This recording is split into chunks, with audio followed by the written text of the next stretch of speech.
Do I see the birthday man?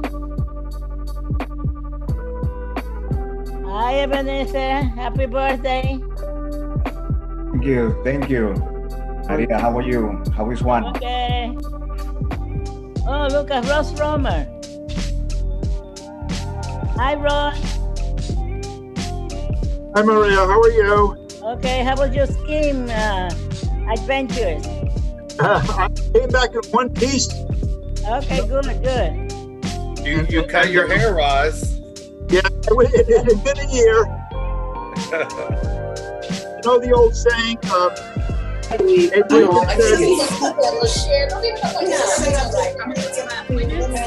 Great haircut, Ross. Thank you.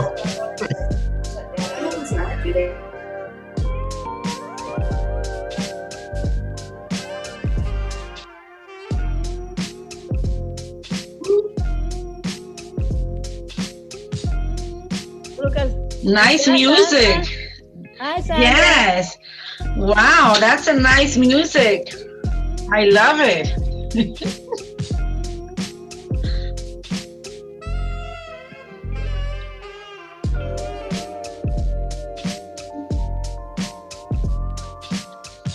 I like the tunes. Very nice. Hi, Sally, did you get your vaccine?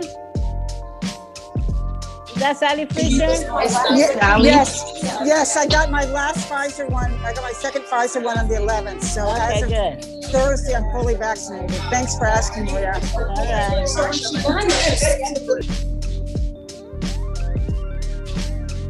Not yet, Catherine. We are 20 members. And thank you, Maria, for getting so many people vaccinated in Northern Manhattan. You and Coach Dave rock. My pleasure.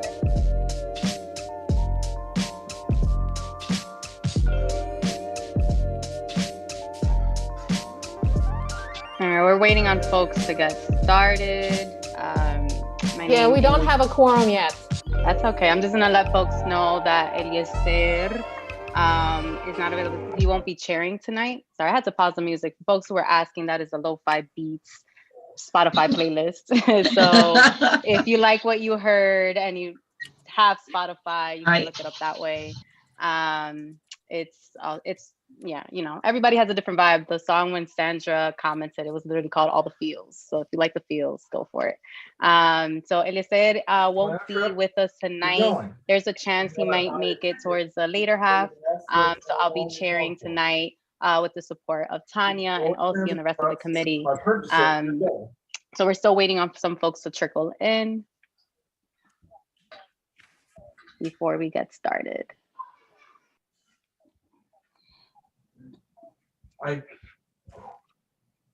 Mom, will you retry this because you never.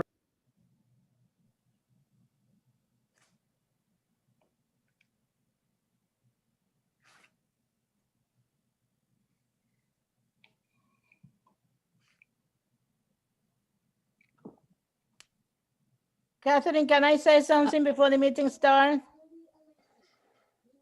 Go ahead, Maria, you started. No, I just like to thank to everybody that contacted my sister and I on the passing of my uncle a week and a half ago.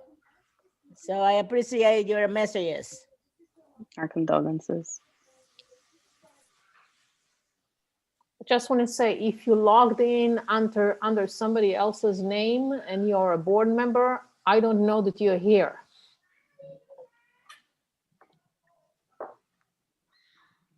Let us see.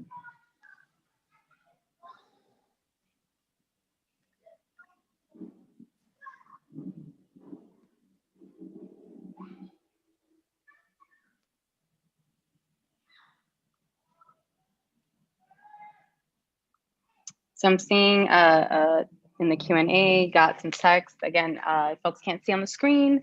In the Q&A, it should be kind of like the 2 message bubble looking, and it says Q&A under. You can type in your name if you'd like to speak. That is our space for community members who are not on the board, who are not formally on the board, who have an opportunity to speak for 2 minutes or raise a question or concern. And so I see Some folks are commenting. Tanya Bonner, our second vice chair, she will be replying and letting you know what turn number you will be. So if you're the second speaker, the third speaker, and so on. So just feel free to put that there on the Q&A.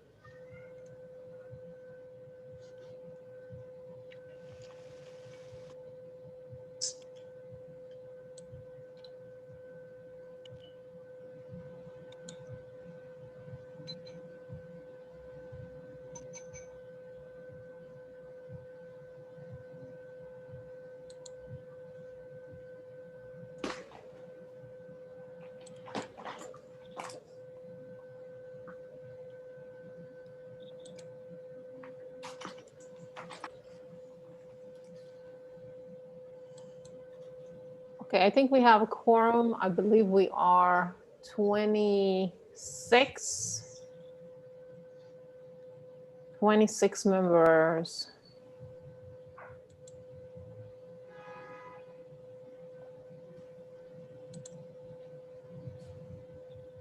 There we go. Sorry, I couldn't find my mute button. All right, well, thank you so much, Elsie. As I mentioned a few minutes, for folks who just trickled into our meeting, welcome to the March General Meeting. My name is Catherine Diaz. I'm the first vice chair. Eliezer, our board chair, won't unfortunately be with us tonight. And so I will be moderating with the support of Tanya Bonner, our second vice chair. And so if board members who will be speaking tonight, remember to always raise your hand. Tanya's going to be monitoring that, as well as keeping time. It is beautiful weather outside. I know a lot of us maybe want to still have a chance to enjoy it tonight, and making sure that we have a productive and enjoyable meeting. And so she'll be keeping time for us. So please be sure to pay attention to her screen, and we'll be routinely repeating. Okay, sorry, I'm just got to pull everything ahead of me. So the time is 6:37, and I am going to call the meeting to order. We're going to move to adopt the agenda for tonight. I have a point of order, Madam Chairman. Okay, what's your point of order? Can you state your point of order? Thank you. There's a question about the resolution about the armory and whether the committee voted, with a quorum in public to send the original resolution back to us, or whether the committee voted, again, a majority of the committee with a quorum present voted to send this. There's a revised version of the resolution, whether the committee voted for that. And if neither of those are the case, then that resolution should not be on the agenda. Is Ariel? Hi, yes. There you go. There we go. Yes, there was a quorum, and yes, it passed unanimously. Okay, great. Thank you, Ariel. So it will remain on the agenda. Is there a motion to adopt tonight's agenda? I'm sorry. Unfortunately, I just tuned in. What resolution are we referring to in regards to it staying on the agenda? The Armory resolution. So from what I understand, there has been changes to the Armory resolution. Am I correct? Go ahead, Ariel. Sorry, I've only shown the proposed amendments, but there has not been changes that have officially been made. So the resolution that is being presented is the same one we sent back to committee, and the committee decided, as you just said, I'm just reiterating, a majority of the committee decided, at a meeting with a quorum in public, that, one of these Zoom meetings, of course, that they wanted to send the original resolution back to us. That is what you just stated, correct? No, you've misstated completely everything. Okay. We never sent anything back to committee. What? Excuse me. We tabled the resolution. You're interrupting me. James, Jim, can you allow Ariel to clarify? Certainly. Thank you. Certainly. So you have the recording. We all have the recording. This was not sent back to committee. You know this. You can check the recording. It's on the agenda. I don't know why you're trying to claim now that it did not pass in the committee. No, again, what I'm saying is that you're saying two different things, okay? It is my understanding, and I believe it is the understanding of everyone present, that we had a vote at the last general meeting to send the resolution back to committee. Now, sometimes we state that by tabling the resolution, okay? But what we mean by that, and I distinctly recall explaining all this at the time, is that either by, quote, tabling the resolution or by sending it back to committee, and basically a majority of the board voted to do that. Now, is your recollection of the vote at the last general meeting different from mine? The recording is different from your recollection. We have hands, Jim, but I just want to, Ariel, if you're going to clarify that, all right, because it actually was not on the agenda last month. Sorry, there's someone, sorry, Rosie. So it wasn't formally on the agenda. It was discussed. So we've technically at the general meeting last month, this month, have not last month did not have it formally on the agenda. This is the first time, technically the first time that we are seeing this resolution formally on the general meeting. Yeah. Aisha has her hand up too. Yeah. So, I'm sorry, Ariel. Yeah. Oh. Thank you, Tanya. And then OC. It's Aisha, then OC. Thank you. Go ahead, Aisha. So, in regards to the resolution for the Armory issue, in the first place, if you remember last month, I objected to the fact that it was not on the agenda. It, however, was not on the agenda. We did have substantive conversation about the reasoning that it never made it to the general meeting. It was stalled midway before it even got to the general, which I also find to be inappropriate.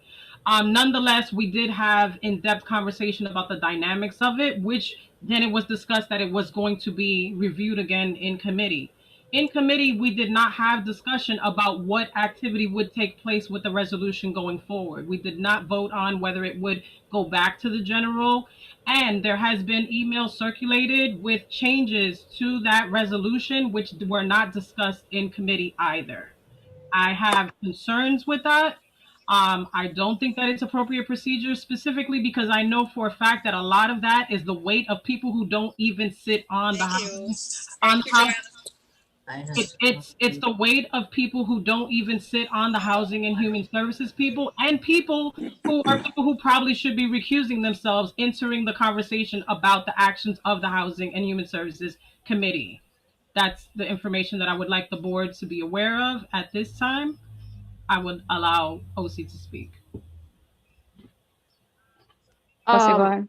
Okay, so I'm looking at the roll call from the February general meeting, and we voted to table that resolution and sending back to the executive committee. And if you want the vote, 28 voted for, 6 voted against, and 4 abstained. All right, if I might just make a point of order, you're referring to the other resolution. You had 2, remember? And one was technically executive. So if it went before the executive on a vote, you're talking about the tracking resolution, not the Armory. That is correct, in my opinion. I only have one resolution from the from the Housing and Human Services that we voted on at the February meeting. Only one. Right. No. And that would have been the tracking resolution. Ariel is correct. But that's technically not from Housing. That's from the executive committee. It was from the executive committee. Yeah. So this is all I have. So if I might, Ariel, so we could move. Yes, as I understand the facts, and I believe, I understand exactly what Ariel was saying, and I was mistaken as to what was going on, because apparently we had a vote to table a resolution that wasn't on the agenda and that we weren't discussing. That means we had a whole discussion that should not have occurred. But the point is, if that resolution was not on the agenda of the last general meeting, then I suppose we couldn't even have sent it back to committee, because it wasn't on, that doesn't make any sense. It was, and if the committee decided, which they did a month ago, as you pointed out, to send this resolution to us, then you are correct. The resolution is in order and it should be on the agenda. And I apologize for my confusion, but I have a feeling lots of others were confused as well. Thank you for your help. Okay, great, thank you. Is there a motion to adopt tonight's agenda? I move to adopt tonight's agenda. Second. Was that Curtis was second? Second, yes. Okay, thank you. So OC and Curtis. Now we will move to adopt our February 2021 minutes. You're taking note of the fact that there were no objections, right? Are there any objections? Thank you. Right, thank you.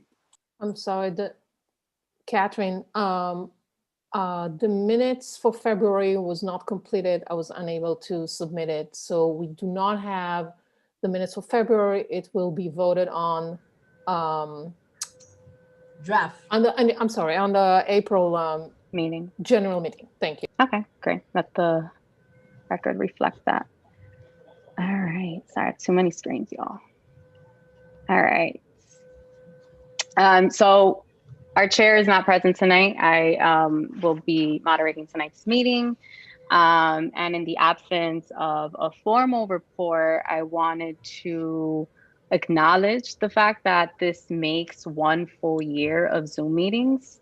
When the governor in New York on pause went in effect, it was, I think, the week before our general meeting.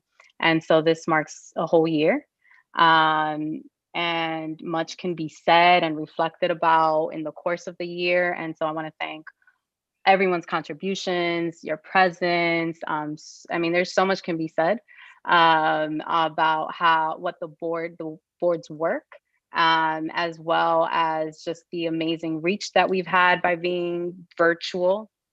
And so thank everyone. I just wanted to acknowledge it's been a year. And at the same time, we all know that within the course of this year, there has been so much collective loss and trauma that many of us have experienced. And most recently, as some members have raised to me and via email as well, is that most recently, many have felt the loss of a local disability activist. Her name was Edith Prentice. We know that this last week has been incredibly difficult for many as well. Considering yesterday's attacks in Colorado, last week's attacks in Atlanta. And I mean, I think one thing that many of us have witnessed, have been part of, have seen and been shaped by is just the incredible solidarity and resilience that our communities nationally have had. Most recently this weekend, there were the Black and Gold actions downtown that took place. There's some mutual aid work. And many of the families that have been impacted nationally and here locally as well, and calls for support online, whether that's food drives, whether those are social media, whether in whichever shape folks' activism has been arisen. So I think it's important to acknowledge that with a moment of silence, both for Edith Prentice and many of the families, members that we have lost nationally. So I'm going to ask for everyone for a moment of silence. Thank you.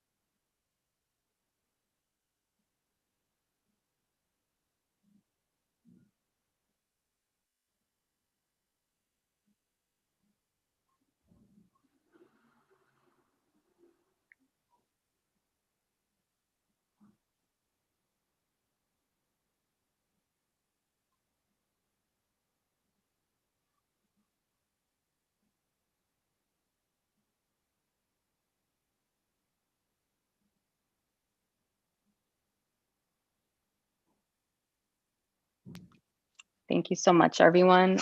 There's a share. I'll just quickly share. I'm sorry. Kathy, Liz Ritter had her hand up. Oh, go ahead.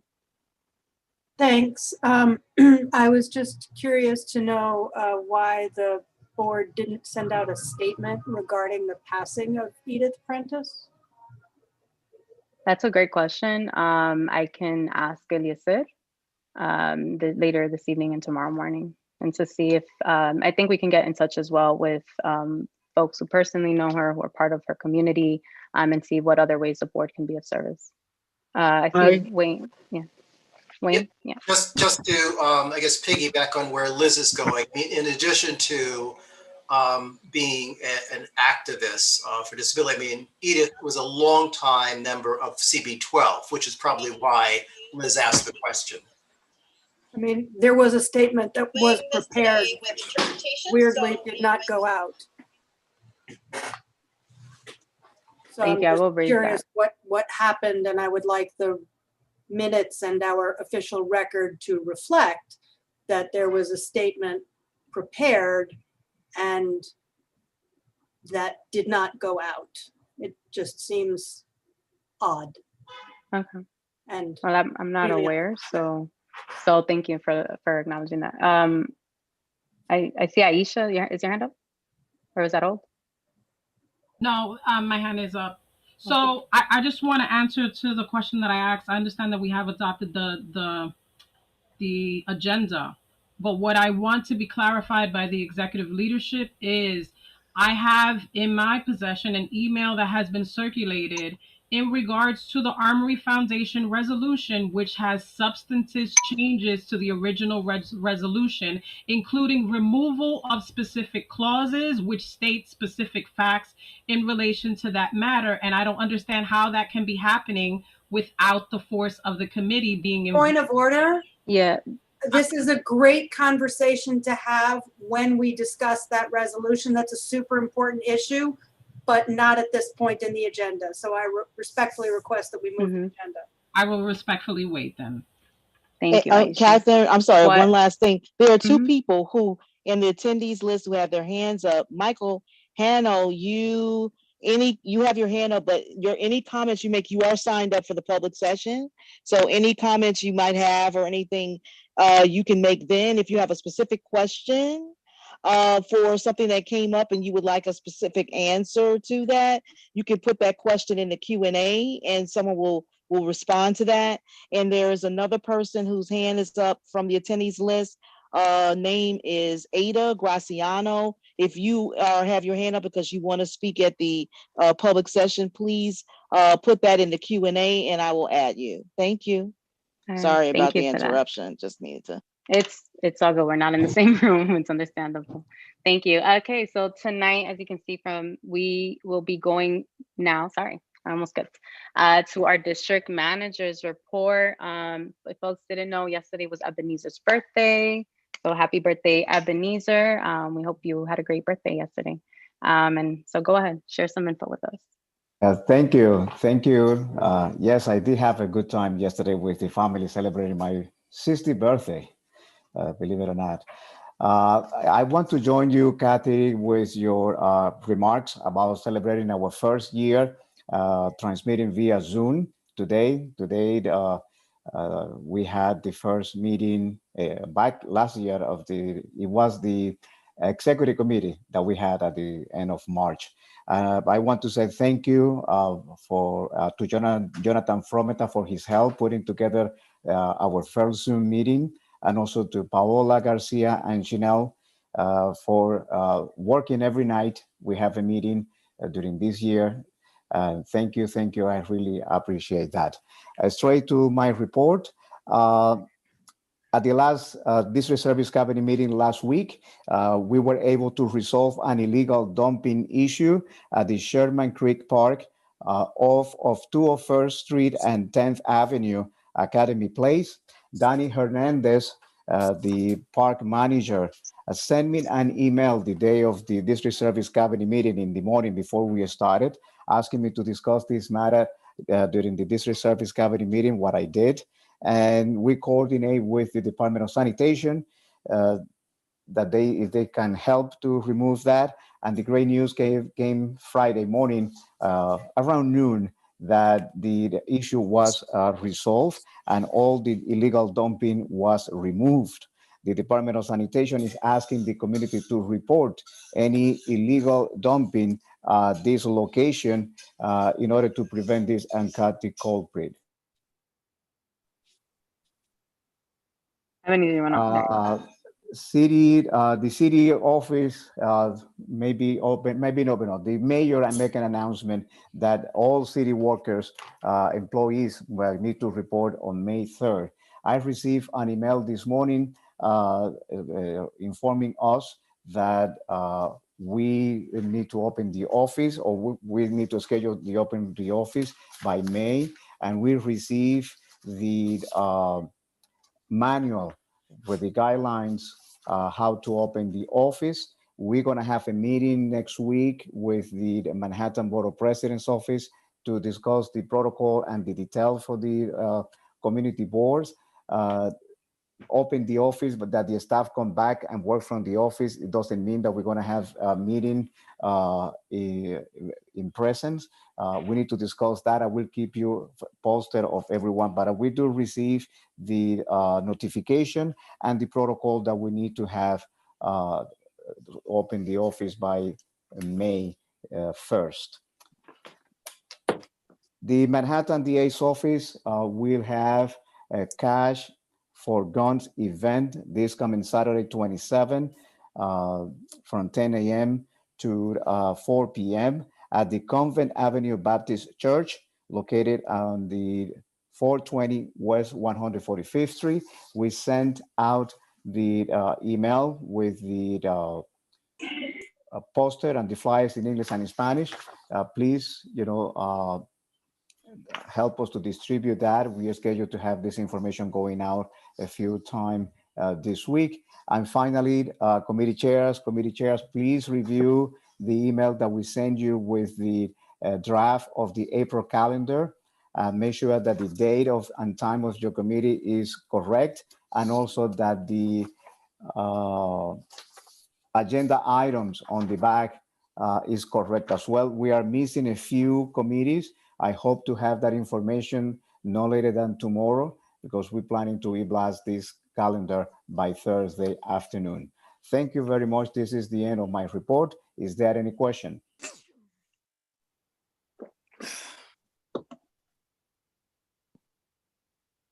Okay. Hearing none, thank you very much. God bless you all. Okay, could I ask one question? Go ahead, Steve. Go ahead, Steve. At a meeting of maybe a couple of months ago, one of the speakers during the public session raised an issue about, I think, homeless people and maybe drug users using the tunnel into the subway station at 184th and Overlook. And we said we were going to follow up with the MTA to see what they were doing about that. Has that been done? Yes, I follow up last month with the MTA and also the homeless services, and they said they will be looking at that. It coincides with the violence that happens last month, and Howie from the MTA said that they're looking into that. So they said they're looking into that. I need to follow up with that. I have a specific detail on that particular location. Yeah, please, could you follow up? Yes, I will do. Okay, and by the way, I refuse to believe that you had a birthday yesterday because I believe that you're ageless. Thank you for the nice comment. Amazing. Well, thank you so much, Ebenezer. Okay, then Danielle, is your hand up for Ebenezer? Yes. Okay, go ahead. I was just wondering if there are any updates on the project along the Harlem River Drive. I've just been asking about this for a little while now. There's a lighting issue, and it seems pretty unsafe to me, especially when there are inclement conditions. Yes, the lighting on the Harlem River Drive has been repaired and had been upgraded. I have a few people from the community asking me for that for a while, over a year, a long time before we leave in the office. And DOT reported that they replace it. It's a project by segment. I can look in the particular segment that you're looking for to see when is the time for those replacement of those lighting. Yeah, that'd be really helpful. It's basically when it splits off between going towards Jersey and just that whole stretch. And I've been bringing this up since I was on the Traffic and Transportation Committee for about a year, as you mentioned. All right, thank you. You're welcome. All right, thank you, everyone. All right, so we're moving on to the next portion of our agenda. We have two really exciting presentations. And the first one will come from Colombia, and I don't have the contextual information to present it better, so my apologies. But what I have here listed as it's on our agenda tonight is an anti-racism task force. And we will be hearing from the Dean, Dr. Anil Rusky. Anil. Anil, look at that. I knew I was Thank like, you, I'm Catherine. I'm sorry, go ahead. Thank you, Catherine. Good evening, everyone. My name is Sandra Harris. For those of you who don't know me, although I do know all of you, it's nice to see you all. And thank you for allowing us to join you this evening in this special presentation. I would like to first introduce our interim Executive Vice President and Dean of the Health Sciences Faculties of Medicine, Dr. Anil Rusky, who will do introductory remarks, and then we'll have a presentation by Dr. Lantigua on our anti-racism task force. Dr. Rusky? Thank you, Ms. Harris. And most importantly, thank you to the board for the honor of attending and participating today, and to my wonderful close colleague, Dr. Lantigua. I can say unequivocally that our partnership with our communities and through this board are of vital importance to us. They motivate us in terms of fundamental aspects of patient care in the context of patients' families and friends, and especially our communities. I think of these types of relationships as symbiotic, and they really motivate us on a daily basis. We allocate a lot of time, energy, and resources to ensure that we at Columbia's Medical School and Medical Center are doing our absolute best to address the needs of our partners in our local communities, as well as beyond. One important aspect of this is related to healthcare disparities, which was amplified and has been amplified during the COVID-19 pandemic. And as a result of that, as you'll hear from Dr. Lantigua, we formed a task force related to race and anti-racism that was convened from roughly last July, early August, publishing a really wide range of recommendations in November, which we have used as our North Star, our roadmap, our report card to ensure that we're making progress. Where we do make progress, we acknowledge it. Where gaps remain, we assiduously fill them. So thanks for having me. I'm deeply appreciative. And I'll turn it back to Sandra and then Dr. Lantigua. Thank you, Dean Rusky. And we'll now have a presentation on the task force by Dr. Rafael Lantigua. I also want to acknowledge that Ross Frommer is also with us as well as part of our team. Dr. Lantigua, take it away. Let me Thank just you, upload. Sandra. Good evening to the members of the board, my friends, at Ebenezer. Happy birthday again. You were 18 years old only, and I still agree with Steve Simon. You look very young. That you have to tell me who's your plastic surgeon or what kind of Botox are you using. That will be appreciated.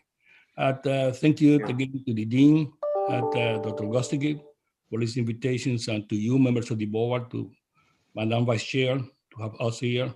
And let me see the first slide, Sandra. Okay, let me do my slide share here.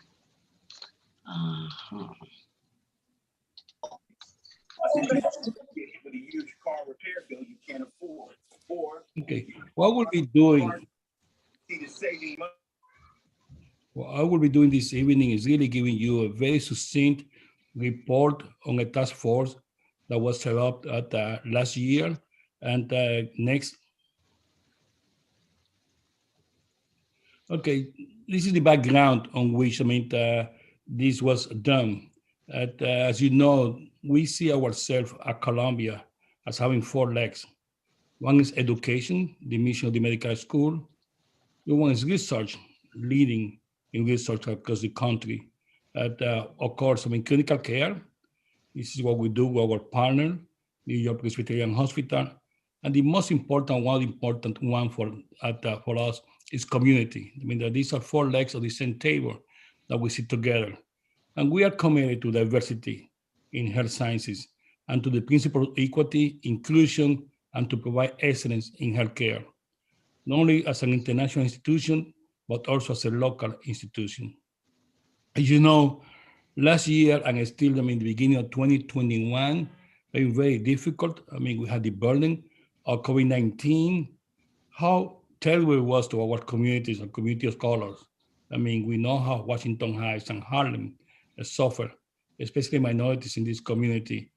This together with the early racism that we saw, the killing of George Floyd and others, that really was a catalytic to really start to understand how could we do more in our institution for understanding of diversity. In last year, in the summer, the dean that you heard from him, he invited the other 3 deans of the school to really form together a task force that was comprised around 100 persons to see a way that we can consider to access and eliminate racism from all aspects of our work at the medical center. Next. This is the leadership of the institution. You see that the interim executive vice president dean, Dr. Gostiker. Then we have Dr. Free, who is the dean of the Maryland School of Public Health, Lauren Frazier, who is the dean of School of Nursing, and Christian Stoller, who's also the dean of the Dental College. The task force appointed by the deans, it was comprised of Dr. Ann Taylor. She's a dean for academic affairs. She's a known international cardiologist who has done a lot of work on the heart disease and minorities. Dr. Olajette Williams is a professor at neurology. And recently, he was appointed by Dr. Gostiger to serve as an associate dean of community research engagement. He's also the president and founder of He Hope Over Health. And myself, all 3 of us serve as a co-chairs of this task force to really fight anti-racism to fight racism in our institution. Next. And this is the charge, like I said, from all 4 schools, around 100 individuals were part of this working group that was divided into 6 different things. The recommendation had to be very specific, that we think that we could act on, that we can measure them, that we can really evaluate them, and then that we could continue to work into this. And that was the charge that was given to us, how to reduce the impact of racism in these 6 important domains. Next. This is the areas of each working group. Each working group have around 15 to 20 individuals, was on faculty recruitment, retention, advancement, and leadership. And remember, we're talking about a diverse faculty here. The other one was on education, training, and curricular change. The third one was on healthcare disparities, social justice, and solution in research. 4-1 on civility and professionalism. And the last 2, which are the ones that are going to make more emphasis because they are pertinent to this group, was one on clinical care and the other one on community and public service. Next. We at the work through this summer, July, August, and September. We gave the dean a report by the end of the September, beginning of the fall. And this was really we allow other faculty members and the leaderships of the departments and the center to see the recommendation, and then the full report that was published last November. And the report is available on the CUIMC website for you to see it. Next. Like I said, I'm going to concentrate in these 2 only out of the 6. One in clinical care because the impact that have in our communities. And the other one in community and public service, which is directly related to the work of the Community Board 12. And the idea on clinical care, this was the charge to the group. It was really to develop principles of patient care that was really free or completely biased. And what we mean that is that taking into considerations ethnicity, taking into consideration race, and taking into consideration socio-economical findings of our communities to provide equal care to each of the individuals that we provide, at the clinical care at Columbia. By the same time, they were charged with the half positions of the institution on racism, and to develop a structure to foster equity and minimize bias in all aspects of patient care. What we mean to this is that we do believe that we have to provide the same type of care to everybody, regardless of the method of payment. There have to be agnostic that care, regardless of that race and ethnicity, and regardless of socioeconomic background.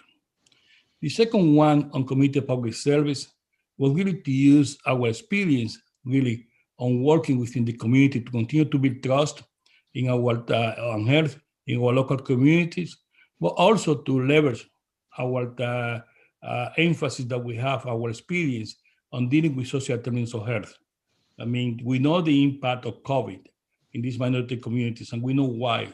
It's an issue of education, it's an issue of housing, it's an issue of access to care, it's an issue of really income.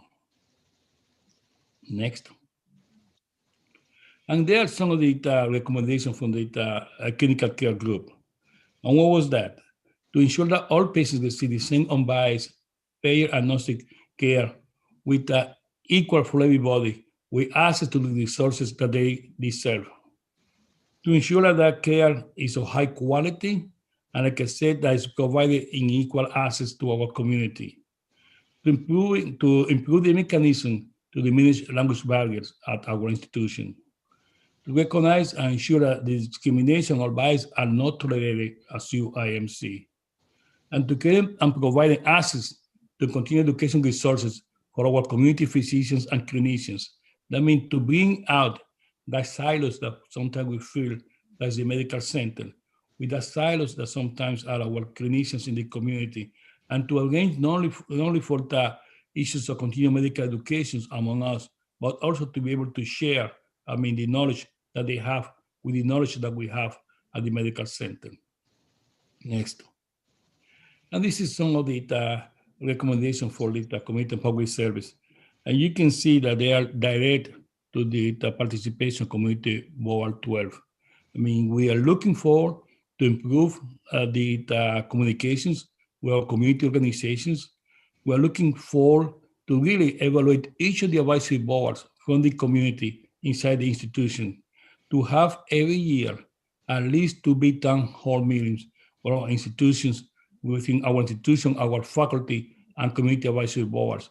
And what we discuss, what you are learning, what we're bringing to the table, what do you feel we have to bring to the table? To do and implement a community health assessment that we hope is going to be done every year, to continue really to work in increasing employment opportunities for members of our community inside the CUIMC. And a final goal is to establish a center for community health. Next. We also feel that we have to keep building capacity for service and for research among our community-based organizations. And we are increasing our grant writing among our community organizations with the opportunity for them to be able to apply for more grants, especially in the areas of the service and research. We also, again, are encouraging to continue hiring from within the community to offer education opportunities for community members and to support and to regulate community effort in which we can really come not only implement and disseminate our research findings, but also to let you know what the most important findings that we are able to see when we do our research and how they can be converted into health policy by our public elected officials. And finally, we are working to develop an interactive map with community programs to interface community members, providers, students, and researchers. In that, this is only, like I said, a few of the recommendations by this committee. Next. What is the next step? The dean has already formed a task force to follow up on these recommendations. Now we have 25 individuals for all 4 schools that meet together every month. Within a small group, they meet bi-weekly to really look at these recommendations and to implement them. We are really charged to really look to what we feel could be issues that we can deal immediately, what we feel is more intermediate, and what is others where we had to go and get resources, like to create an institute of community health. And we are meeting with the deans, but also we're meeting with co-chairs monthly and providing the dean with a progress report. Next. Thank you. And like I said, the full report is available online on the CYMC website. Thanks to each of you for listening to us. Any question will be glad and happy to answer. Yes. So we have several hands. I want to acknowledge, thank you so much, Dr. Lantigua, Dr. Rusky, Sandra, for bringing this forth tonight. We know that and Ross as well, 15-minute presentation is not sufficient to talk about this. And so I would love to see perhaps how with Steve Simon and the Health and Environment Committee, how we can continue this discussion and create more space where more members of the public can attend. So with that said, Tanya, can you, what's going on here? There we go. Sorry, my headphones are everywhere. Go ahead, Tanya. Let us know who's in order. Yes, my hand was up first, and my questions will be brief. Then it was in this order: Isidro, Medina, Steve Simon, Danielle, and Marielle Ali. And I don't see any other hands. So in that order, my question, Dr. Lantigua, thank you, and Sandra Harris, thank you for presenting this. I think it's very important, and I was glad to hear that this was happening when you all mentioned it in our meeting. My question is, I have 2. One is, what are the reasons? What have you discovered in your task force work are the reasons for the disparities? Because I think what sometimes happens is that we begin to sort of prescribe something before we really know all of the root causes and like where all this is, why is all of this happening? So I'm just a little curious about what you all have discovered or some of those main reasons why we have these this disparate treatment and these things happening to begin with. And the second question is, it seems like we need to start earlier, like in the schools, and not just the medical schools, but also in the pipeline to those medical schools, to start to what do you think your reach can extend there to reach back to the colleges in terms of educating pre-med and then even or others who might be entering the medical field, not necessarily as doctors or nurses? What do you think could be done to sort of educate, to tap into some of these biases that exist that they bring with them once they enter medical school and then continue once they are functioning, working official doctors? So those are my 2 questions. Thank you. Sorry if I went on. And thank you. Let me tell you, this is a biological process, no? And like you said, we welcome the opportunity after you see the whole report to come back and have some discussion, but we're having discussion among us, constant. I feel that disparities that has a lot of faces, but the most important one for me is access to care. Disparities start there. When you don't have access to care. When you are providing one care, if you really, don't have the income, and you can get the best physicians if you're able to pay cash or you have a high profile insurance, health insurance. We believe that care should be agnostic, regardless of the way that you pay, and should be provided to everybody. And the hospital, and I think the institution are moving forward to have one clinic for all. That regardless of the way that you pay, you're going to be seen by the same physicians and by the same staff. That's to that sense, no? And despite the stay there. Your guide, we incorporate a student now, medical student and nursing student, and public health student and dental student into the task force as a way to really bring them over. This is a work that had to be done with the whole family. I mean, students, I tell you, when they come to work in this area, they're very idealistic. I do believe that we change them. I mean, we have to be sure they stay idealistic. I feel they come because they want to work with these populations. And we have to be sure, I mean, that they stay with that idea. I mean, we had, again, to be sure that we recruit, we have to increase the pipeline of minorities. We're working with community college. I tell you that in my work now, I'm working with Austin Community College with the School of Public Health to provide two scholarship to two students from Hostos to go to Colombia and then finish their bachelor there and come back to the School of Public Health and do, a master in public health in epidemiology.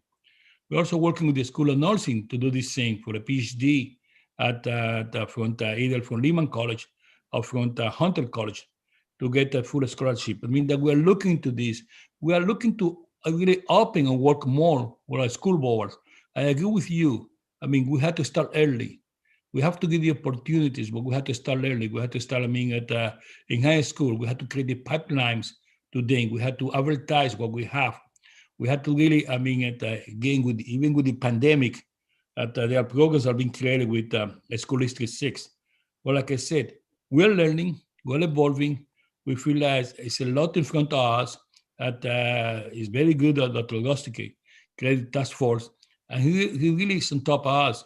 Not only that he providing the finance and raising the funds to be able to do this, but at the same time, he's asking for progress report. He has all three of us coming in front of the dean every month. He has all three of us coming in front of the chairs of the department every month.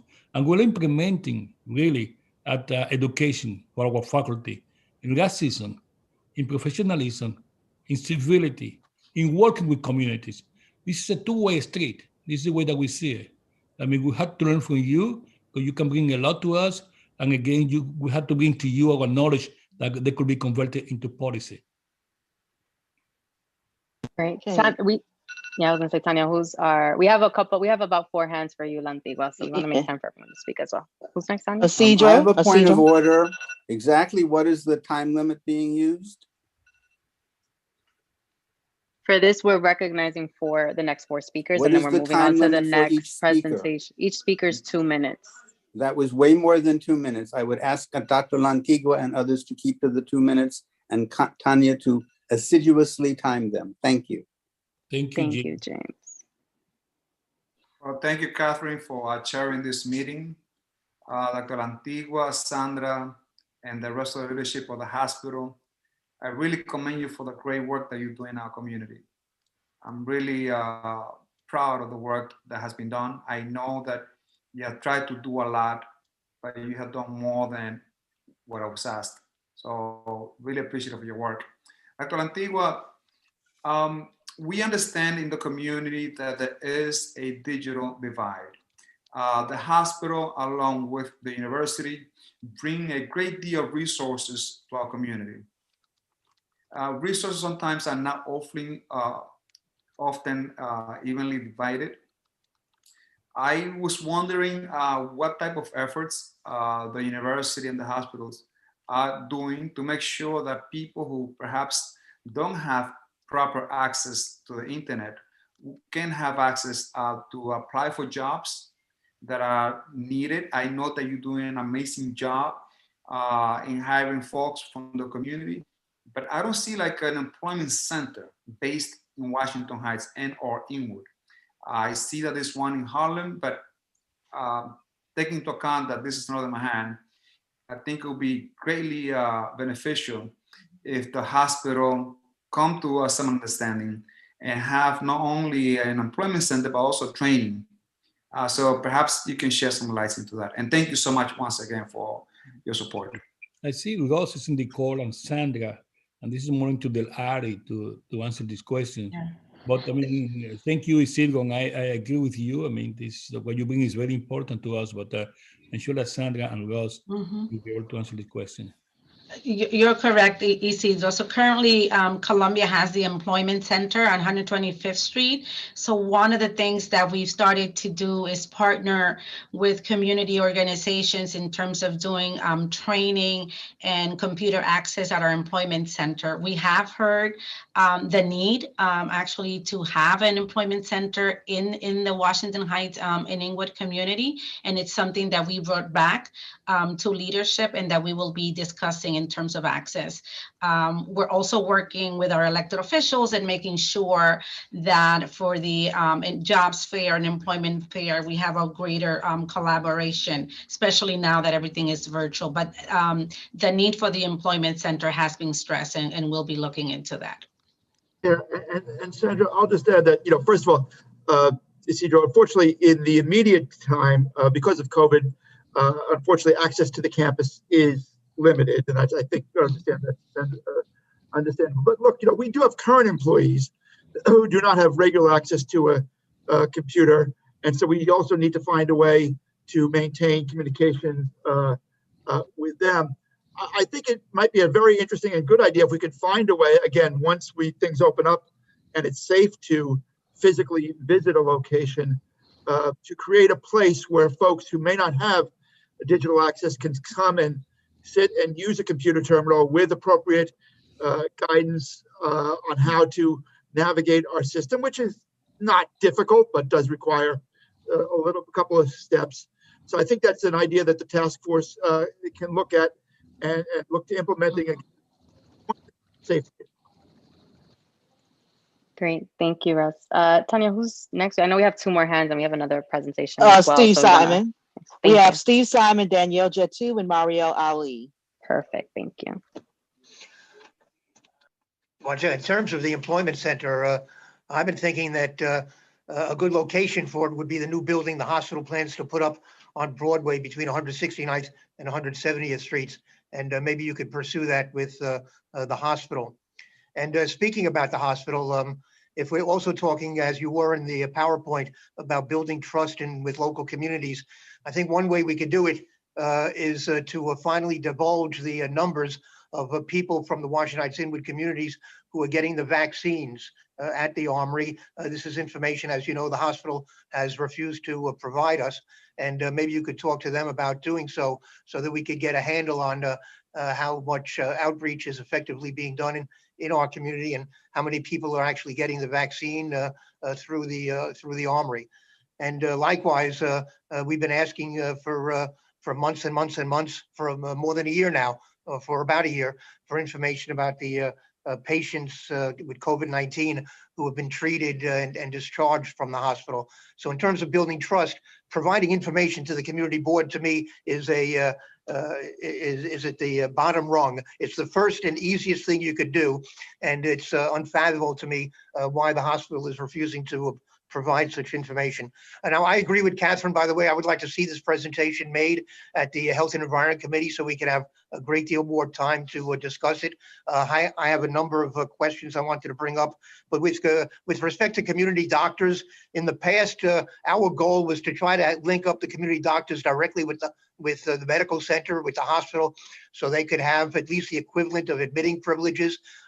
I'm a little concerned that the goal in your PowerPoint only seems to be to provide them with continuing education resources. I thought we were trying to solidify a buddy system so that they could link up with the doctors and refer their patients and get them admitted without having the patients go through the ER. Is that not still one of our goals? You ask a question to me, Steve? Yes. Yes, I think that this is a goal. I mean, again, I feel that like most of us, and happened to me, the same thing, that patients usually come to the ED because we cannot get a bed for them immediately. I mean, it happened to the community physicians too. Some of them still have privilege that they prefer, again, just to have it, but they don't follow their patients. Like I don't follow my patients any longer because it's not cost effective and also not good clinical care. We have hospitals now, people who are specialists inside the hospital. But we want to be sure that if a community physician bring a patient to the hospital, that patient go back to the community physician. Yeah, right. And that way we have done a lot of improvement into that area. to be sure that the And, patient and the doesn't community escape. physician needs the opportunity and the chance to find out how the patient is doing once the patient is in the hospital. There shouldn't be a cutoff where they no longer even have communication with their patient. Correct, and I agree with you. There are some that still were grandfathered in. We have to look again. This is a discussion with NYP. I mean, at the institutions, you know, we do the teaching and we provide the care at Columbia. We don't own the beds. I know. Our partner, this is our partner. We will have to have a discussion. There have been some issues or legality. Okay, well, this And I is could have a longer discussion to this, Yeah. but You're right. I can Yeah, go. I can I would to like you all the yeah. issues because I have I been would like to- involved to this from the beginning for 20 years. Right, I know. Steve, your time is up and this Steve, discussion yeah, I is need out of to, order. sorry, Jim, excuse me. So we're moving on to Danielle and we're going to wrap up with Marielle. Like we said, this is the beginning of what we hope is several visits from Columbia around their anti-racism task force and continual updates. So Danielle. Can you hear me? Yes. Thanks so much for the presentation. I know you're still in the early stages of this task force, and maybe this is just me with my public health hat, but I noticed in your presentation you used words like ensuring in the action section. I saw ensuring, improving, strengthening, but I'm wondering about specific indicators and how you're going to be measuring success. And then my second question is sort of related to what Tanya was asking about medical school students. I'm wondering if your purview extends to your medical schools and schools of public health and nursing schools. In other words, looking at structural racism within those specific facilities. Thank you. Yeah, the answer to the second question is yes, and I can give you more pertinent when we come back to the health committee. But yes, there's no doubt about that. I mean, and everybody's here taking courses inside the institution about racism, and we are the same thing that we do in other areas like sexual harassment. Each member, from the student to the head of the departments and to center directors, we have to take a course on this every year and show that understand it from bias all the way to the unconscious bias, all the way to learning about to work and deal with community of colors. I mean that yes, we're working into this area, and the issues about the dean is asking us to measure this kind of approach, and we're doing this. Like you say, it's very early. I can come back again and tell you some of the ideas that we're doing with Dr. Williams. Is extending his community health workers program to Washington Heights. I've been very successful in Harlem. We had 140 of them working with churches. We're now planning to start working with taxi drivers to convert them into community health workers, that they can be a voice to their passengers and to others about issues of care, hypertension, diabetes, obesity, that is so frequent and rampant in this group, and to involve them in their families. I mean, this is some of the ideas that we are doing that, and everything that we do, we have to have an evaluation component, and we have to measure the success. And not only because of time and effort, but because of money. And we want to come back again to show you that we have formed an ambassador program with the CTSA. The chair of the board at LSL is a member of this advisory program, at this ambassador program that has 3 members from Washington Heights, from Harlem, from Central Harlem, one from East Harlem, and 2 from the Bronx. And the idea continues to be the same principle. I mean, to develop it into a two-way street, where I mean, when you come in there, you can tell us, I mean, how we can change, what we can do beyond these structural meetings or community boards. Thank you. Thank you. Marielle, go ahead. You have the last turn. Great, thank you. Thank you so much for presenting. I did appreciate the presentation. So my question's more so on kind of just recognizing what I would call medical apartheid, the disparities that exist. So, you know, when we're thinking about, for instance, how Black women are, you know, 3 to 4 times more likely to die in pregnancy and childbirth compared to white women, when I'm thinking about the racial bias when it comes to pain assessment and treatment. My question really then for you is, and then, you know, we can always all kind of talk about all of the unethical medical treatments that have happened for years against Black and brown bodies. So my question to you is, how is the task force, one, informing yourselves of these wrongs? But then more importantly, how is the task force working to build trust in these communities, in our communities, especially when you think about it through the lens of, now we have the COVID vaccine, how can we encourage all of our neighbors to get vaccinated? Thank you. Good. Again, I mean, we should come back, and I am a member of the vaccine committee, together with Dr. Williams, and I think that I heard this hospital today to say that they are coming in to the next meeting with the data. And they know the congressman want this data, and they know the committee board 12 want this data. I mean, sure, they're coming to this data. I can tell you, I mean, I have tons of patients. Every patient in AIM, the patients that in the ACN, who are 95% of them are members of this community, each of them has been called to be vaccinated. At this point, 90% of my patients over 65 years old are vaccinated, and 60% of my other patients have been getting the vaccine at the Armory. We are working with hope that by next week, we're going to have the vaccines in the clinic. I mean, the AIM is going to have their own vaccination program beginning next week that we will be able to do our patients. Again, that doesn't take into considerations, I mean, patients in the community that are not members of. The state is opening more places, more pharmacies. We're going to have pop-up. We are doing a pop-up at the wellness center. We're hoping to do more pop-up in the community to be sure that we are able to vaccinate those who are not there. The issues of disparity is a huge one. I mentioned access to care. I mentioned, like you said, I mean, this apartheid. We understand that. I mean, not that much has changed since Freeman published that paper about 30 years ago, that an African-American person or African person in Bangladesh live longer than African-American person in Harlem. This is still a shame. And that continues to happen. I mean, and that when you need the best brain of this community working together with the best scientists to be sure, I mean, that we're able to deal with the asthma, with the problems that exercise and obesity, and access to care and education to this community. And we are surrounded by the very bright brain of international clinicians and international researchers. We feel that that should be at the disposition of this community. And we feel that the Dean Rostic is working toward that goal. And we do feel that we could accomplish these goals. Thank you so much, Dr. Lantigua, and to the entire team. Like we said, this is not the first. We hope that you return before we go on break this summer. And like I said, Mariel is actually going to be the last hand. We have 2 presentations that are pending that are super critical and have been waiting again in the wind. So thank you so much for your time and for sharing this critical report. So thank our next invitation, and hope to keep seeing you. Yes, thank Good you. night. Good night. And so our next presentation is from Omar Suarez, who is with the New York City Campaign Finance Board, who will be talking to us tonight and to community members around ranked choice voting. There you are. So welcome, Omar. So feel free to take it away if folks have questions. I know some people were asking, when's the public session? The public session takes place after elected official reports and from Manhattan Borough President.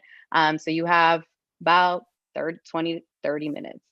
So just hang tight. Thank you. Okay, thanks. I'll try to be brief. That was quite a show to follow, but I'm going to make my best effort.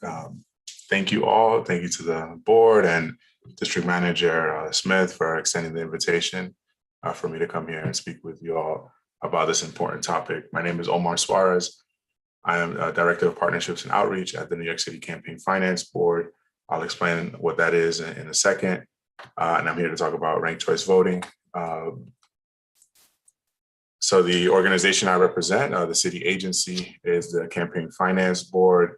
We are an independent city agency, nonpartisan, that administers the public matching program and also has a charter mandate to conduct voter education and outreach throughout the city, including for ranked choice voting, which is a new system we'll be speaking about this evening.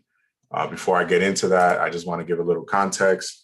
If I'm coming around and speaking, it's usually because we have elections coming up, and I know we just had some, but in New York City, every year is election year. And this year, no less important than last year, it's the citywide elections. You may know that we have elections for mayor later this year, but also just want to point out that we also have elections for public advocate, comptroller, the borough president's races, as well as 51 city council races.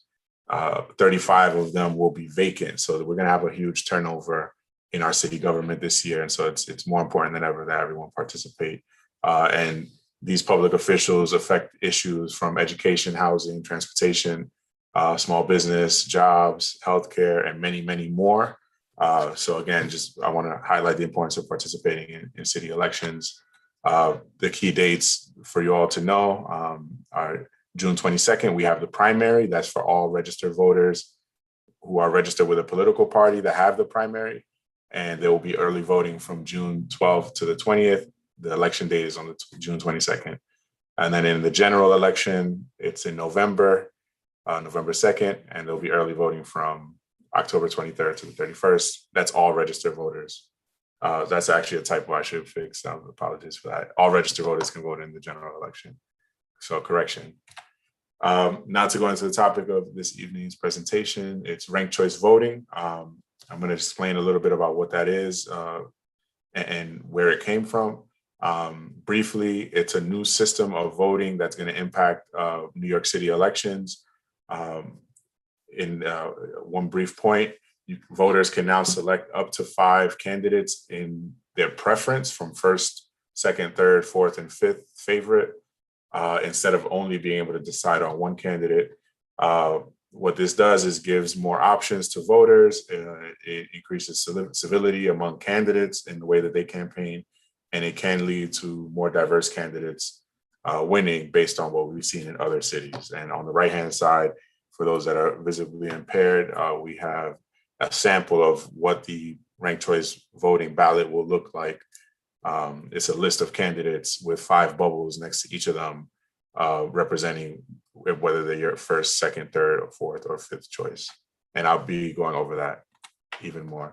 A little bit more background information. Ranked choice voting, it originated from the 2019 Charter Revision Commission, which resulted in a ballot question back in November 2019.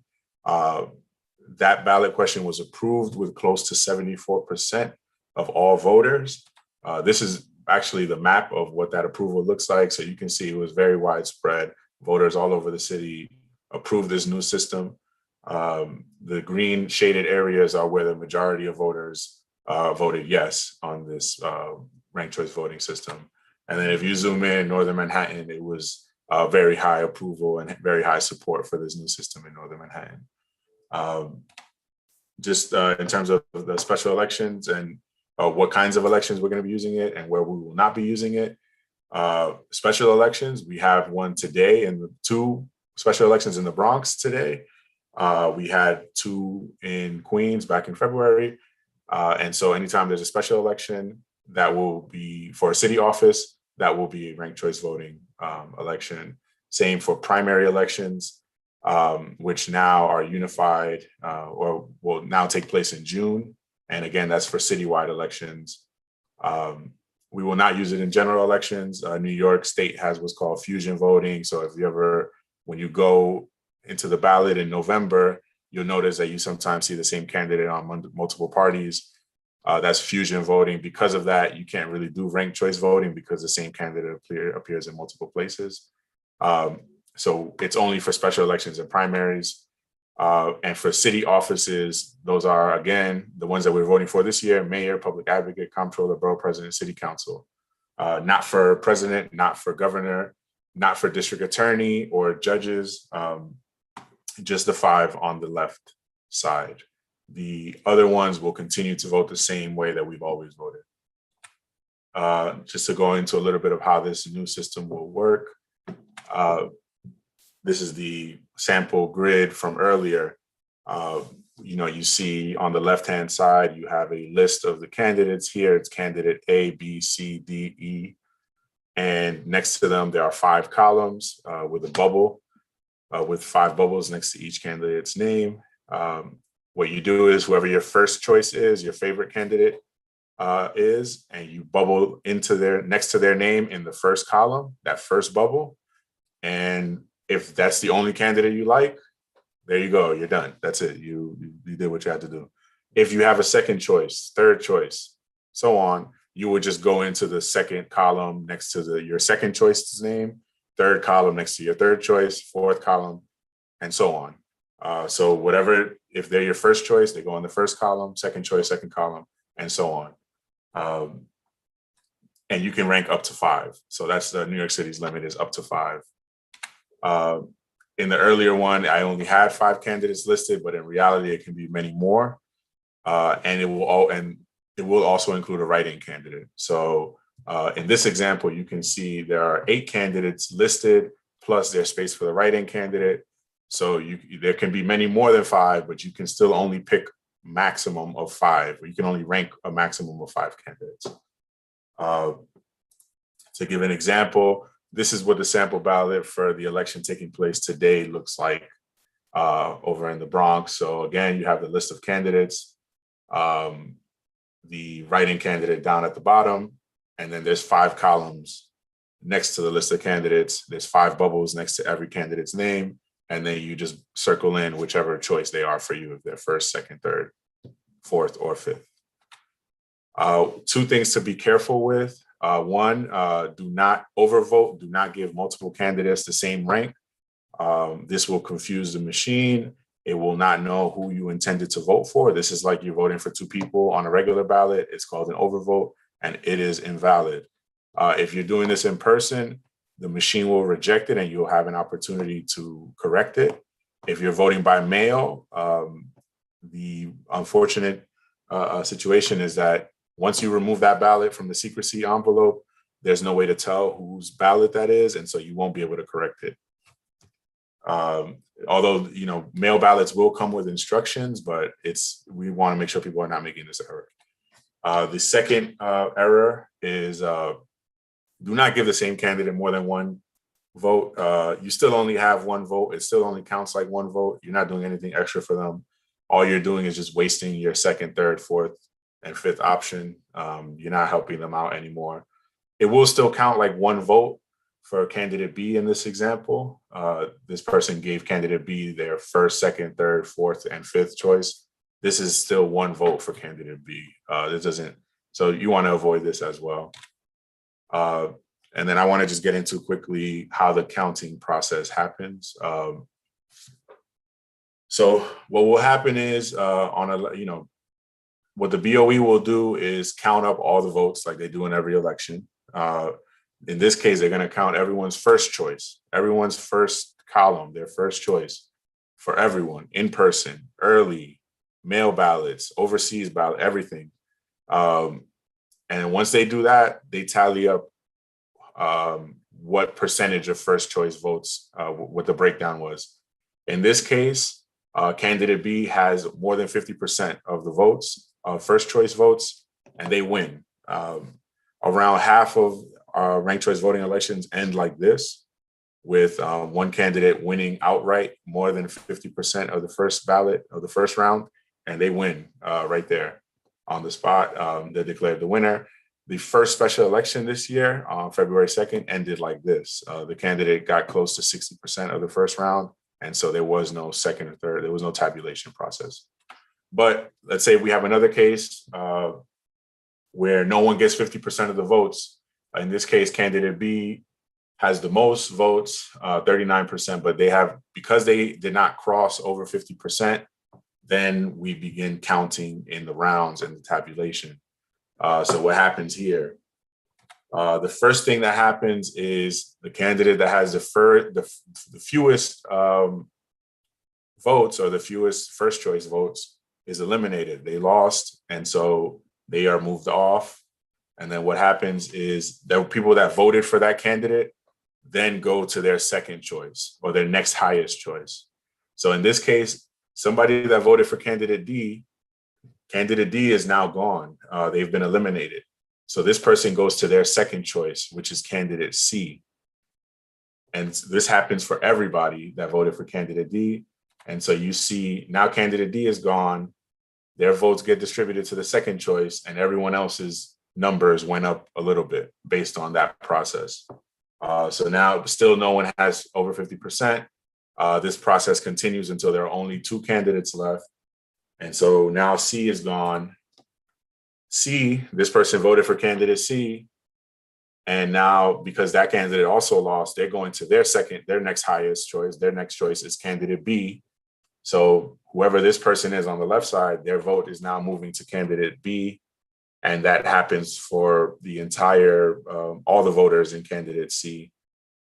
Once that candidate is eliminated, they get redistributed to whoever their next highest choice is. And then now candidate B has over 50%. So this process is instantaneous. It's really just about counting the ballots. But once they have it, it's pretty easy to move people over. You can tell who has the fewest votes. They become eliminated. You go to the second highest for all those votes, all those ballots. And the process continues until someone has over 50% of the remaining votes. There's a term being put out there, or there's a term now that's associated with ranked choice voting called exhausted ballots. I want to clarify what that means. A voter's ballot is exhausted when all the candidates a voter ranked have lost, even though 2 or more candidates remain in the race. If what that means is everyone that you chose lost. It does not mean that you were disenfranchised. It just means that the candidates that you chose on your ballot did not win. Now, if you want to reduce the likelihood of this happening and still want your voice to be heard to the extent possible, that's where it's recommended that you use the available rankings to select candidates that you can identify with or would be happy with. And then the key takeaway is just as we wrap up here, you can rank up to 5 candidates, but you don't need to use all 5. If you prefer, you can stick with 1 candidate, but ranking the other candidates does not hurt your first choice. You stay on your first choice unless they get knocked off. You only move from your second or from your first to your second choice if your first choice is eliminated. So as long as your first choice is still in the race, you are still on your first choice. If you go to and decide to rank 5 candidates, you do not have 5 votes. You still always have 1 vote. What ranking multiple candidates does is ensure that if your first choice loses, then you have the option of now possibly having an influence on the election through your second choice or third choice, and so on. So that's the reason for ranking multiple. I spoke to this briefly, but we just want to clarify. We saw in 2020, the election results took a very long time to count the ballots. And so what we may see that again this year, so we want to communicate that in advance.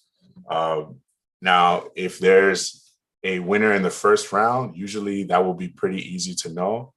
When the BOE counts the early or the in-person votes, if it's the person's way ahead, then usually it's safe to say that they likely will be the winner, declare the winner.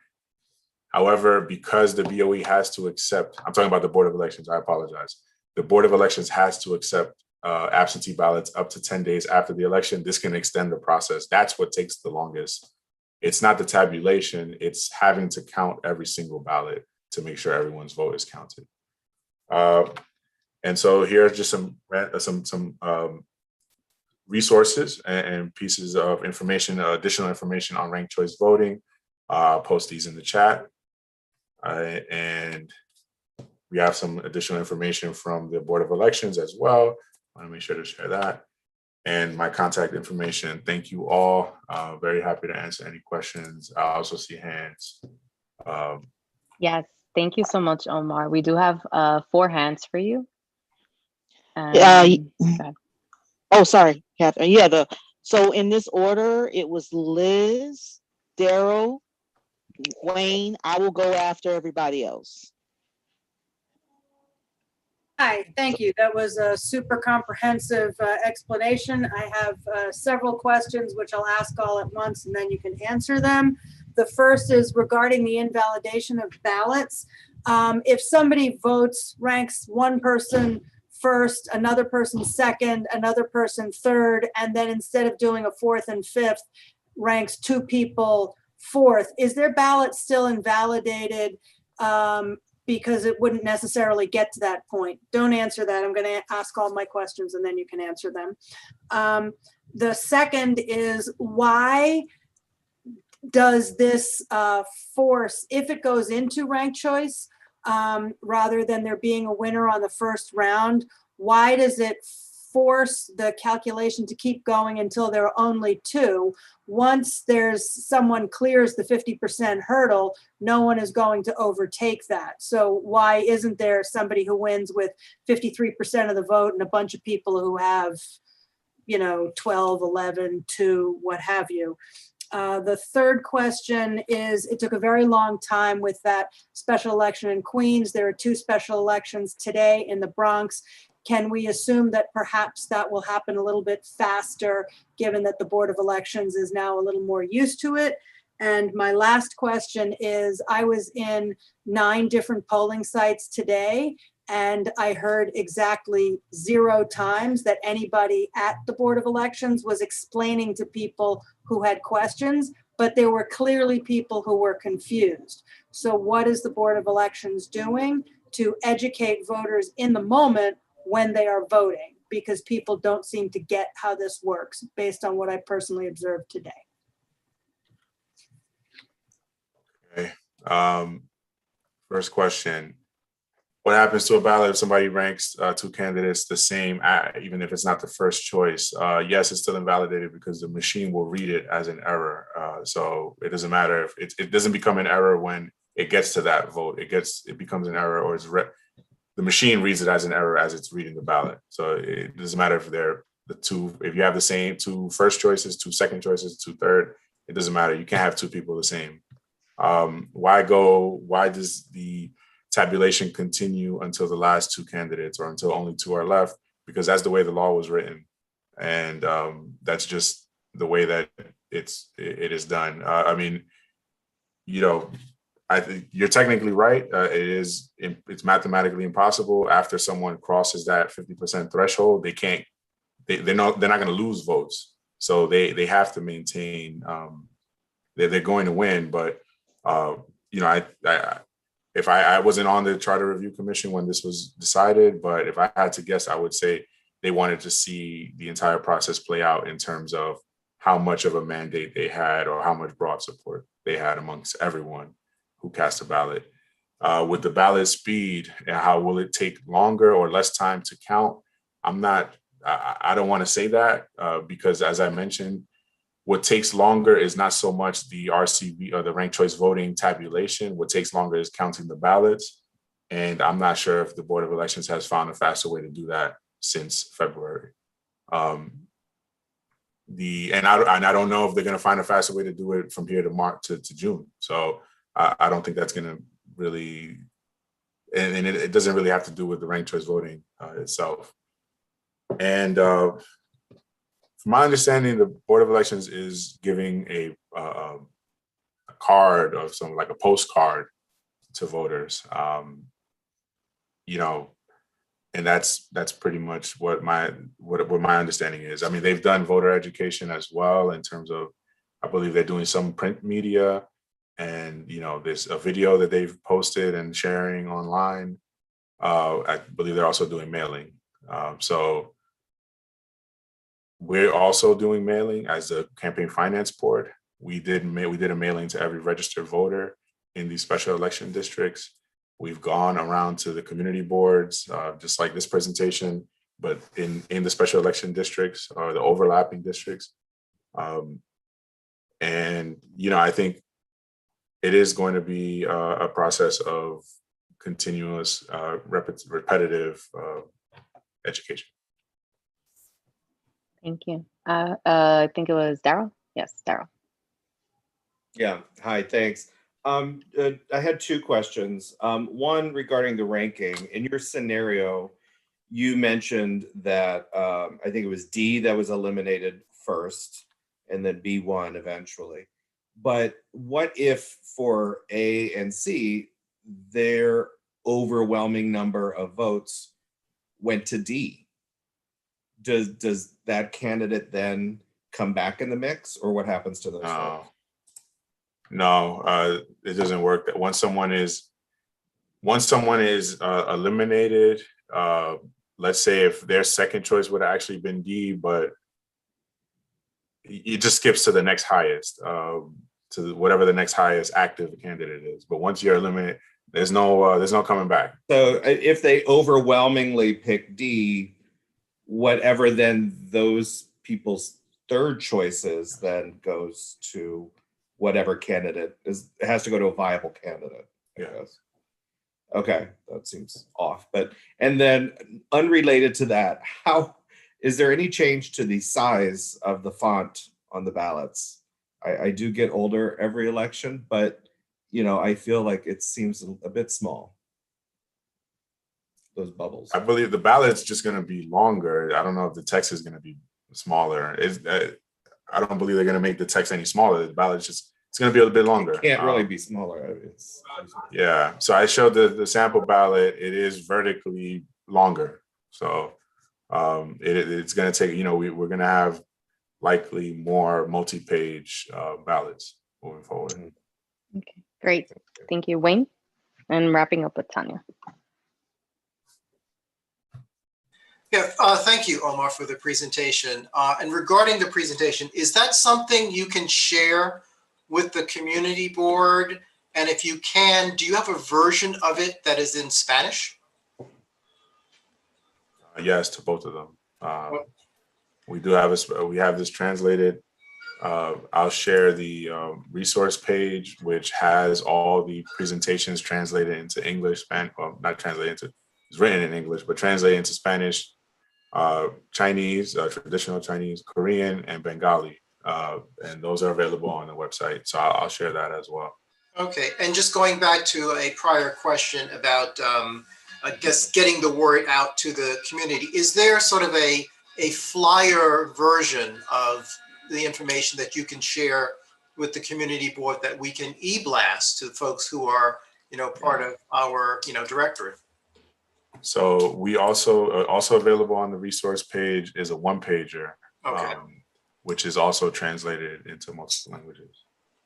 So we can, Ebenezer or someone in the staff can just go there and pull that, and we can make sure that we distribute it frequently. So I will share the link here, but then I'll also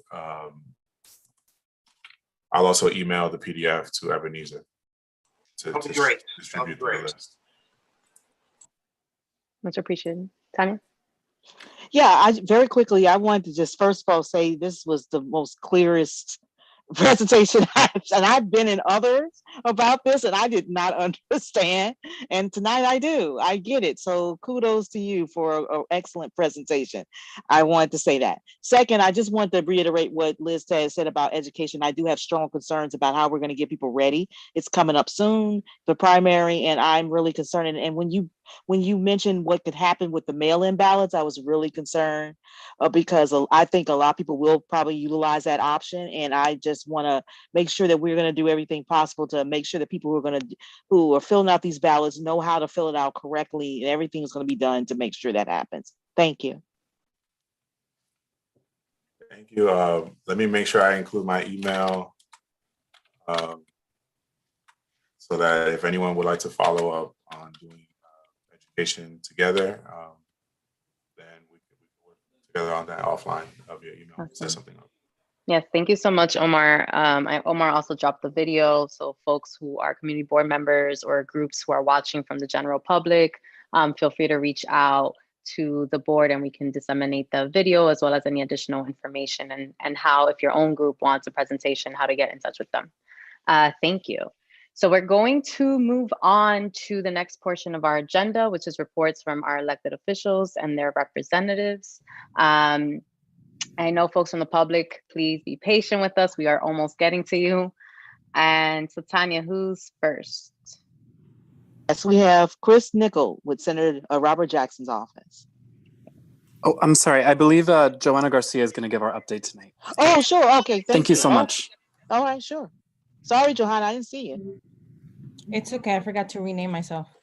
Hi, everyone. Hi, CB12. Happy March. So I'll try to get through the updates quickly.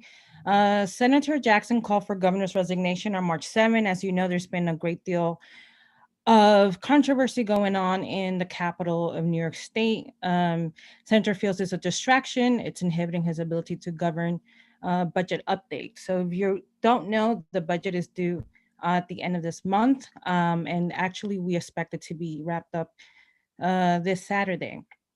So with the budget, we're pretty happy with the way that we're spending, but there's a lot of concern with revenue. What that means is that when you do the math, it doesn't seem like there's going to be enough money to support the spending plan. And so that's what we are calling for change. And in fact, I think it was yesterday, Monday, 20 legislators got together to call out for a real revenue plan that would support education funding. Vaccinations. So we know that vaccination is really important, especially for North of Manhattan. And we were very successful, I think it was Friday, in our vaccination clinic at PS 189. We had a combination of appointments and walk-ins, and we were successful in vaccinating 650 folks. This is after we did one for the Upper West Side. So far we've vaccinated 900 individuals in our district, and we plan to do more of those as they become available. Food pantry. So we'll be tomorrow morning at 10 a.m. at a food pantry at Fort George Enrichment Center, Head Start at 10 a.m. And we're partnering with Westside Hunger Campaign to provide food for the community. We're also going to have a small business forum to explain the eviction moratorium for our businesses. And that's going to be at 4 o'clock tomorrow. It'll be virtual. We'll make sure to send the information to CB12. And I think that's it, because I'm really trying to make that 3-minute mark. And I'm open for questions. Great, thank you, appreciate it. Let me see who's next. Who got questions on? Oh, Liz and Steve. Hi, thanks. Thank you for the work that the senator is doing on vaccination. And thank you also to the senator for taking a really strong stand on the governor. It's really disturbing, the allegations that are coming out, and I appreciate when elected officials take a strong stand about the absolute impropriety of sexual relationships with staff, and particularly with staff, because that's just, that I cannot abide by that. So I appreciate the senator taking that public position. Great, thank you. Steve? Joanna, at PS 189, could you tell us who was eligible to get the vaccinations? Were you able to include essential workers? So in terms of it was 60 and over, because it was before the 50. Let me just say 650 is an incredible number. That's just fantastic. But we've had difficulty getting essential workers in our community vaccinated. They're not accepted at the Armory. So I'm wondering whether you were able to get them included. We did comorbidities, 18 and over and 60 and over. But as you know, Steve, what I realized in personally helping individuals fill out their registration paperwork, some of them don't realize that they are eligible for the comorbidities. They don't know that hypertension, for example, will make them eligible. They don't know that their BMI index makes them eligible. So I think our outreach in the media community and working with the parent leadership in the school really made a big difference in drawing out that population. And it just so happens it overlapped with many essential workers and a number of, I can tell you, undocumented individuals because they didn't have state license. It's NYC ID. I am not confirming that. It's just an assumption based on just working in this community that there were a number of undocumented individuals that got vaccinated. All right, I'd like to work with you on the future vaccination efforts. We would we should try to do it jointly with the community board, maybe. Yes, definitely. I would like to see the community board more involved in this. Thank you. Thank you, Steve. Awesome. Thank you, Joanna. Joanna also put the small business forum registration link in the chat so folks can take a look at it and save it as well. Yes, and just to kind of piggyback, because I didn't respond to Liz, and Liz, I just want to echo 300 times everything that you said. But besides the egregious behavior that the governor's displaying in the workplace, I don't want us to get lost that he also was egregious in the handling of what occurred with our nursing homes. There's an actual report that came out from the AG's office, and I think we're forgetting that it's a host of things that is really bringing into question the governor's ability to lead right now with confidence. Okay. Awesome. Thank you. Okay, you want me to call the next one? Yes, thank Catherine? you. Okay. Sure. The next person is Erica Rodriguez with Assemblymember Al Taylor's office. Erica? Good evening, everyone. I wanted to start by saying that when our office, and the Assemblyman learned of Edith's passing, we were really, really saddened. Edith was a deeply passionate individual, fierce advocate, as you all know, of people with disabilities, and she's going to be greatly missed. It's when we have such strong, leaders and advocates pass, especially during this time, it just causes us to reflect and know that this is a time and for us to reflect and just, continue working together. Even despite our differences, we need to continue just loving upon one another and just working together for, different causes and making sure that, especially during this time, that we're here for one another. So aside from that, I wanted to let everyone know that, we've been working remotely for several months. Our office has reopened, on a staggered schedule. We're going to be open. We're seeing constituents based on appointments Mondays, Wednesdays, and Fridays from 10 a.m. to 4 p.m. So if anyone has any questions about that, you could definitely just email me or call the office. We continue having our COVID-19 weekly meetings. At such meetings, we got updates from Test and Trace, DOHMH, about what's going on with COVID-19 in the community, including updates on the vaccinations. At last week's meeting, thank you, Steve, for being in the meeting. The Assemblyman announced that there's going to be a PPE distribution event this Thursday at 11 a.m. We're going to start at 3333 Broadway, and then we're going to head up north to 175th and Broadway. We're going to be distributing PPE to the community and giving out literature about, the importance of vaccination. So if anyone is interested in joining us, you're more than welcome to. Please, again, email me or call the office. We're also going to have our second annual, in honor of Women's History Month, we're going to have our second annual Women of Distinction event.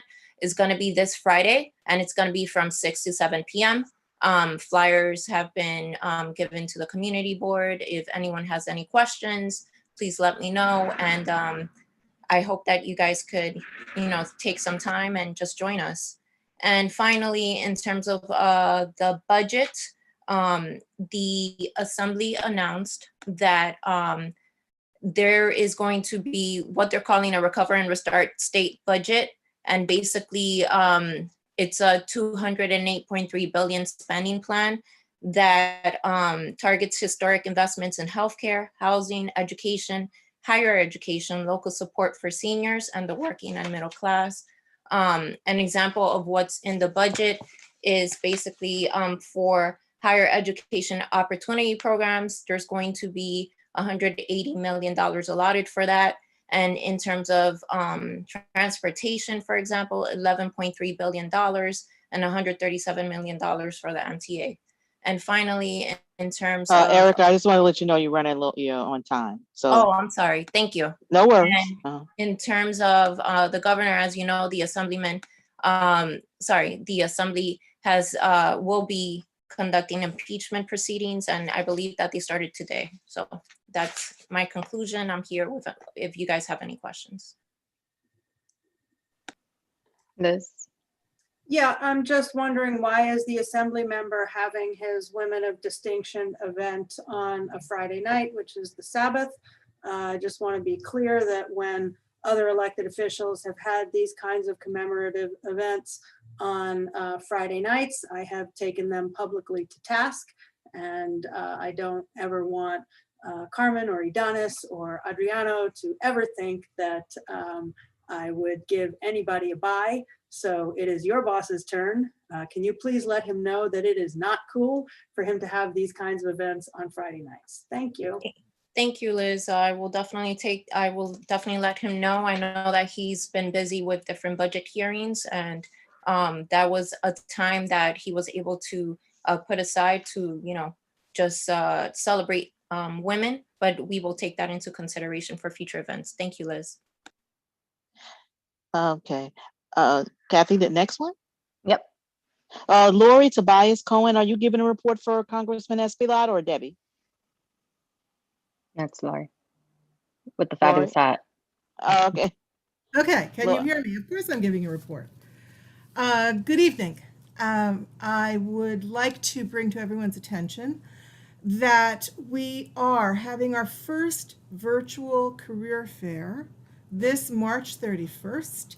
We have an extraordinary range of employers: Amazon, PepsiCo, Capital One, Carver Bank, most of NYC and NYS civil service agencies, hospitals, home care, construction, job readiness. There is arguably going to be something for everyone. And I'm sure, like myself and my colleagues, all of you know people that have been furloughed, that have found themselves unemployed, underemployed. We strongly, strongly recommend that they tune in, because each of these employers has jobs at the ready. That's why they're participating. Community Board 12 is in receipt of the flyer. I think most of you have my phone number. We will be happy to send it to you directly. Another program, very important, is the Congressional High School Art Contest, which is open to all students, all high school students living in or attending high school in the district. And virtually all media are accepted. Collage, or sculpture, I should say, not collage. Sculpture is a little challenging because it can't exactly be hung on the wall in the rotunda for a year, but we are accepting it just to be able to have that included when we have a major exhibition for all of the youngsters that'll be submitting art.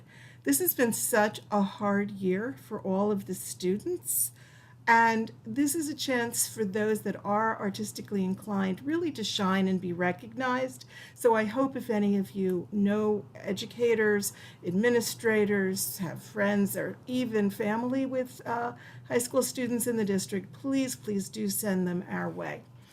I want to just say that I was quite taken and startled or touched by Dr. Lantigua's presentation of the new initiative at NYP, because it harmonizes almost, like hand in glove with some critical legislative priorities on the part of Congressman Espaillat.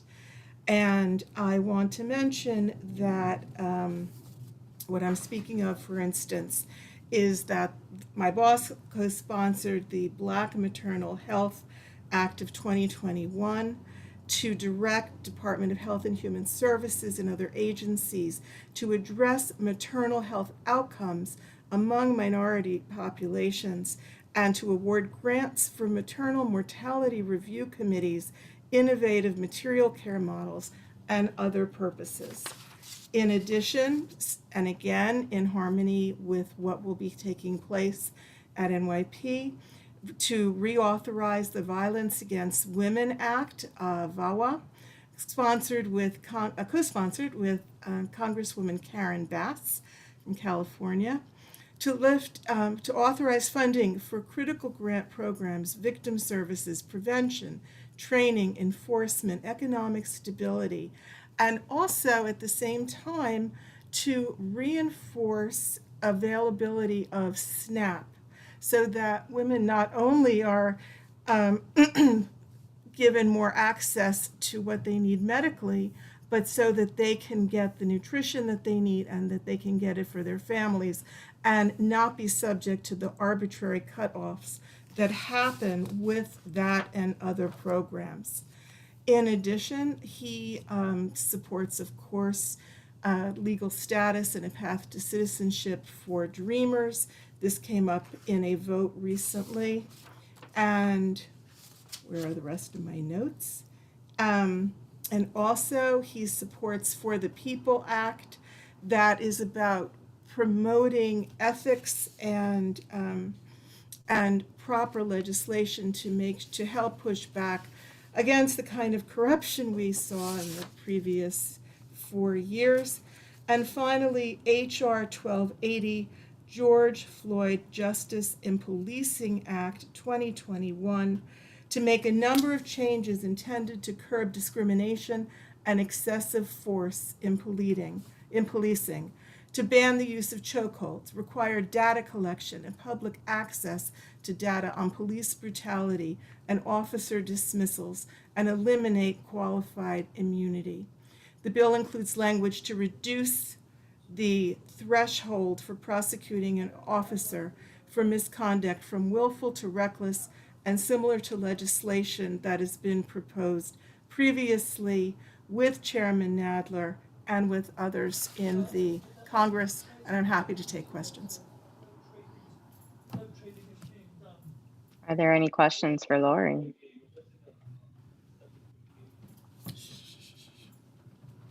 No questions, Lori. Thank you again for the presentation. I gotta say again, I love the hat. Funny. Oh, thank you. Yes. Thank you. All right. Next up, we have Manuel. Hi, everyone. My name is Manuel Beliar. I'm the representative for the Office of Councilmember Mark Levine. I just have one quick announcement. This Thursday at our district office, we will be having our monthly food pantry, as well as we'll be hosting testing and tracing there for COVID testing from 9 o'clock till 4 o'clock. And I'm also bringing a food pantry to 898 St. Nicholas at the Sugar Hill Houses in collaboration with Broadway Housing Communities. That food pantry will be on Friday, April 9th, and on Friday, April 16th. I'll send a flyer to the district manager so that it could get blasted out. Thank you very much. Have a good one. Okay, great. All right, so that leads us to finally to the public session. And so Tanya will be calling out names, and we will be unmuting folks who have registered in order for the public session. And she will also continue to keeping time for you as well. Okay, thank you, Kathy. Yes, so I'm gonna call 3 at a time, just so you get yourself ready. And then you again have 2 minutes each. Once we call your name, be ready to speak because we'll unmute you.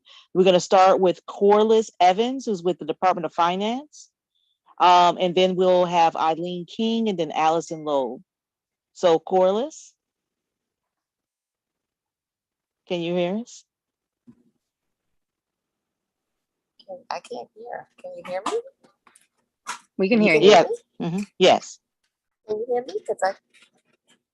Hi, this is Corliss from the New York City Department of Finance, and I just want to speak with you about the rent freeze renewal.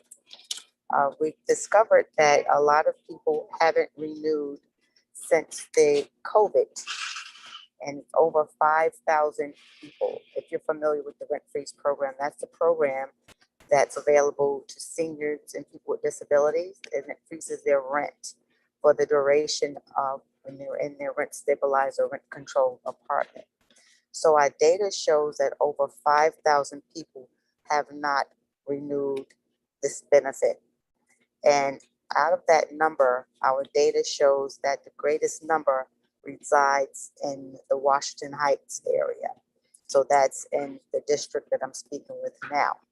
So if people fail to renew when it's time, when the whole COVID situation is over, They haven't decided when they're gonna start revoking, but they may revoke at any time. They haven't decided, they can just say, June, we're gonna start revoking.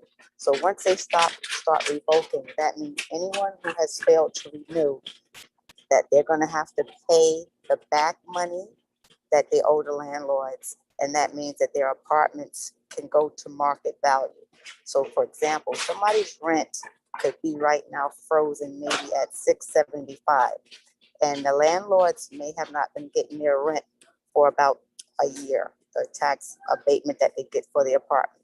So any tax abatement the landlord hasn't been receiving, the tenant will now be responsible for paying that back abatement in addition to the apartment going to market value. So that means the apartment will no longer be a rent-free apartment. So say that apartment is worth $2,500. So then they're gonna have to pay that back money plus the market rate.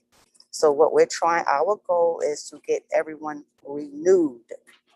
So we had an event, we had our first rent freeze renewal event, and we sent out about 8,000 invitations. And when I tell you only one person attended, our next event is April 6th at 1 o'clock. So our push is to try to get people to attend this event so we can get as many people signed up so they can continue having this benefit. So I just came here tonight to get your help to get people to attend this event, to show them how to renew. We can have this event, the event is intended in English, but we can also have it in Spanish. But that's the gist of why I'm here this evening. I did send a flyer to, I'm not sure who I sent the flyer to, but I'd be more than glad to send another flyer out for anyone who wants a flyer. I already put my information in the chat. I put my personal cell phone number in the chat. So you can either email me, you could call me, and we can discuss how we can reach the constituents in your area. I'm sorry, right now I'm in Target, so I can't really, I can't hear anything, but I thought it was important that I speak with this group of people because the tenants are in your vicinity.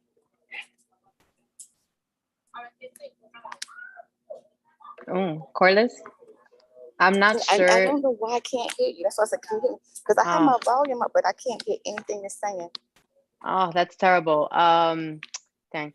So I know we have 3 hands because she can't hear. She did put her information in the chat. I'm gonna ask our community board members to please save her information and connect with her tonight. Thank you. I wish you could hear me right now, but thank you so much, Corliss, for bringing this vital information. We want to make sure that you don't get, if you send 8,000, that you got at least 800 people ready and wanting to go to the next event on April 6th. So let's make sure that we all get the word out. With that said, I guess, Tanya, we're going to have to move on to the next speaker. Sure. Eileen King. Eileen.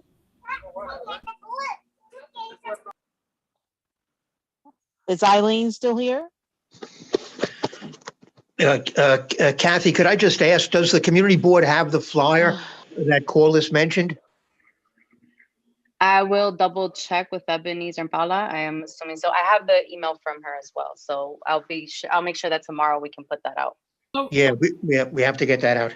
Yes, and my comment is brief. When I was sharing HHS, we talked about this issue. Not obviously COVID has further impacted it, but I think we need to find out what the Department of Aging is doing and what is being done to reach out directly to those people specific to their renewals. So if Mary Anderson can work on that. Aisha, I want to just respect the time for the public session. Let's connect. Yeah, let's connect via email to make sure that this information gets to the different committees. I made my comment. Yeah, I appreciate it. Thank you. So Eileen, you're able to speak. Yes, can you hear me now? Yes. Yes. Okay. Thank you for the community board. My name is Eileen King. I live at 11 Fort George Hill, which is diagonally across the street from the applicant Buddha Corporation for their liquor license.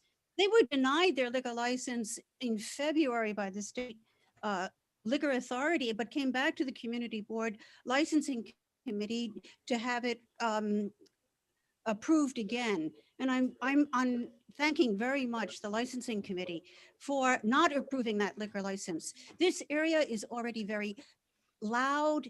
We have traffic problems, double parking problems, racing cars, cars with music, and to open up an establishment that is essentially loud music and drinks would only exacerbate an already very, very difficult situation.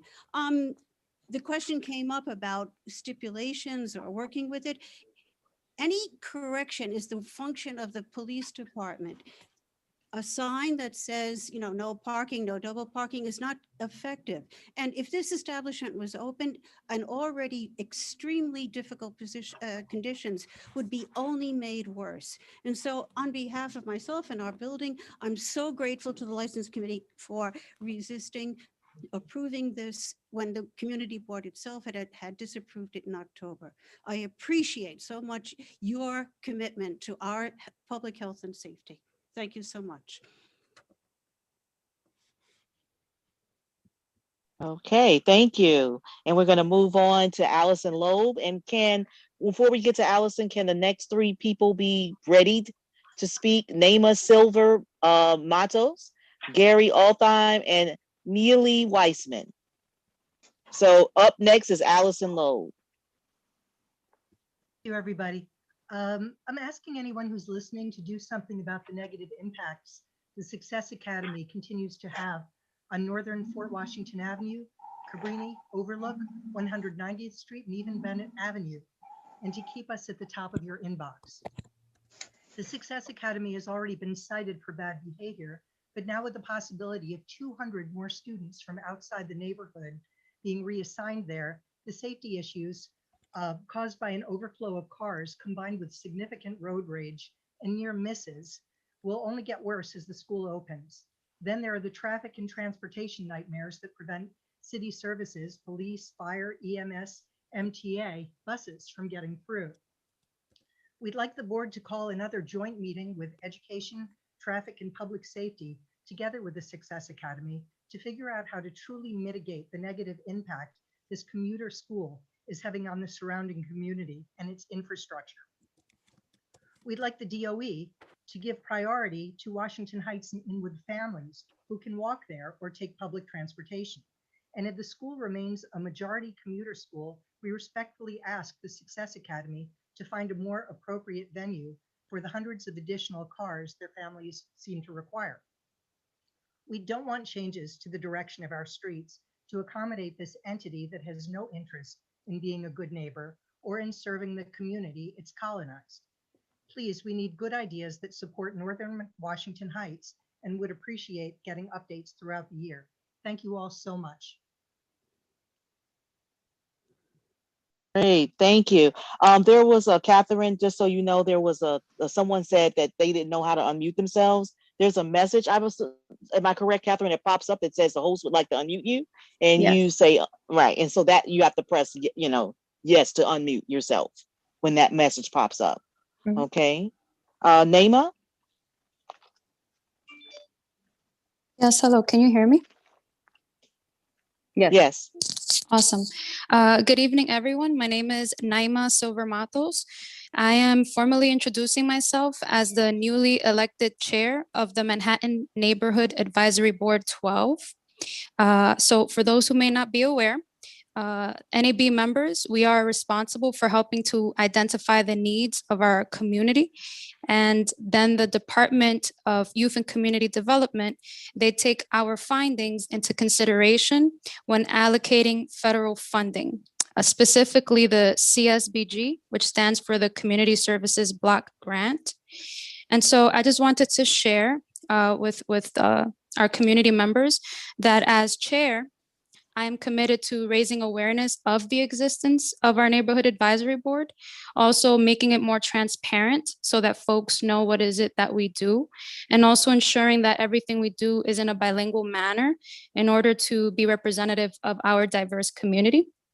I also wanted to share a fun fact, which is that the territory which the Neighborhood Advisory Board 12 covers, it overlaps approximately the same territory which Community Board 12 covers. And so I just look forward to working together again and raising awareness of the NAB and the impact that it has in terms of our federal funding allocation in our neighborhood. And that was all for tonight. My name is Naima Silver Matos. I'm the chair of Neighborhood Advisory Board 12, and I'm grateful to be here. If there's any questions, hopefully I can answer them. I don't see any hands. Gary, just so you know, Kathy is asking, can he have video as part of his statement? Again, I don't know what you all make possible, so. We Is would that have had something? to receive please the no. link in advance. I don't have access. I would say because of limited time, unfortunately we can't at this time. I believe that Okay. the link is in the chat, and I believe it was forwarded in advance because I saw comments to that nature in the chat when the meeting started. Yeah, and we did this last time. So it's just the youth that wanted to speak. You're aware there's a 2-minute time limit for each. Yeah, I'm very speaker, aware of correct? that. I've done this before. Thank you. Let me see. Hold on. Let me see if I can find the link. People can look at it on 'Cause their it own if they was- wish.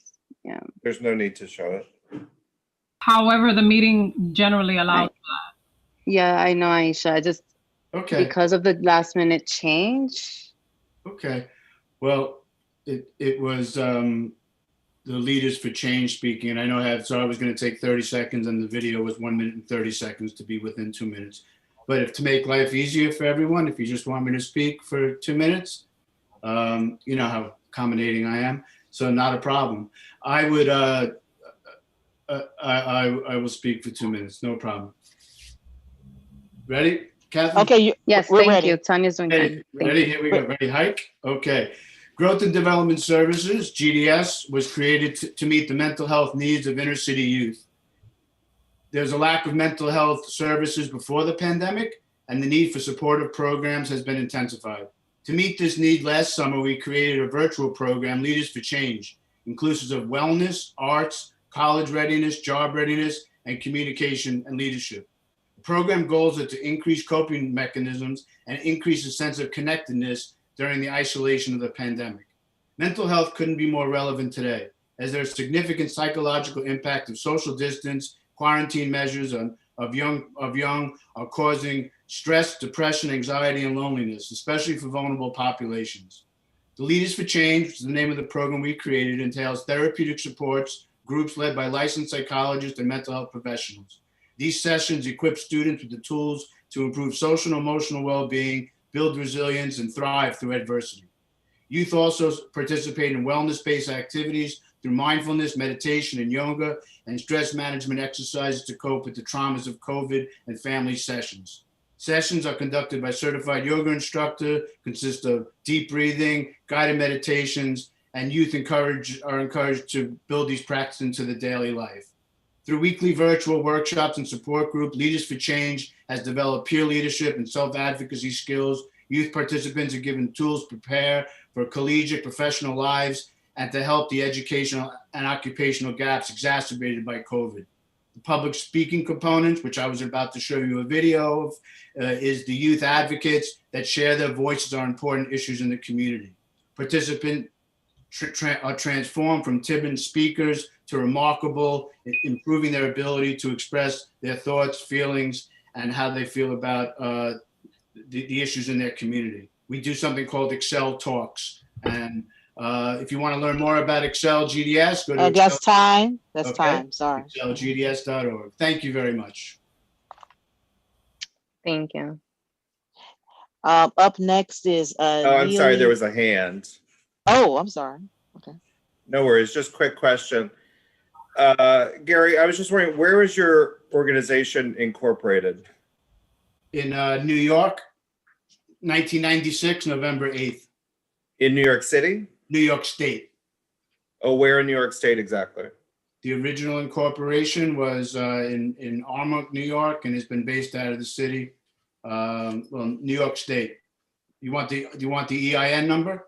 Well, it's just right near the Connecticut border, correct? New York State, we were incorporated. Yeah, it's about 5 minutes from New Canaan. That was all. Thank It's you. okay. He answered the question. Thank you. Next Thank you up for is pointing Neil. that out. Good evening. My name is Neil Weissman for Complete George, and I posted a link to remarks with images in the chat. On March 1st, the Port Authority briefed the Transport Committee on its plans to restore the George. So my takeaways. The North Path will open in the spring and be shared by pedestrians and cyclists for 4 years. The path itself will be restored to 6'9" between the cables, but will feature an access ramp with an alcove to view the Palisades and a gathering area at the entrance. These amenities are pure nice, but they are wholly incompatible and dangerous with a facility whose peak use exceeds 600 users per hour. Cyclists will descend to exit and accelerate to ascend through areas where crowds are now encouraged to gather. Compare the current South Path, which feeds cyclists directly onto the roads. Since 2015, when New York City DOT performed a 6-month traffic study, the South Path has operated with an F level of service, which means in English, people are crashing into each other. This is confirmed by the Port Authority, who reported 39 cyclist-related crashes on or near the George between 2010 and 2016. The projected grade for the North Path with even more riders will be even worse. Since 2015, the city's bike grid has tripled to 1,300 miles and annual bike share trips to 20 million. Bike travel across East River bridges rose 30% in 2020 alone. Yet rather than expand capacity, as this community board and 9 others in Manhattan and the Bronx have called for, the Port Authority will accelerate its decline in service by inducing more pedestrians to visit. My condolences on the passing of Edith Prentice. She was a fierce advocate of transportation access, and thank you for the opportunity to speak.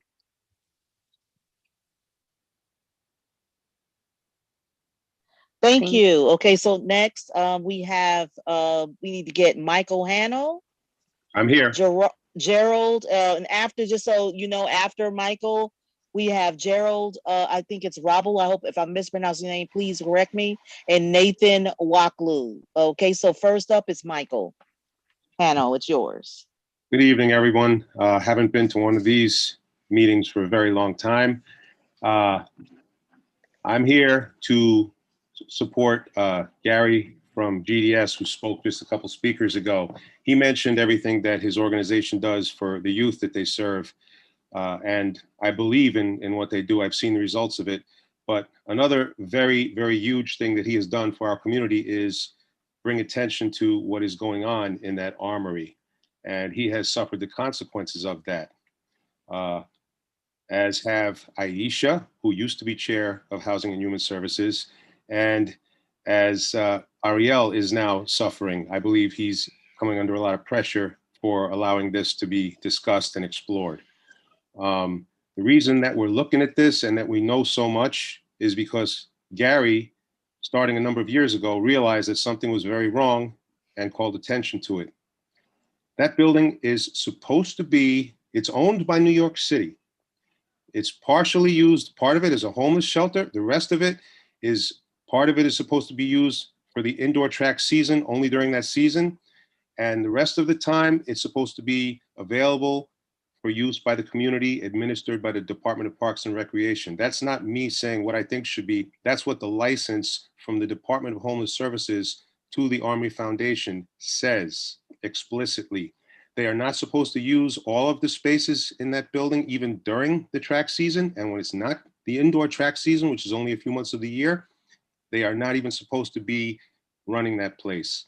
What's going on is egregious. Norb Sander used to be the head of that foundation. His last year, he made over $300,000, and that's a part-time job, and he died before the end of the year.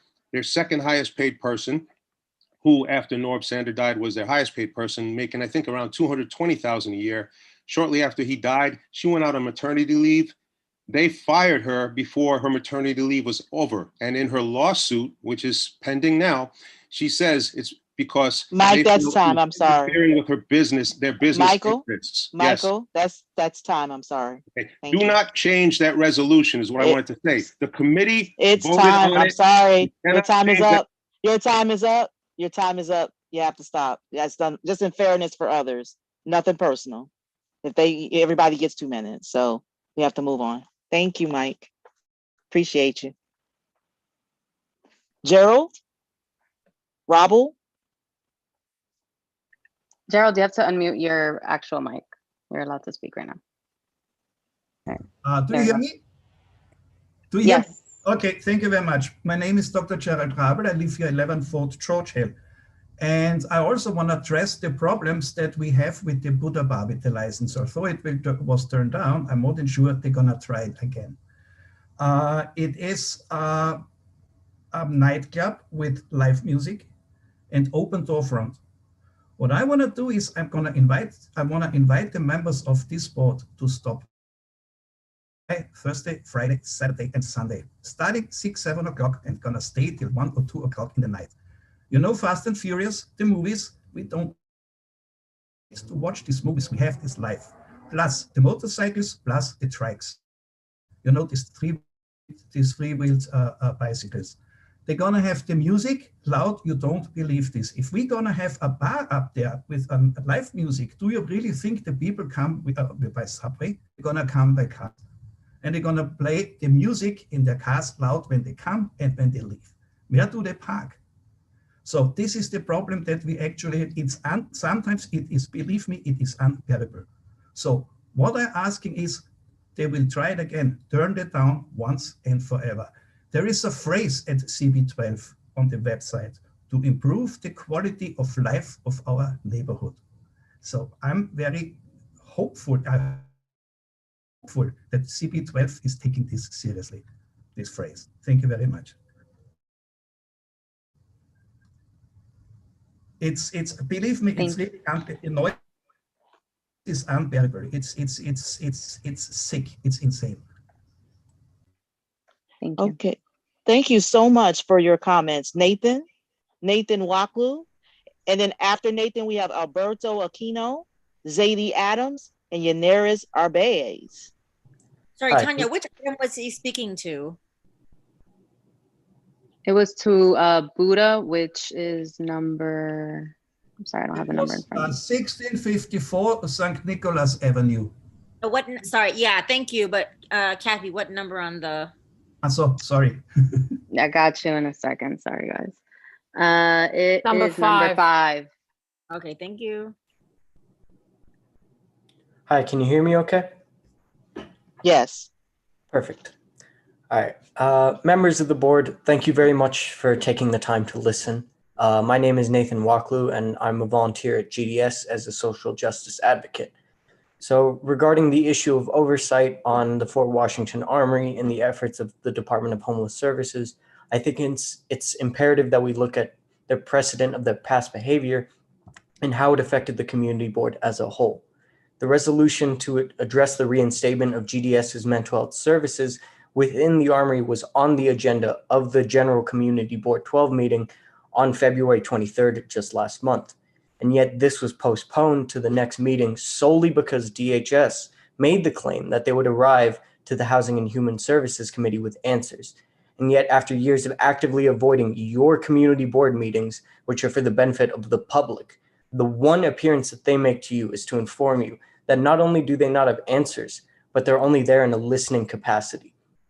I could stand here and tell you about the faults of DHS in addressing the Armory, but one of your own members and former chairs, Aisha Ogilvy, said it best when she said this behavior was unacceptable. And this is exactly the issue. This behavior from a state agency is unacceptable when so many lives are on the line. It's unacceptably disrespectful to each and every one of you on the board. It's disrespectful to the hardworking people at GDS, and it's disrespectful to the people of Washington Heights and the Inwood community.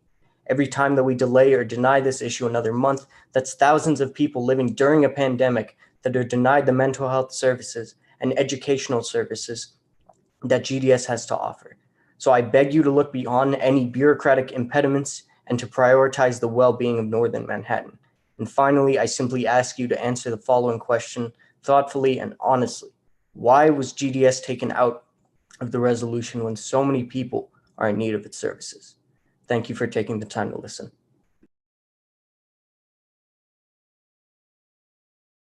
Thank you so much. And next we have Mr. Aquino. Alberto Aquino. Hi, I'm here. I guess I'll start by saying good evening, everybody. My name is Alberto. I work as the Director of Youth Programming at the Armory.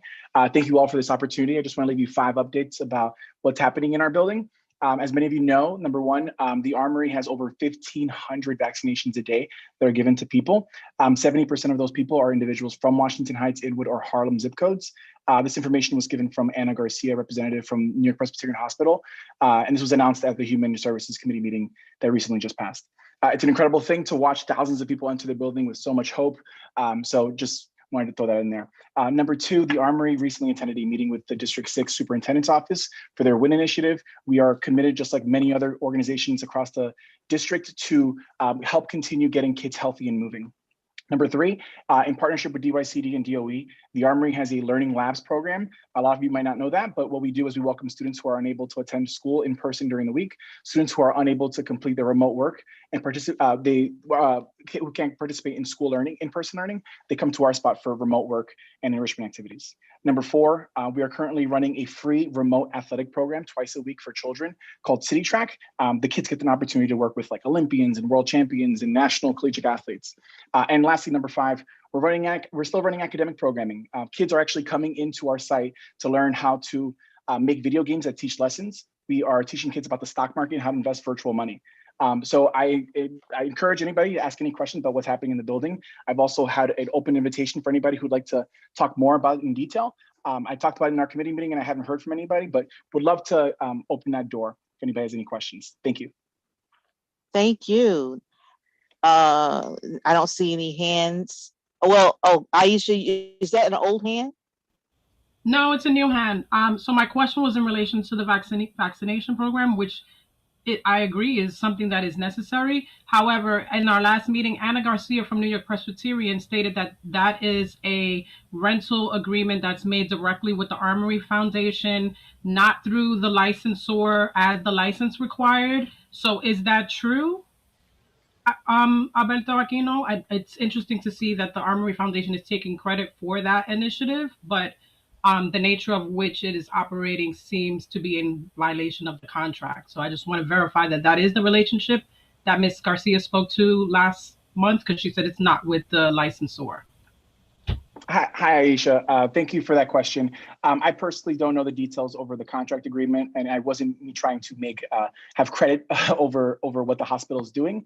The Armory Foundation is hosting them in the building, so I can't speak to details specifically about the contract. I don't know about that. I'd encourage you to talk to the hospital about it. They've asked specifically to be talked to about it. Thank you. All right, great. Thank you, Alberto. We're gonna move to the next. I'm sorry. Oh, Glennis Aquino had her name. Yeah, I know, but we're in the public session. It's 8 minutes to 9 o'clock, and we have a substantial number of resolutions. Gotcha. So we have Zadie next. Yep.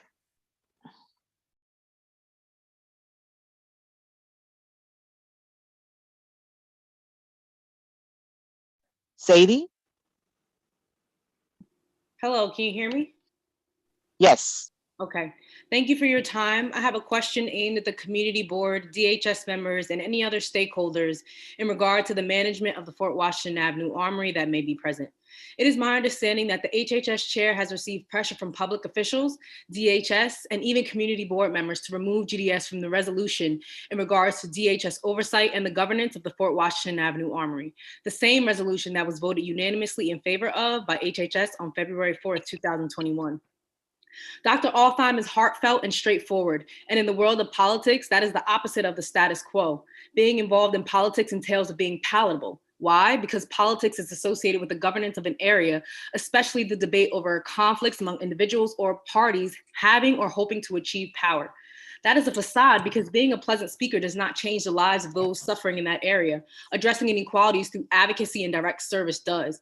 GDS was not founded for politics. It was not founded to achieve power. GDS has been in service because multi-marginalized youth and families need betterment resources to level out disparities that politics, such as what's gone on with this building, allows. This leads me to my question. Is there space in the building? We know the answer. The Armory Foundation is marketing space on their website as we speak. So then why can't GDS have a space to provide mental health services to families that need it, especially in a community that has been terribly hit by this pandemic, watched their family members die at a disproportionate rate, and suicide rates have hit an an unimaginable number.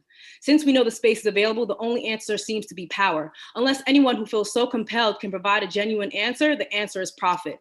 You all have seen the coalition of people impacted by GDS's programs come forward. The decision on this matter could be simple if politics was more concerned with the aspect of governance that is aimed at helping those in need rather than the achievement of power. Also, just to Daryl's point really quickly, he asked about the location of GDS.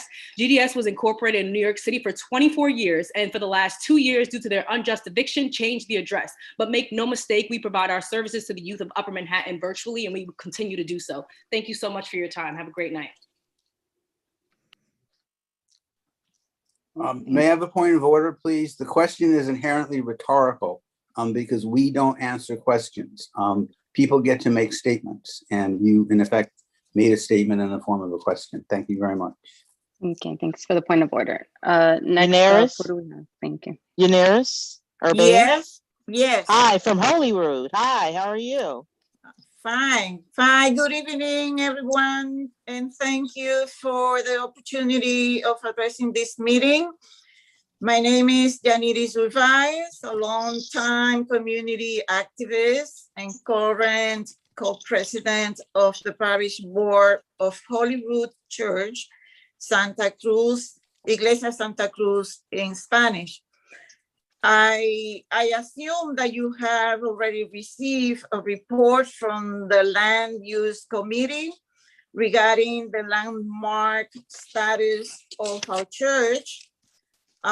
During the committee meeting at the beginning of this month, there was extensive discussion regarding the historic importance of Holyrood Church. And as I remember, the resolution to grant the church landmark status was unanimously adopted.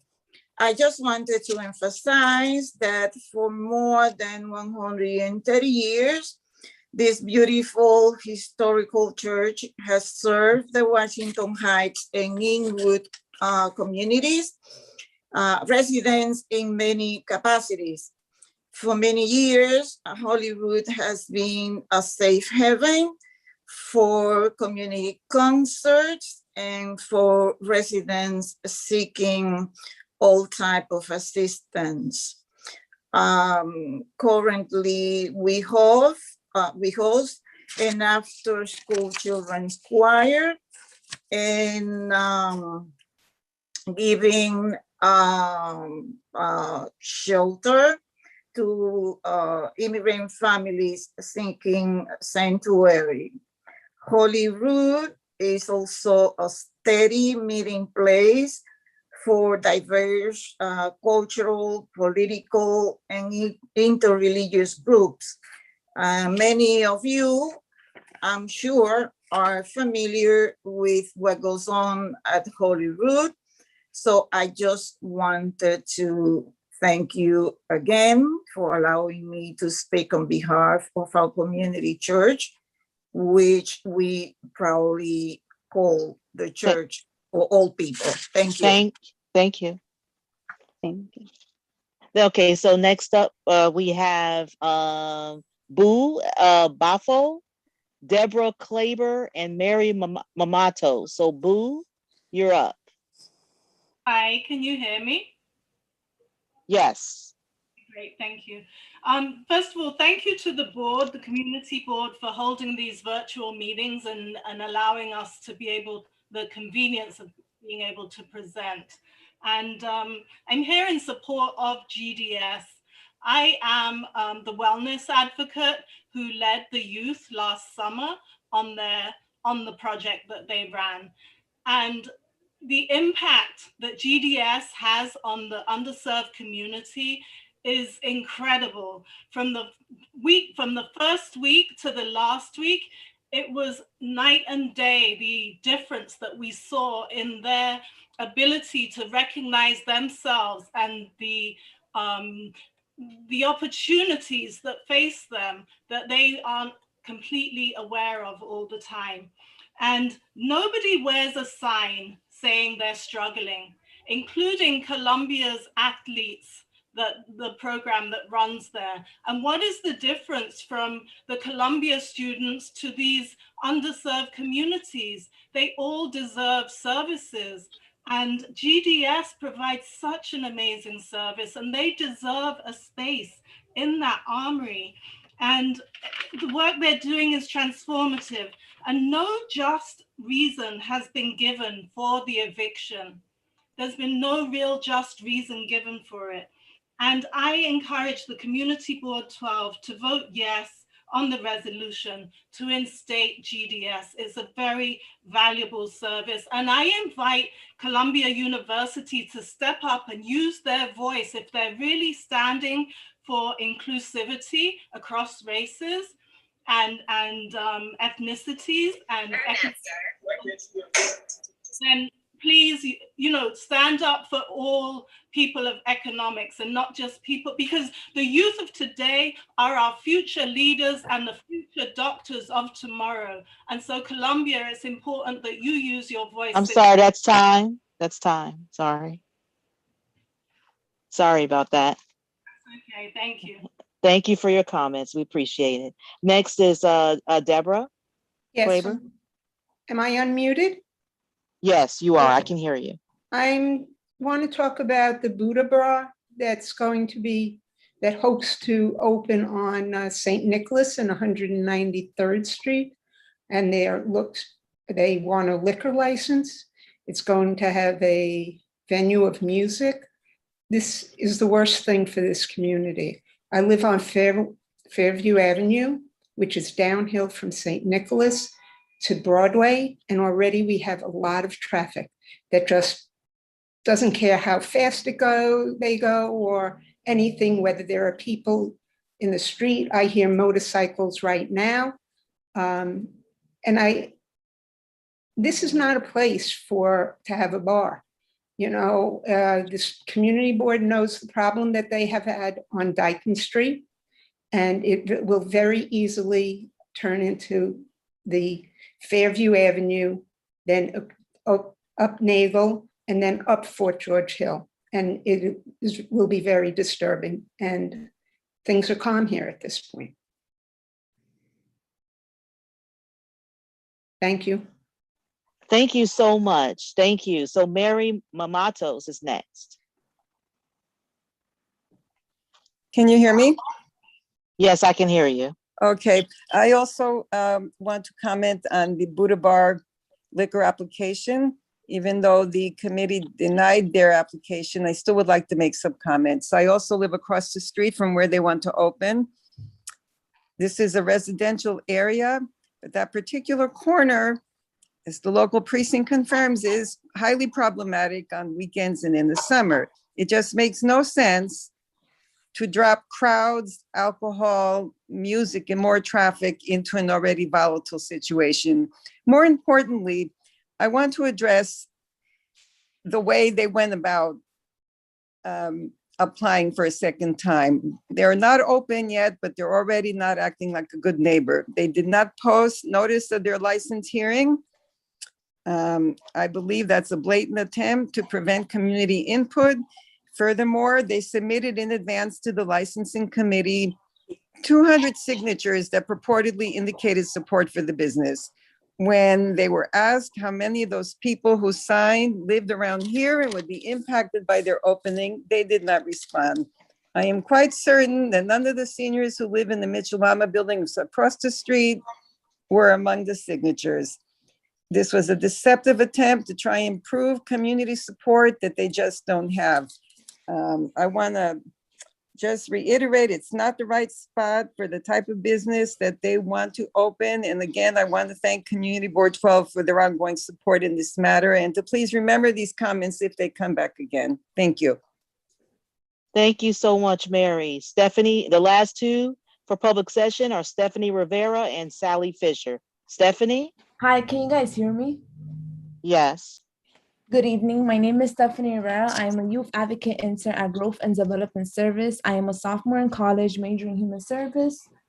I started GDS over the summer in the Leaders for Change program. Many people are afraid to speak up, which is why I do this because it allows me to pursue my rights. I want more young people to have the same opportunities to learn as I did and to see how it improved in my life, learning how I became unafraid to speak up and express my opinion. This is why I've come here to speak up for my privileges and to argue that GDS should not have been taken out of the resolution. Why is the armory open but full with a bunch of empty spaces? If it were open to the public, we could turn it into a community center that could help families, especially how now youth are now affected by the pandemic. They have no one to communicate with, and many of them, especially online, do not feel they can take a break from home. All of these young people end up on the streets unaware of the risks they're putting in themselves. Since then, the pandemic has impacted a large number of people. Many people I know have become antisocial as a result of their lack of contact with others.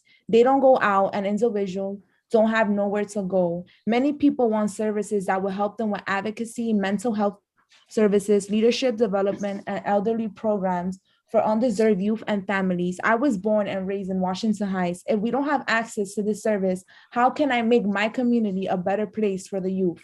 We want the Armory to be a welcoming place for everyone and to be able to assist a large number of people. We want youth to achieve their inspiration and understand that they have the ability to be successful in life, just like I did. This is why I've come here today to share the importance of signing the GDS resolution. And I would like to say thank you for taking the opportunity to listen to me.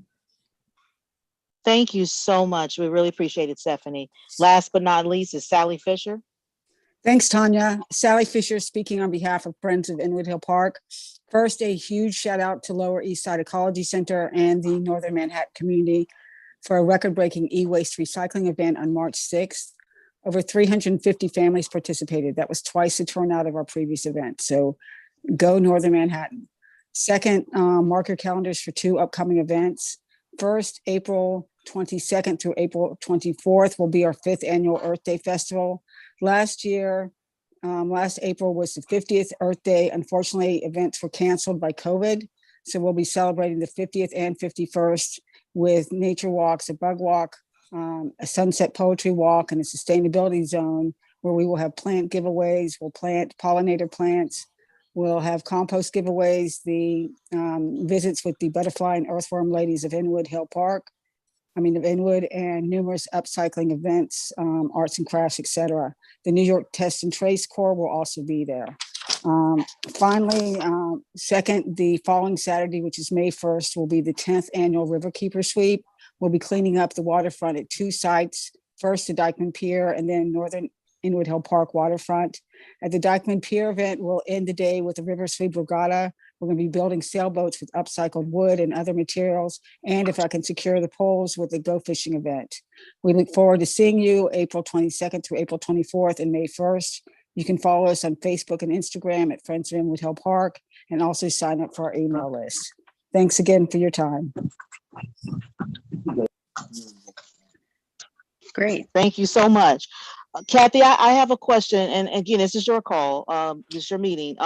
Someone had to leave. They wanted to speak, and they just wanted to read what they wrote. I would say it out loud because they couldn't say it. Is that something you want to give a minute for? Is that okay, or do you? Yeah, just read it. You can read it. Okay. All right. Got it. Okay. Thank you. Give me 1 second. Hold on. I'm sorry. Okay.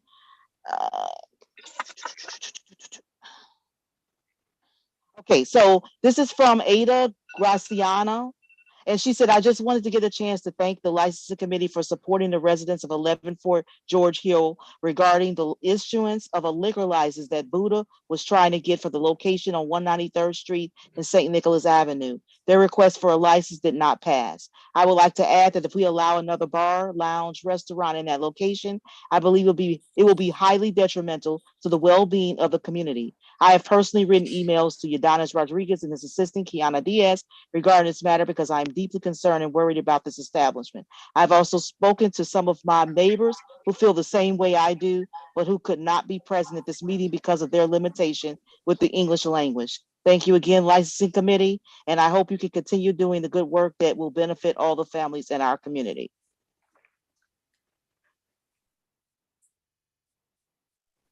Yeah, Liz. I just have a clarifying question. This application, this Buddha place, this is a completely different place from Buddha Beer Bar on Broadway and One Night. They're like unrelated? They're unrelated. Got it. Thank you. Okay. It's number 5 on the agenda. All right, everyone. So thank Catherine, you. I'm sorry. Can I just add, just to clarify a little more for No, because we can talk, Isidro can include it as part of his report when we get to the agenda item. But at this time, we have to move forward. So thank you, everyone. Right now, we are going into our results. I had an audacious goal tonight. Let's see if we can somewhere get close to wrapping up before 11. So next up, we're going to have land use chairs. Please be concise. Folks who have resolutions, 5 minutes, and Tanya will be keeping time. We're also going to be timing discussions. So first up, we have Wayne. Okay, thank you, Catherine. So the Land Use Committee has 2 resolutions, one of which pertains to the proposed designation of Holy Rood Church, which the speaker during the public session already discussed. And for reference, this resolution was already voted on by the executive committee, and it was voted on by the executive committee because the public hearing held by LPC was actually today at 9:30 a.m.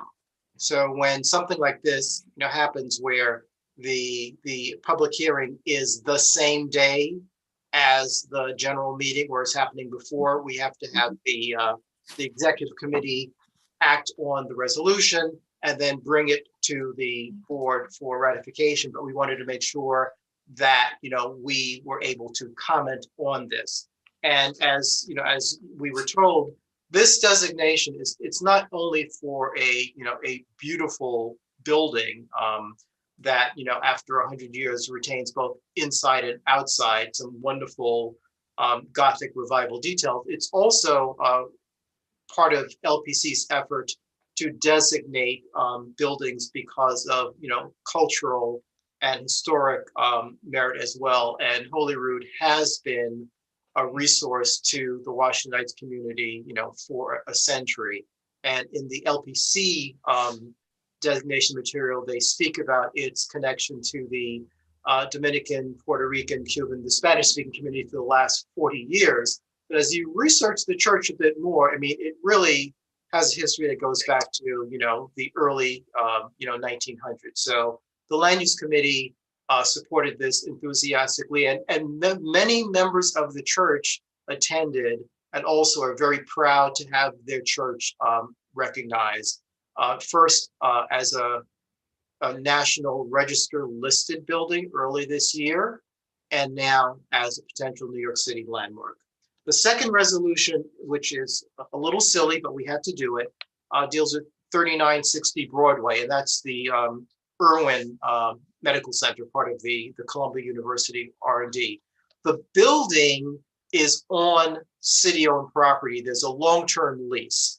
And since it's on city-owned property, any design change has to be reviewed by the Public Design Commission. So the design change that we had to vote on is they're adding a small air conditioning unit on the roof of the building that already has air conditioning units. You cannot see it. You will not be able to hear it. There are no other buildings on the block. But since it is on city-owned property, we had to, review the application. Once again, we unanimously voted. We have no comments. It's not controversial.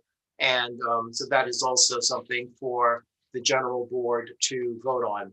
In addition to those 2 resolutions that we passed, we also discussed the presentation that CB12 hosted for the ELIZA Affordable Housing Development and structured a bunch of questions that came out of that presentation and out of our review.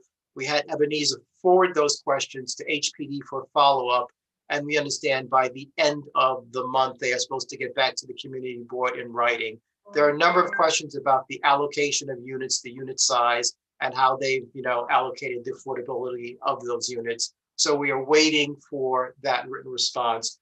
Also, we were asked by the Youth and Education Committee to take a look at the materials that the School Construction Authority presented for a new school building at 3761 10th Avenue.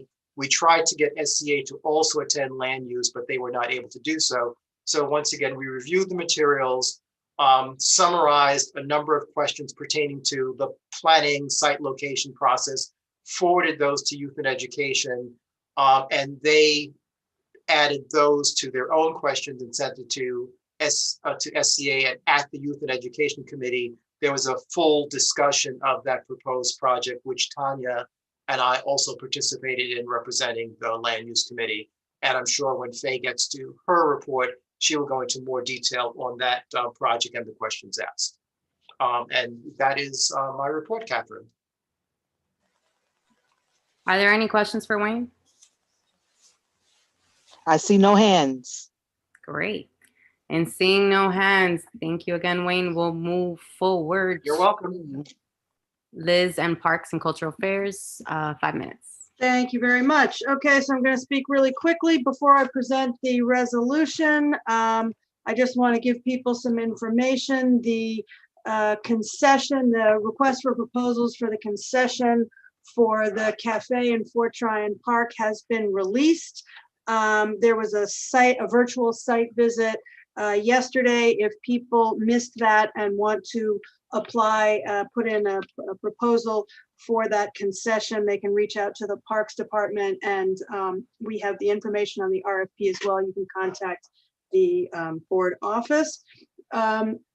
New York City has started the Open Culture Program, which is a bunch of streets throughout the city which can be closed for ticketed performances, for cultural events that are socially distanced. There are 4 streets in our district that are available to that: Jamel Terrace, Dyckman Street, Cummings Street, and Bennett Avenue. These are just like 1 or 2 blocks of those streets, and there's information on the nyc.gov on how you apply for that.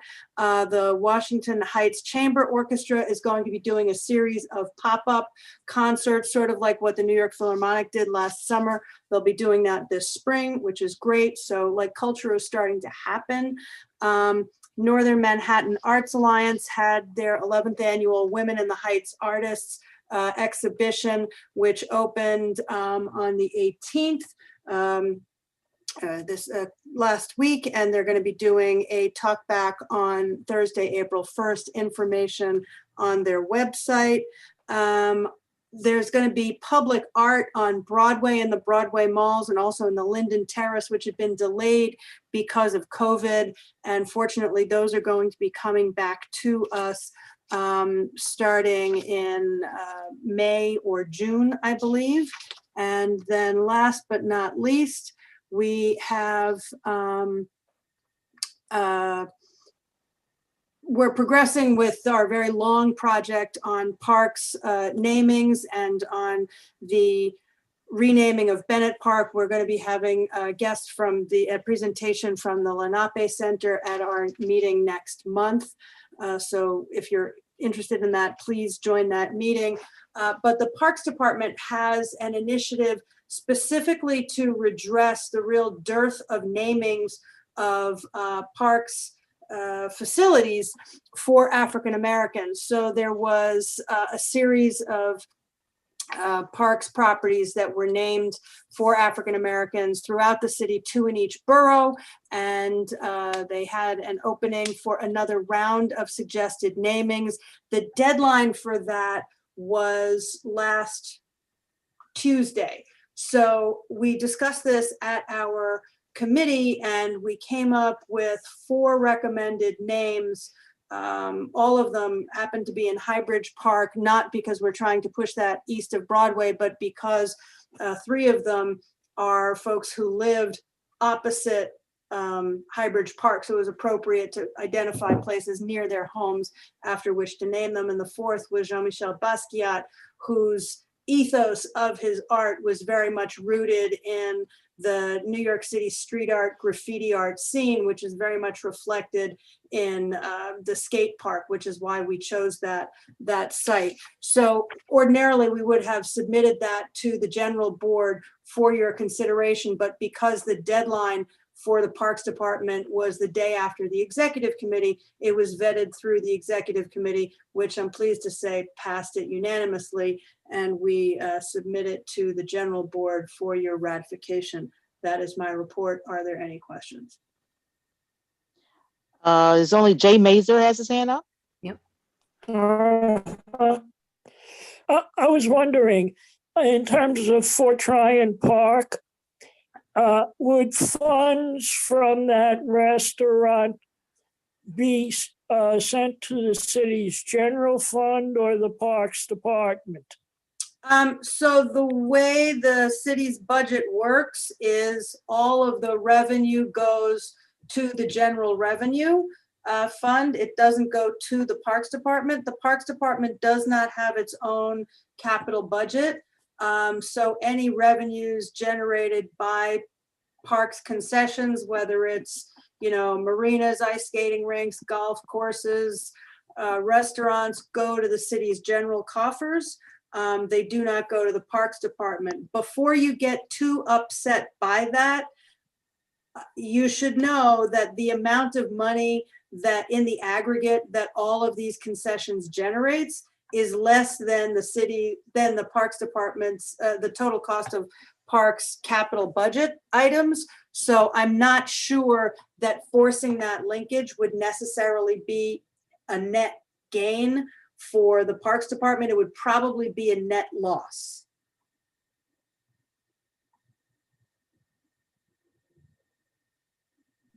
Okay. I'm guessing that answered Jay's question. Are there any other hands? No. See none. I see none. All right.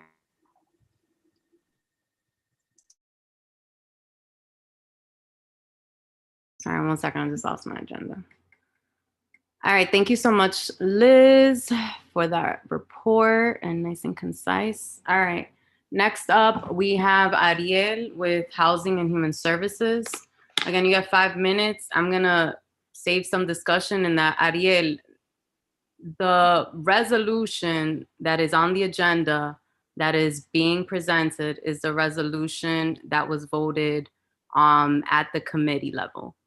If there are amendments, if somebody made an improvement to that resolution, then after you share your report and present the resolution from the floor, as we've always done, folks can share that change and to you. Cool. All right, take it away. All right, thank you. Good evening, everyone. So I just want to jump because everyone's talking about the resolution. So yes, that resolution that came out of committee is the very language that we have before us. There is a document that was sent in addition to that individual resolution that would essentially bring forward language to amend it. And so that is something that I'll try and discuss as, Catherine was just mentioning during when we bring it up for a vote. But just to go briefly over our meeting, this past month, we pretty much had heard from a few additional partners that came forward.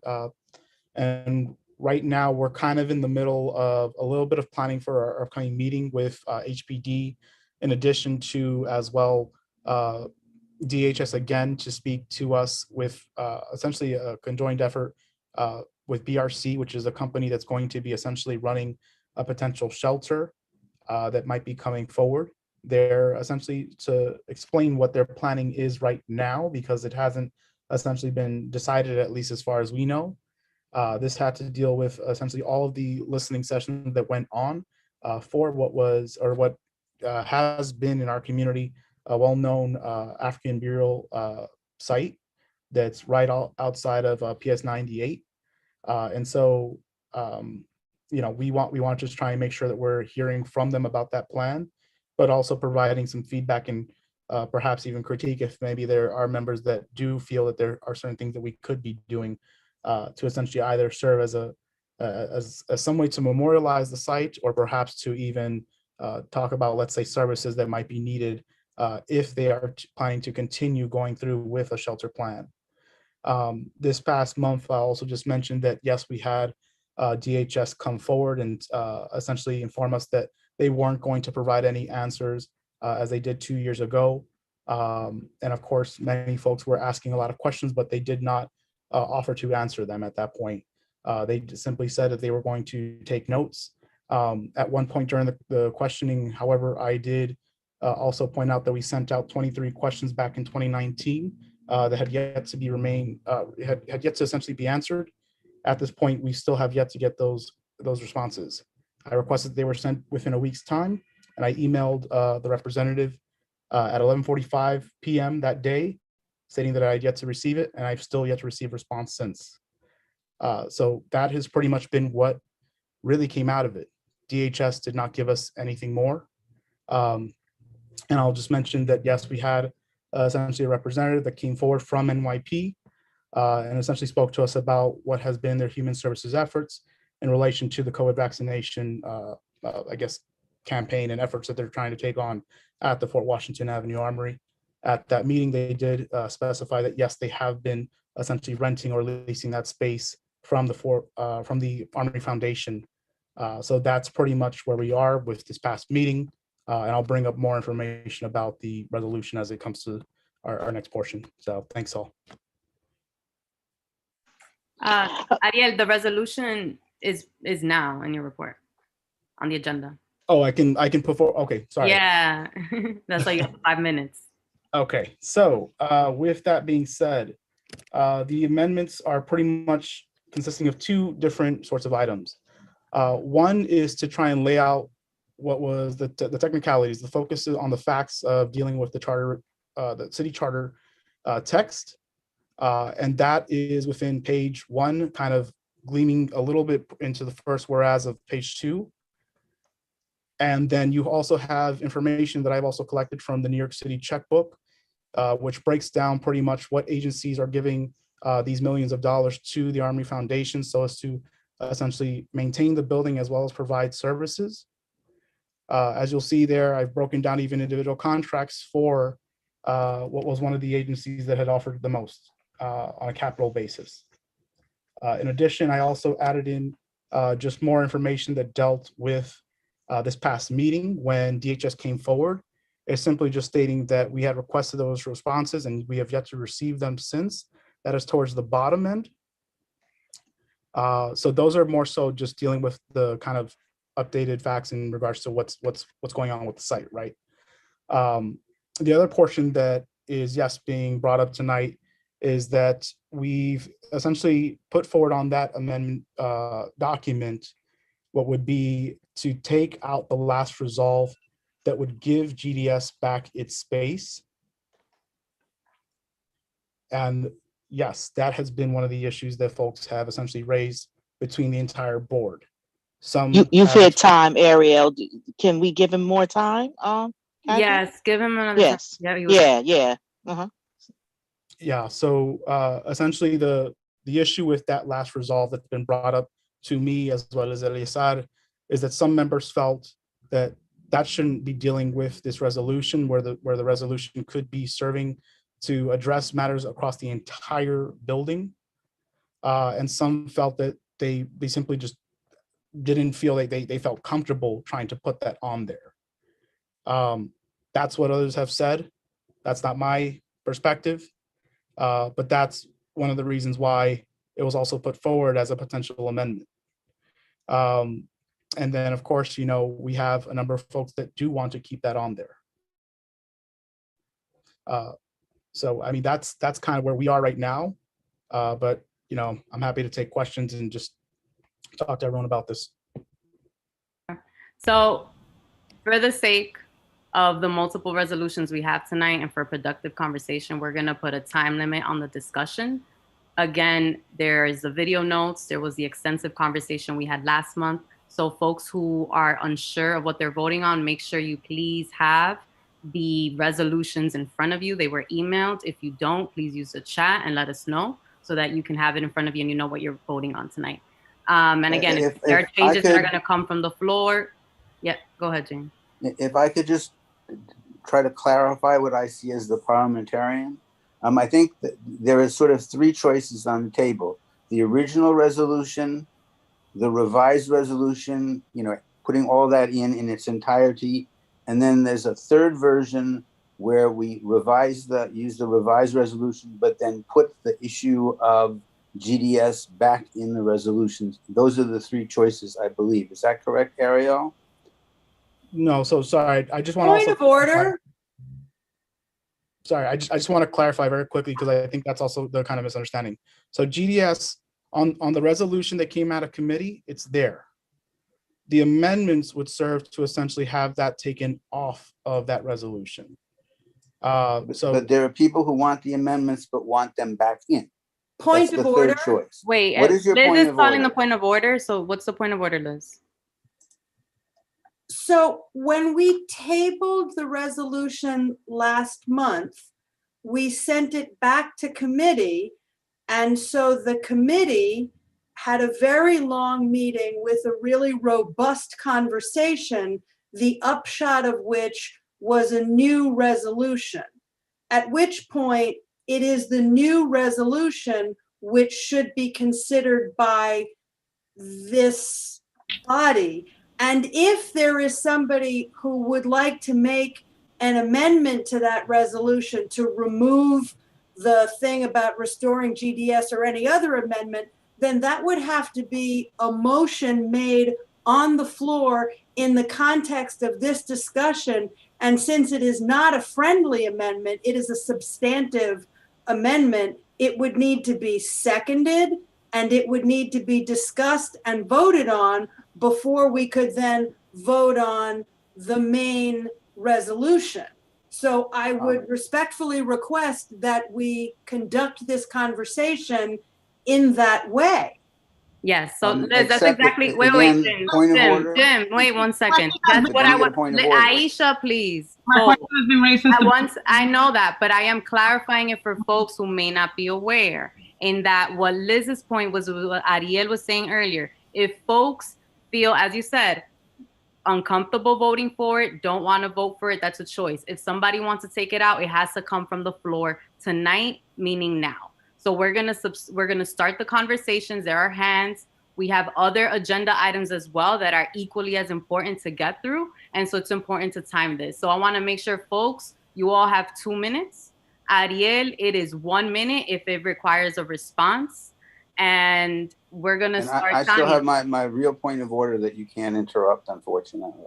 So what's your point of order? Okay, my point of order, I hope I didn't forget it, is that the statement, we voted last month to table this thing, but the thing we voted, and this was the discussion I had with Ariel earlier on the earlier confusion I had and others. We voted to table this resolution, except the resolution was never on the floor. It was never on the agenda. And the discussion we had was actually a moot discussion that was all very interesting and informative, but we were not discussing a resolution on the floor. So basically we tabled nothing. And therefore the original resolution, and this is basically, I believe I'm understanding what Ariel said. We therefore are working with the original resolution that the committee put forth back in February. Correct, Ariel? Yes, you're dealing with the resolution that came out of the committee. And right, and very good, thank you. We're all on the same wavelength now. Thank you. The time is 9:32. I'm going to give for 10 minutes for discussion. So Tanya, who's first? I was. First up, according to the list, it was Cedro. So first of all, I will put myself last because there are people on the list who have not spoken. Aisha, please don't speak over people. You're wasting time. You're wasting time. You're right after Cedro. You're right after Cedro. Like his hand went up first. Actually, my hand was first, but I'm putting myself last because there are people on this list who haven't said anything. I'm sorry. Can you not interrupt me? So I'm sorry. Don't interrupt me. Don't interrupt me. Don't do that. I'm sorry. That is not okay. Speak. So I'm sorry. Can you not do that?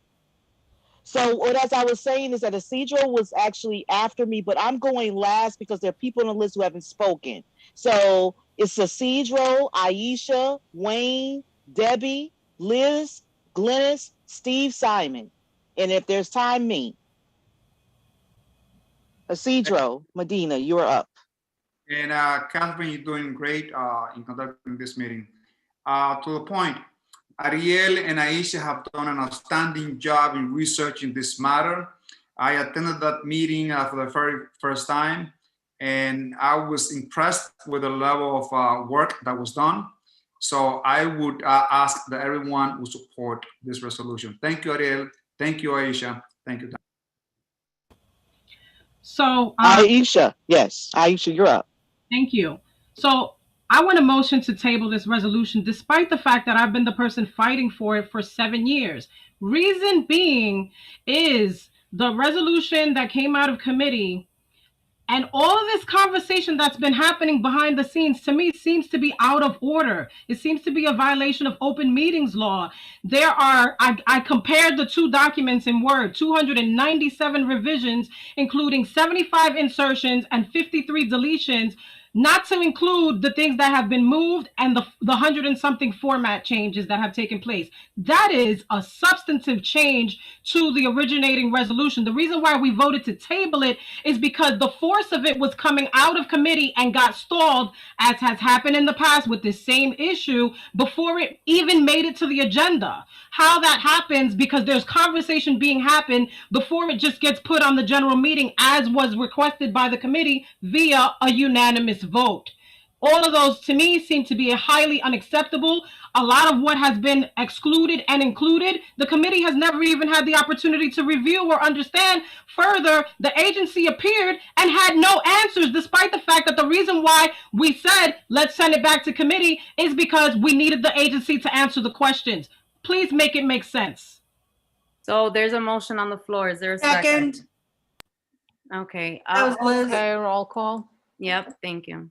Okay, so we are now voting to send back. Wait, can I add something to that? Or No. No, No. we're voting now, unfortunately. We don't need to do a roll call vote if there's no objection. So if you could find out if there's an objection, and if there's no objection to tabling, then we don't have to do a roll call. Is there an objection to table the Housing and Human Services resolution?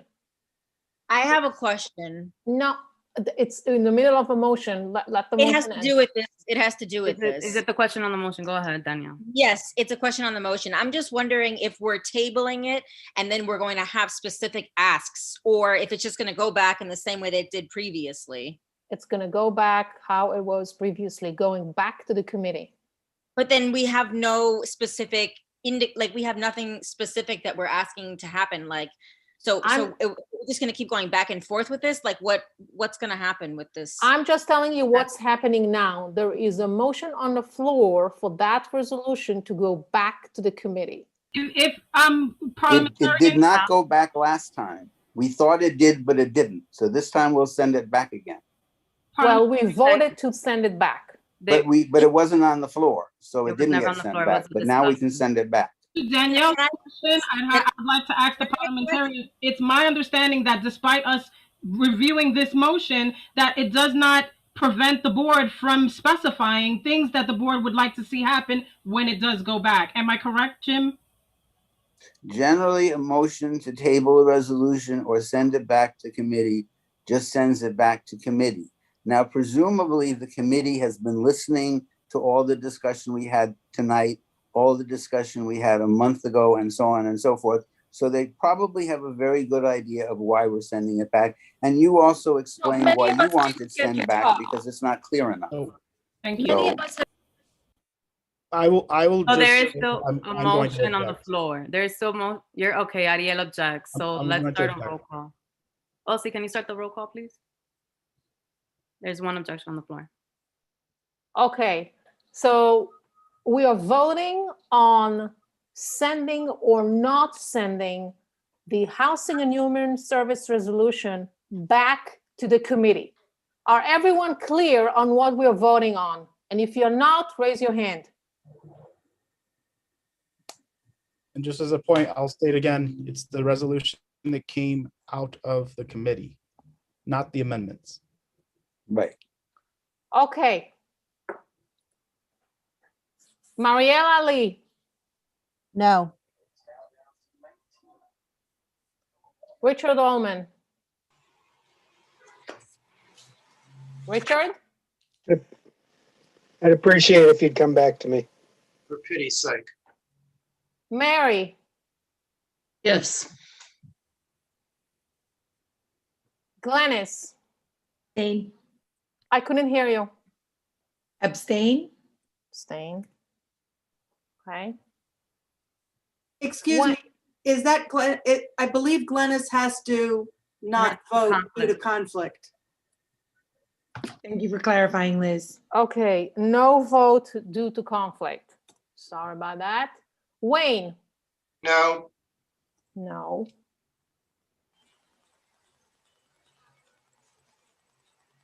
James? Yes. Tanya? Yes. Eli is not here. Daryl? Pass. What is pass? You come back to me, please. Oh, I'm sorry. Nobles? Yes. Yes. Robin? Robin Cruz? Robin Cruz, I know you're there. Wildest Cruz? For clarity, yes means we're sending it back, Correct. or no means we're. If you vote yes, you vote to send it back to the committee. If you vote no, you vote to vote for that resolution tonight. Okay, vote no. I vote no. Okay, no. Gerard. Thank you, though, by the way. Gerard. Gerard Dangle, where are you? You were there. Catherine. No. left. I can't hear you. Can you say it again? I'm sorry, Catherine. No. No. Domingo. Domingo? No. No.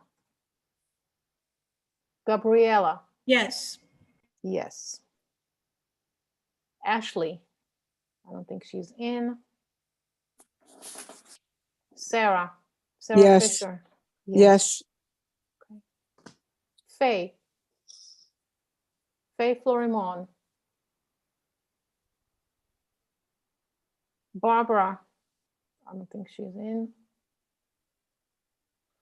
Mariella Graham? No. No? No. Okay. Miriam James is not in. Danielle? No. No. Leo Jimenez? I don't think he's in. Joseph? Yes. Yes. I vote no.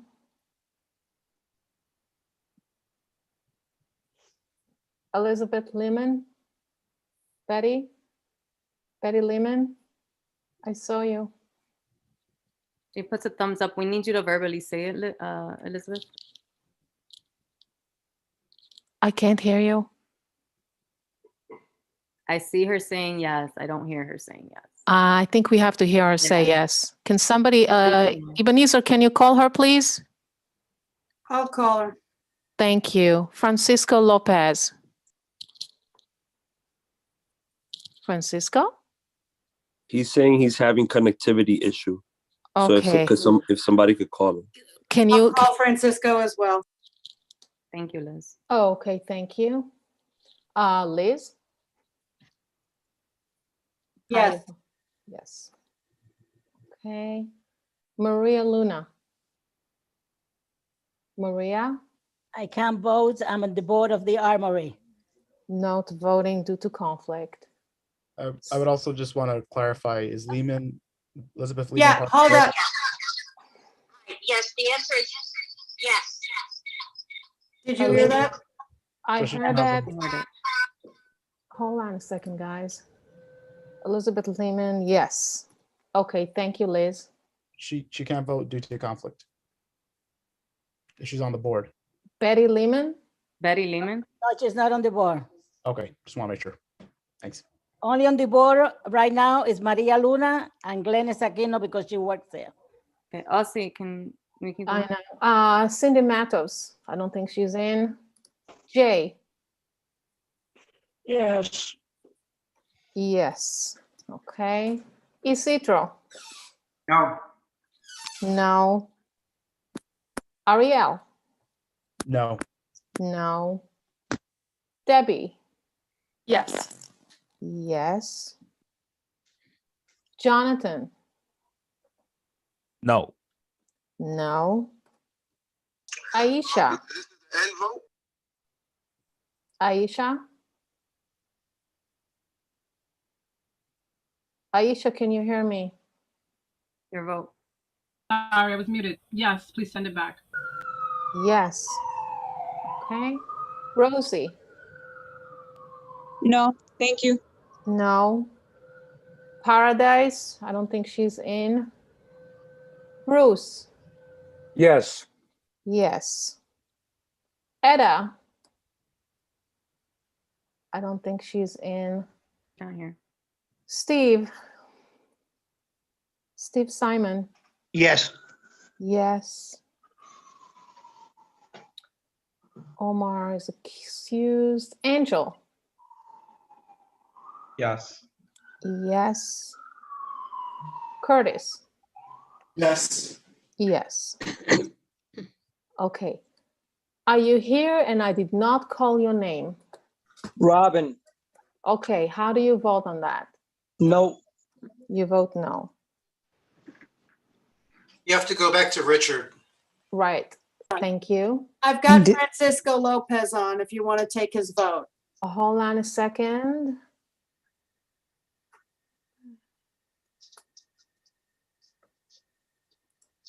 Okay, And how is Francisco is voting? Francisco. Francisco, do you vote yes to table or no to not table? Yes. Yes. Okay. Now I have to go back to Richard and Daryl. Richard. Richard Ullman. I vote no. No. Daryl, hold on a second, Daryl. Okay, Daryl? Yes. Yes. Did I miss anyone? Did I not call your name? Okay, I just want to remind you, OC, that we count the votes especially when we have conflicts of interest. The total number of votes is the total number of people who voted yes and no, and the total number does not count the people who are not voting. So that means the total for counting what a majority is does not include the people who are not voting. Got Okay. that? I got that. If you give me a minute, I will give you the yeses, the nos, and everything else. And I also OC. said that not just to instruct or remind OC, but to remind all of us how the voting works in these situations. Thank you, Jim. All right. OC, while OC is counting that, Ariel, let's wait. Let's have actually OC count that. I know that there's still hands. I'm assuming all the hands are for the resolution. Gonna have to wait for a minute. If I may interject, Kathy, Francisco is still having some connectivity issues and Betty seems to still be having some issues with her sound. So if you need me to call them again when we do the next roll call, I'm happy to do that. All right, thank you. So I got a quick second to get another glass of wine, or I'm just playing. I'm sorry. I'm gonna Are count you it getting that twice. for everyone? So OC is counting. I'm gonna count it twice before I tell you what the vote was. 18-14. 18. Thank you, Maria, but it has to come from OC. I know.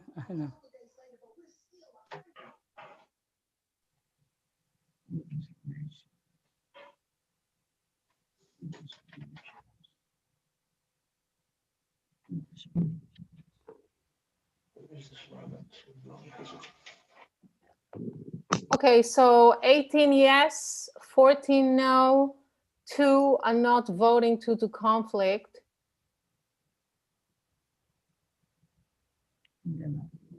Okay. So that means, so thank you, OC. So the And we are, I'm sorry, let me, Go ahead. we are 37 members voting. Of them, 18 yes, 14 no, and 2 are not voting due to conflict. Okay, thank you. So the resolution goes back to committee. The hands, like I asked earlier, if we're only for the resolution, then I believe we can move forward since Ariel, you have nothing else to report? No, that'll be it. Thank you. You said the yeses trump the nos? Yes, it was 18 to 14. Okay, thank you. All right, so we're going to move on to youth and education, to Faye. Again, 5 minutes. Please make sure you have the resolution handy.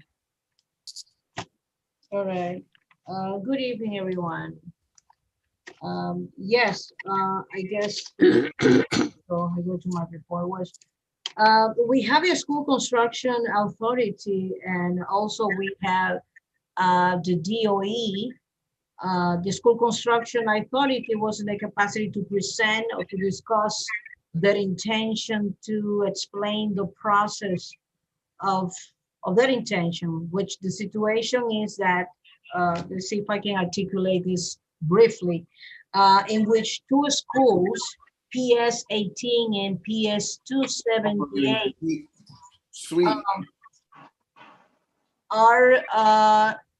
are losing their present lease in 2018. In other words, they only have and the present location until 2018. And where they are located, this is a private SPAD or facility.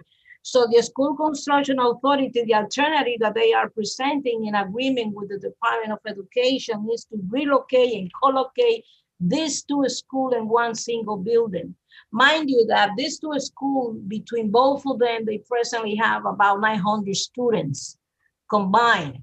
And the new school that they are proposing, which is located at 3761 10th Avenue, near the MS5, and also in front of the projects that is in that area.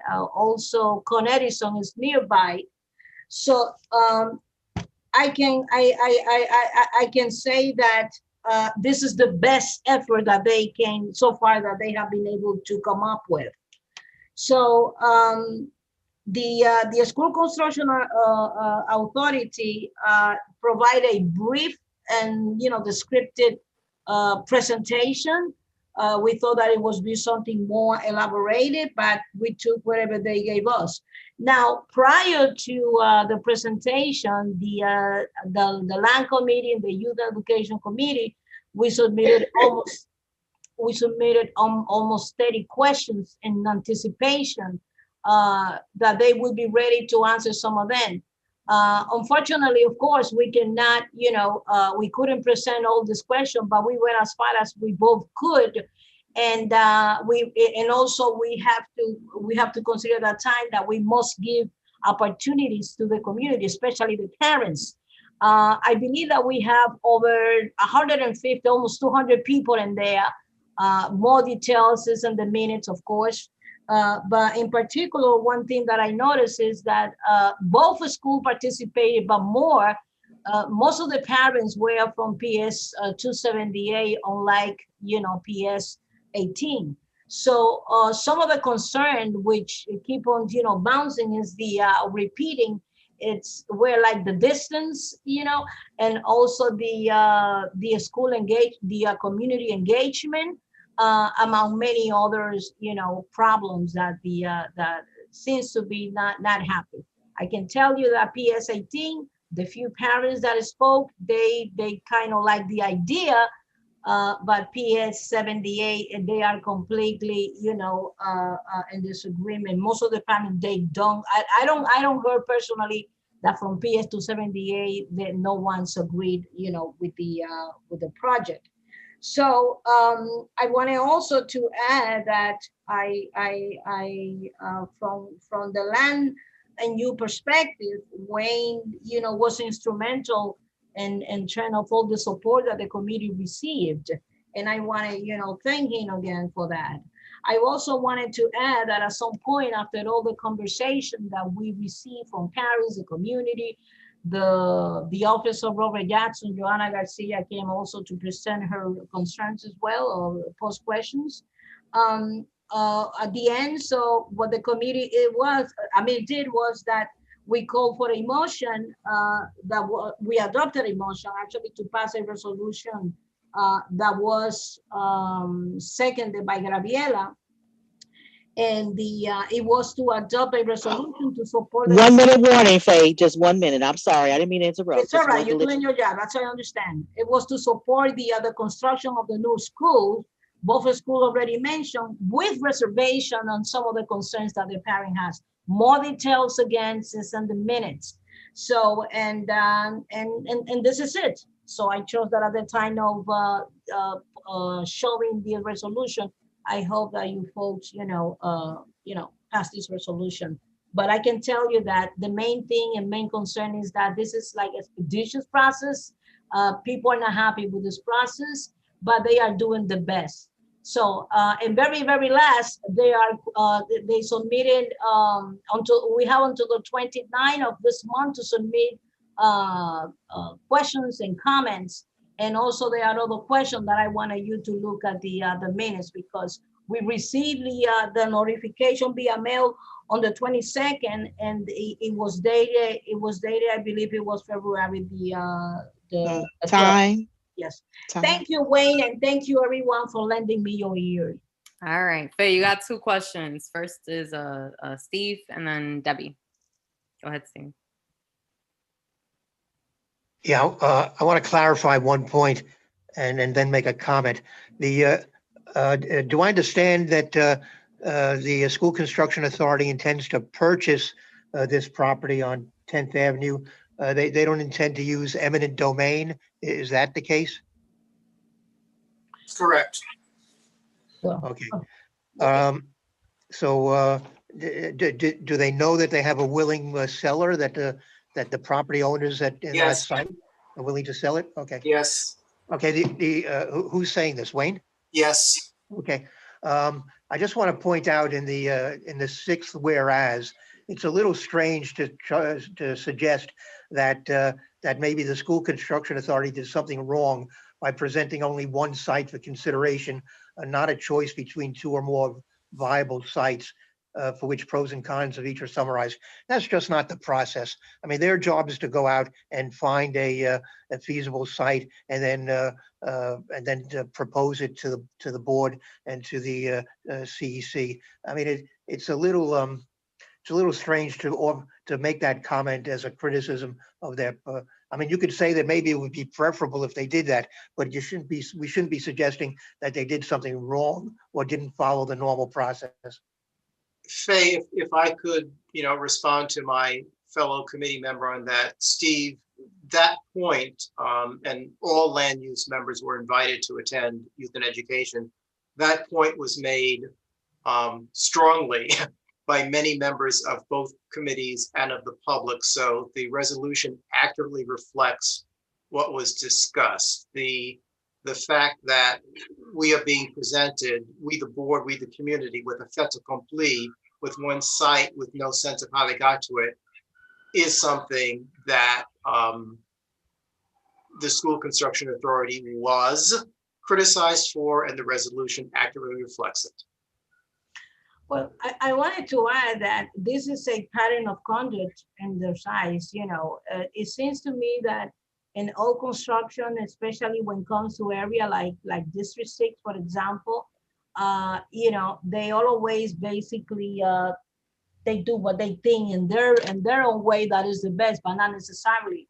And I don't think, in my personal opinion, that the community is usually heard in a the way that should be.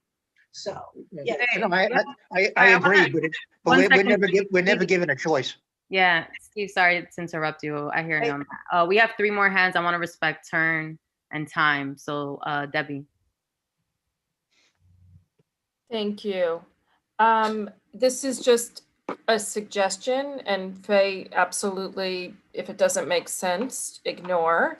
But I would suggest perhaps, because I do think that we're asking that they do this better in the future, and particularly on communication, community engagement earlier in the process, et cetera, that's a message that the DOE needs to that to me is a DOE responsibility. So DOE, like there was a choice here that it was okay for these schools to be relocated out of the zone, right? And these are important issues. And then all the issues that are made here about the process, et cetera. So I'm just wondering if it would make any sense to maybe have the second resolve, have the ask go to the DOE rather than the SCA, because I had this sort of similar thought to Steve, which is that the SCA is like the real estate department. Like they had a charge from DOE to go out and do something, but ultimately the responsibility was with DOE, that they didn't inform everybody, that they didn't bring people into the process, that it didn't seem to matter that it was moving out of the zone and it's leaving basically like one zone school. Now you have these 2 new schools now sitting next to PS5. So there's a lot of implications that are DOE matters, not SCA matters. So that's just a suggestion as a friendly, do we want to kind of have at least one of the resolves point at the DOE? Sorry to be long-winded about that. All right. Well, your Mary friendly is well accepted. What is it that I wanted to add it up on this? I wanted also for you to also considering that although we have the superintendent is representing the DOE and the executive superintendent as well, but what they were more than the capacity of listening to, what the community have to say. But it seems to me that they not even have a plan B, which was one of the questions that my committee, that we posted. So, but that it's a lot of things that are missing on this. All we know is that they wanted just to build the school and then push them to build the school, but I don't think the community inputs is sufficient for them to take like a definitely decision and build that school. I think there is a lot of discussion that needs to happen before. Yeah, just as a point, I wanted to just real quick because there's 2 more hands. So the change, the friendly amendment that Debbie has suggested, are you clear on what you're adding to that result? But Catherine, on that point, I mean, we should look at the documentation that was sent to the board. All of these actions are pursuant to the School Construction Authority Act. So, the community board is being asked to respond to certain things, just like if it was a BSA or ULURP. So it's pursuant to the School Construction Authority Act, not to anything Department of Education. So these are all things that are by law the responsibility of SCA. All right, so maybe it wouldn't make sense to switch. It makes sense to tell the School Construction Authority that, we are looking for more community engagement. If they bring DOE in, and even in their document, they say we can invite representatives, SCA and DOE, but it's under their legal authority. Okay. So we can have that for a future result. Jim's next. Okay, well. I want to concur with what Wayne said the first time he spoke. And that is that, and it's actually just a general concept. The agencies that deal properly with communities and such, one way of getting community input, of course, is to ask all these questions in advance and have charrettes and all this stuff. But another way of doing it is simply doing a little extra work and giving the community choices of several sites. And that's happened time and time again. Now, it may not even be what the School Construction Act, whatever it is, says, but that's what we want, and that's what we're saying. That's how we think it ought to be done. Thank you. Well, I wanted to add, thank you, Jim, but this is important also. What I wanted to say is, I even proposed a committee that maybe having additional conversation, like a public hearing, because I don't think between the CEC one meeting that I don't think it was sufficient, and the meeting that we had at the Youth and Education Committee should be just a determined factor just for them to construct a school based on these two conversations that I don't think it was sufficient. So I know that they were presenting today in the city council, so I don't know what was the result of that. But I think that they should give the community more opportunity, because to me, I think the school are very reluctant to accept this proposition. Okay. Liz, and now I see Maria. Maria, you got the last hand because you have not spoken. So go ahead, Liz. Yeah, I just want to jump on what Debbie had said. It's true. Wayne is right that this is the school construction authority's legal requirement, and this resolution properly speaks primarily to the SCA.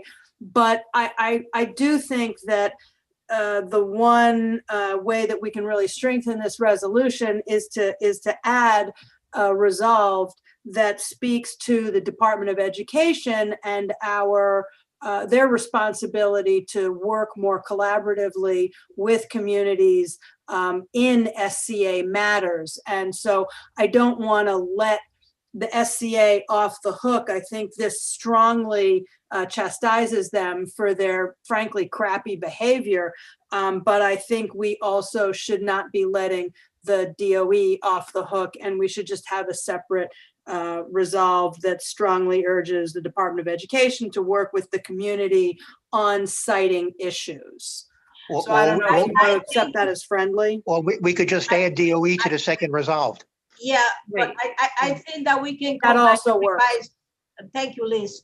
I wanted to say that perhaps maybe we wanted to wait, maybe on the original draft that we, work on it. I think there are some of the language that refer to what Liz is suggesting. I think Steve's solution to just add in the second resolve where it says strongly urges the school construction authority, we should just add and the Department of Education. Exactly.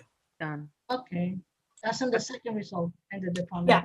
All right, that's accepted, Faye, right? And the department. Thank you. All right, Mari. No, very briefly, I agree with Steve.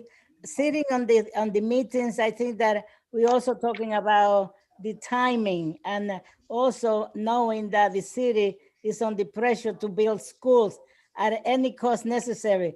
They're not going to come to our community, have public hearings and take all the time.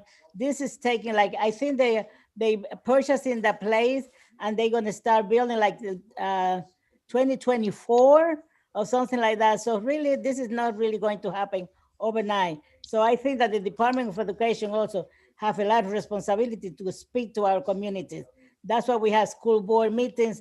That's why we have parent association. Thank you so much. So, Catherine, I have another amendment.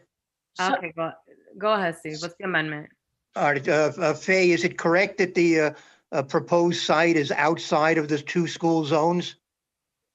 Oh, that's a good question. I don't think it's. I think that's a major point, and I don't see it referred to in this resolution. Yes. It is. So somebody brought up that, I think, It is. It's the only one in that it's moving from the zone that also includes 98 to the one that does 5, and they're two different zones. Yes, I would say so, because this is extremely of the eastern part of the community.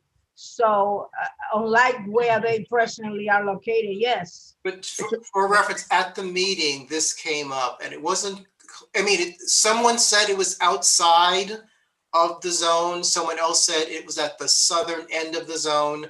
And then someone from DOE said that when you have a situation like this where the zones get close, somehow the district lines get redrawn. So it was not clear to me from sitting in both meetings if it is outside the zone, in the zone, or on the edge. And because it's on the edge, the zone lines are going to be revised. So we're not like the H, I would say. So we're not even sure if it's outside the current zones? Steve, what I just said is there were 3 things expressed. One was, and this was a parent who said it was outside the zone. Someone else said they thought it was at the southern end, which was still objectionable.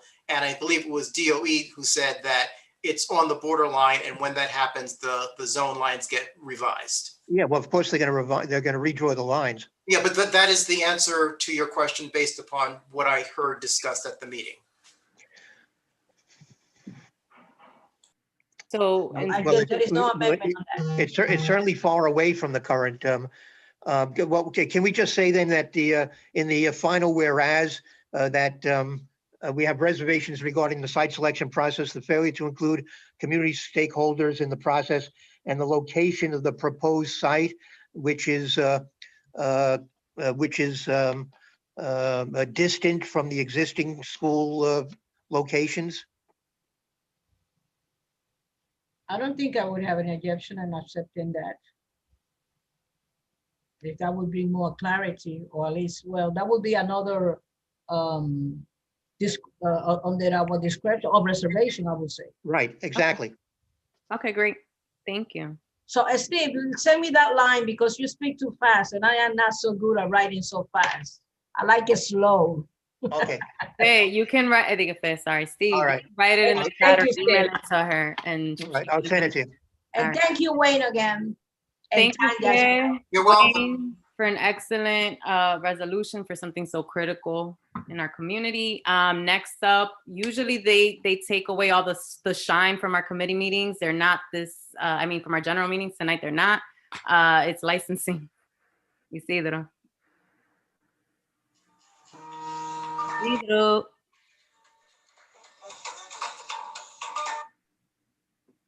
I think he stepped away. Thank you, Catherine. I'm using like different modes here because my internet is really bad. So very short report from licensing. I'm sure you guys are happy about that. We had 6 licenses, 2 of which were withdrawn at the meeting.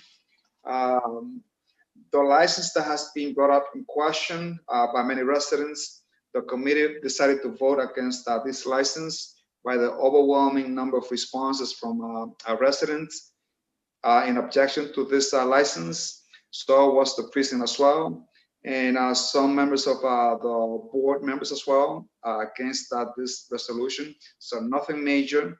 That resolution was rejected with agenda item number 5, and that's basically it. We only had 4 items to discuss. And it was a very simple, straightforward meeting. And again, the resolution in question was not passed or approved by the committee. Questions? No. Steve and James. So go ahead, Daniel. I didn't hear that, I'm sorry. Can you hear me? Yes. Hey, Isidro. I have a quick question. I'm reading through the minutes and I see that Angel asked if it's within the committee purview to ask for signatures. So I'm just wondering maybe if Jim can comment on that. And I'm also wondering if they displayed, I know that it says that they didn't submit any signatures beforehand, but I'm wondering if during that meeting, they displayed the signatures like on the screen. Yes, the signature that was in question were never submitted to the board, nor was it submitted to committee at the meeting. So it was not submitted. So you're saying that they were not submitted or displayed at the meeting either? Correct. Correct. Got it. And then what about the answer to that question about within the committee purview to ask for signatures? I'm just wondering about that. It is not within the purview of the committee. Okay, thank you. Who was it? Steve? Yeah, well, I don't know. I would disagree. I would think that if they say that they have signatures and they have a petition, you're entitled to see what it looks like and who signed it. But the resolution, I believe, says that there were discrepancies with the signatures. So is it? I don't have it in front of me, but isn't that what it says? So if you didn't see the signatures, how do we know that there were discrepancies? The discrepancy, Steve, came into place when residents indicated at the meeting that that they questioned the signatures because no one approached them, which are residents from the building. So they were questioning the nature of the signatures. And that's why that statement was made into the resolution. Okay, well, I would be careful about how you say that because we didn't even see the signatures, so we seem to be questioning whether or not they were legitimate signatures when we have no proof one way or the other. Okay, so I can take as a friendly amendment to amend that phrase on the resolution. Yeah, I mean, you could say that they claim they collected signatures, but nobody in the neighborhood says that they saw that or something. But I would be careful about using the word discrepancies. And let me just ask you, we voted, I think, on this very same liquor license application a couple of months ago, or are they entitled to just keep coming back until they get this the response that they want? Right. So this applicant actually came last year, and believe it or not, they were approved to get a liquor license. What happened was that because of the nature of the pandemic, they couldn't submit that resolution from the board to the SLA. And because of that, a year passed by and they had to come back to the community board, and we have rejected them twice. I believe it was in December and now in March. So it was in December we voted, so it's okay for them to come back just 3 months later? It's okay for them to come back, and I think that they should, because what can happen is that what we do as a community board is that we render a recommendation to the SLA, as you know, Steve.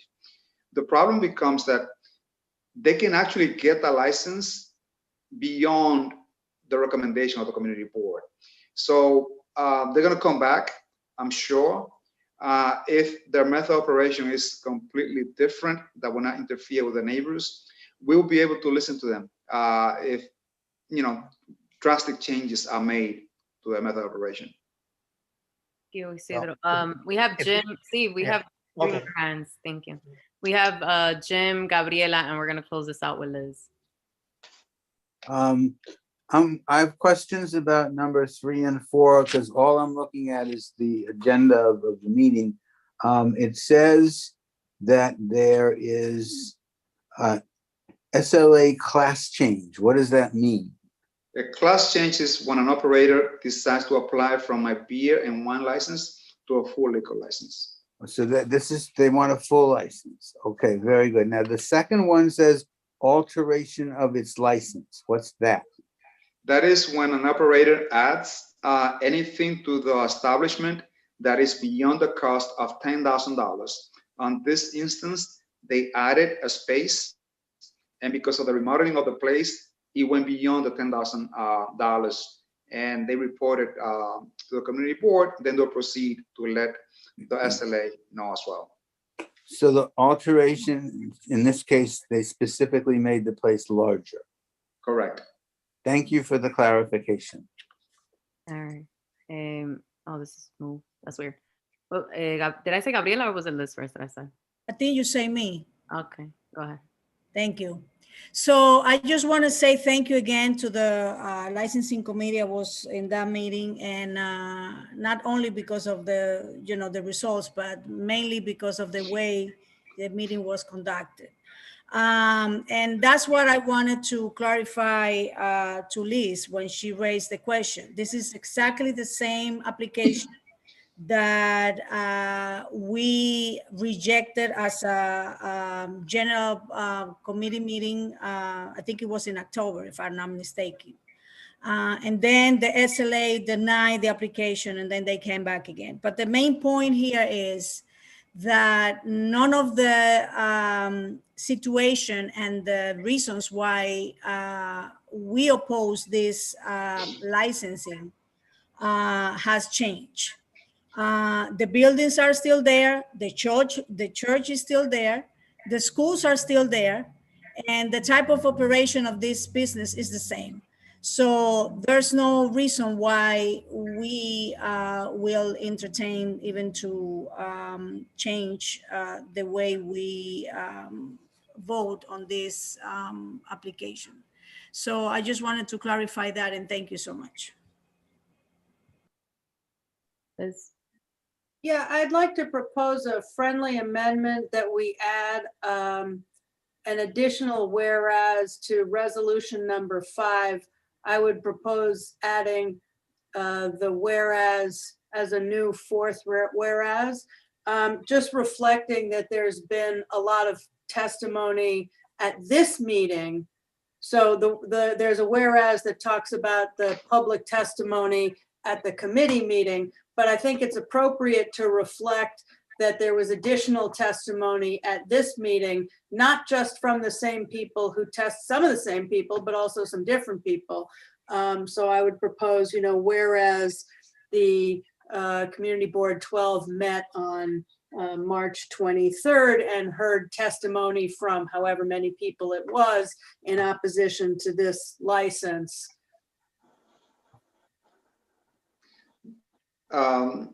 I understand your point. And that amendment, I would take it as yes. Thank you. Kathy, can I say one more thing? Yeah, go ahead, Daniel. I'm just also wondering why there isn't any language about the fact that it was originally approved. And I'm just also wondering about Gabriella said that nothing has changed since the last time we voted no, but I'm wondering what's changed since we voted yes, and how come that language is not in the resolution? When that resolution was approved last year, I believe that the residents were not aware that there was a license coming to that establishment. And for that reason, I think we put some stipulations from what I recall last year, but the method operations that they brought in are of concern to the residents. I don't know if I answered that question to you. If I answered that question. Could I add something? I appreciate the answer. It's just also, I guess I just don't understand why there isn't that language in the resolution. Because I just thought that the resolution should sort of be comprehensive, include and everything related to the license and the business. Hold on, Liz. Are you gonna add that language or not? Just because we do have to move to roll call. So Daniel, the language is to make reference to the last time that applicant was approved, or? Yeah, just because it's like includes the whole timeline. Thank you. I'll take that as a friendly amendment as well. Can I just point out that further to what Isidro was saying by way of answering Danielle's question, there was substantial public testimony in opposition to this application when it came up several months ago, and the vote was very, very close, and it only narrowly passed. So if there's going to be language that addresses that piece of history, it ought to include that there was an abbreviated time frame in terms of the public being aware of the nature of the application, and that the vote in the general meeting was very, very close and it narrowly passed. And I think that's going to wind up being, frankly, confusing in a way that's not particularly helpful to the SLA. I'll leave it as is, Liz, because it will create too many confusion. Okay, so folks, we do have to move on. The time is 10:21 and we still have some key committee reports that need to be shared. So I am going to call for OC to begin with a roll call. Okay. Folks, please be ready. OC, can you please repeat to folks what the agenda item, the resos that we're voting on tonight? Okay. And be ready to unmute. Okay, so resolution number 1 under the licensing committee was withdrawn. You do not have to tell me how you vote on that one. And you do not have to tell me how you vote on resolution D, the Housing and Human Services, since we just vote to send it back to the committee. Okay. We have one negative resolution. If you vote yes on a negative resolution. You mean D, not C. I said D. Oh, I heard C, sorry. Okay. We have one negative resolution. If you vote yes on a negative resolution, you vote with the committee's recommendation. If you vote no to a negative resolution, you vote against the committee's recommendations. Okay. OC, wasn't number 6 also withdrawn? Yeah, I was just gonna Yes. say, No. number 6 is also withdrawn Where do you see that? On the No. agenda. on the agenda. So I have the old agenda. So for licensing, it should be 2, 3, 4, 5. Okay, thank you for letting me know. I didn't see that. Hold on a minute. Wait, aren't 3 and 4 the same? No. No, No. hold on. It's the same establishment. It's a different license. One is the alteration, the other's a class change. Okay, hold on a minute. Okay. All right. So resolution 1 and 6 on the licensing was withdrawn. You do not have to tell me how you vote on that. Okay? All right. Mariella Lee. Yes to all. Hold on a second. Yes to all. Yes to all. Richard. Yes to all. Yes to all. Mary. Yes to all. Yes to all. Glennis. Yes to all. Yes to all. Wayne. Yes to all. Yes to all. James. I vote no on number 3. And I abstain on letter E as in elephant. And I vote yes to the rest of them. You vote no on 3 and you abstain on E and yes to the rest. Thank you. Tanya. Yes, all. Yes to all. Daryl. Yes to all. Yes to all. Nobles. Stellar job tonight, OC. Yes to all. Thank you. Yes to all. Robin. Robin Cruz. No to all the letters and yes to the rest. Okay. No to all the letters. No. Hold on a second.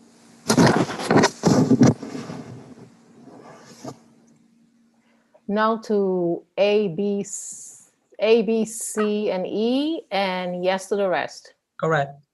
Okay. Waldis. Yes to all.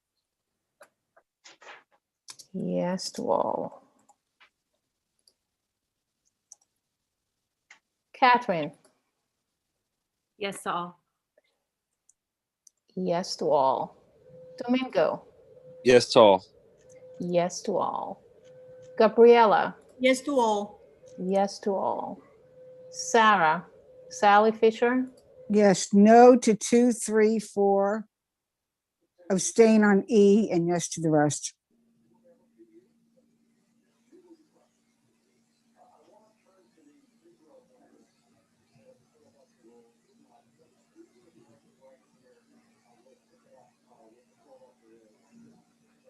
Dulcie frozen?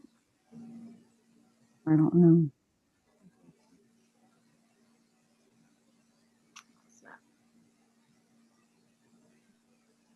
OC, did you get that? Let me call her. Yeah, I think she's frozen. I got it. Who's you got it? frozen? We Oh, can't you see. got frozen.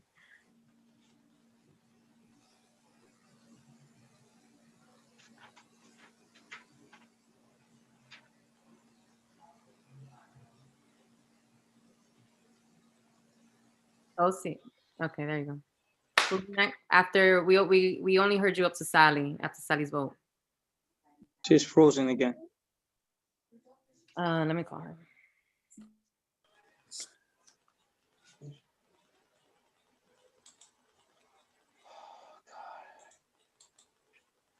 Your video. Sally, can you? OC, can you hear us? Oh, my God.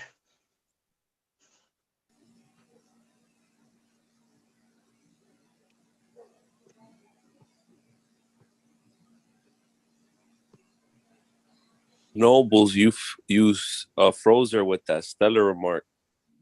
Oh no. Poor OC. Hopefully she will come back soon. Yeah. Resurrect herself. I mean, the good thing is that it was the technology, not her. Right. Do you guys want me to take over roll call or give it a few minutes? No, I think Rosie, you might have to because even her phone hung up. So her Look entire up to internet might Sally. be down. I mean, Okay, give me 1 second so that I can pull up the attendance sheet. Cool. Go to her meetings. Her internet's on a timer. Yeah. Yeah, I wish. That would be nice.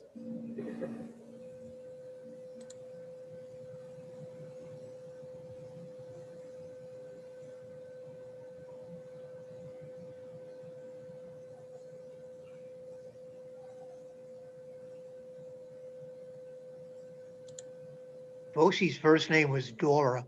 She could be Stella Dora. You're funny, Steve. You are cute. Hey, let's keep this PG.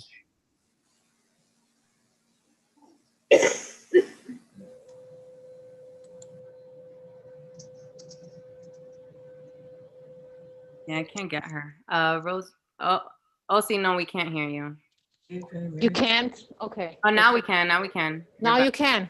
You're Okay, back. hold on. Let me do it as quick as I can. Okay, I was Sally. Yours was no to 2, 3, 4, abstain to E, and yes to the rest. Faye Florimon. Yes to all. Yes to all. Hold on. Yes to all. Mariella Graham. Yes to all. Yes to all. Danielle. Yes to all. Yes to all. Joseph Kalinsky. He was Joseph? fair. Joseph Kalinsky. He's here. Come back to him. Okay, I'll come Yeah, back. sorry. to- Yeah, yeah, I'm here. Yes to Okay, all. yes to all. Okay, I vote yes to all. Elizabeth, Betty. Yes to all. Yes to all.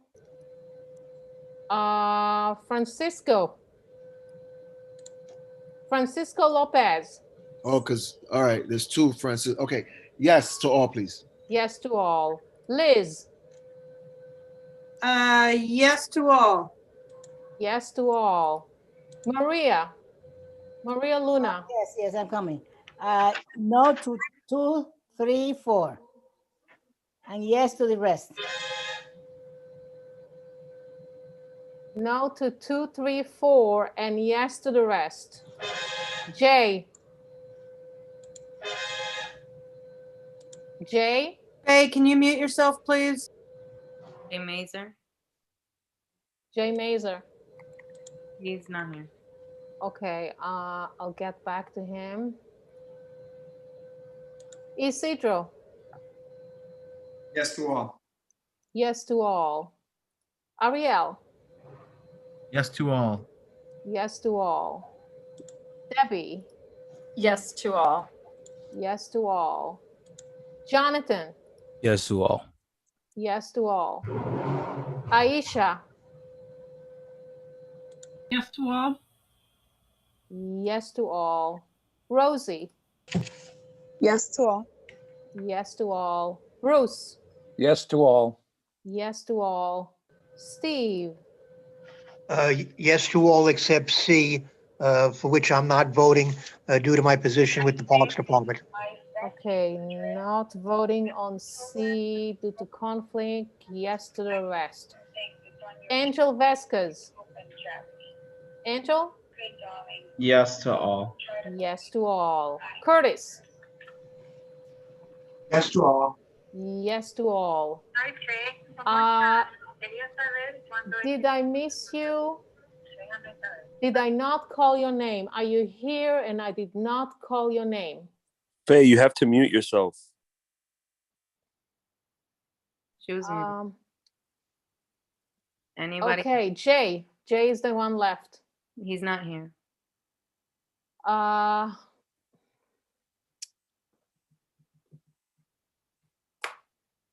Ebenezer, can you call Jay, please? In the meantime, folks, I'm recognizing the time. Okay, we're done. I'm just looking for Jay, so we are not really done. We can't close that. I will call Jay. I will call Jay. Okay. She's gonna call Jay. In the meantime, Jay's no longer in the meeting. He's gone. Right, but it's because frequently he's got connectivity issues. So this is what happened last month also. Right. So right now, because we still have committee reports to go through. So while you get Jay, I'm gonna advance to Natalie. Gail was gonna make it, couldn't make it. So Natalie's in quickly, even in less than 3 minutes, going to share Gail's quick remarks. Hello, Community Board 12. As always, fantastic to see you.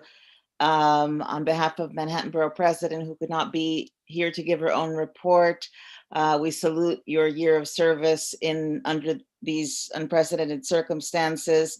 Thank you, love and respect always, and always here for what you need. Wanted to just quickly acknowledge that last night was the first convening of the Inwood task force, a group of stakeholders to kind of try to set up a plan to monitor the investments of the Inwood rezoning in the points of agreement. Stay tuned for more details on that. Yesterday, Gail sent a letter to the New York State Department of Health requesting information about the number of COVID-19 patients treated, discharged, and vaccinated through New York Presbyterian Hospital and all of its sites for the residents of the 4 zip codes of CB12. Wanted to mention that the Borough President's Vaccine Task Force transitioning now to a Manhattan task force that will alternate between the vaccine implementation and then overall recovery, reopening issues. Today heard from the Center for Urban Future and the National League of Cities as we continue to discuss the stimulus money that's coming, but also policy changes that are needed beyond funding so that New York City can recover. Then I wanted to alert you that there are several MBPO reports, if you go to the Manhattan Borough President's website, that you can read that have been put out by our policy unit. Land Use and Zoning Action Guide for Religious Facilities, The Future of Open Streets, Saving Small Businesses, A Roadmap for Recovery, and the Affordable Housing Task Force report. Gail's testimony on matters like the citywide comprehensive zoning plan and the open culture amendment is also available on her website, as well as her storefront vacancy database, which is an ongoing project. Anybody looking for high school graduation ceremony outdoor space, you can contact the Parks Department, but you can also contact our office and we can get those items advanced. And we continue to advocate for mental health and well-being plan for New York City schools through the new Department of Education Chancellor, Misha Ross Porter.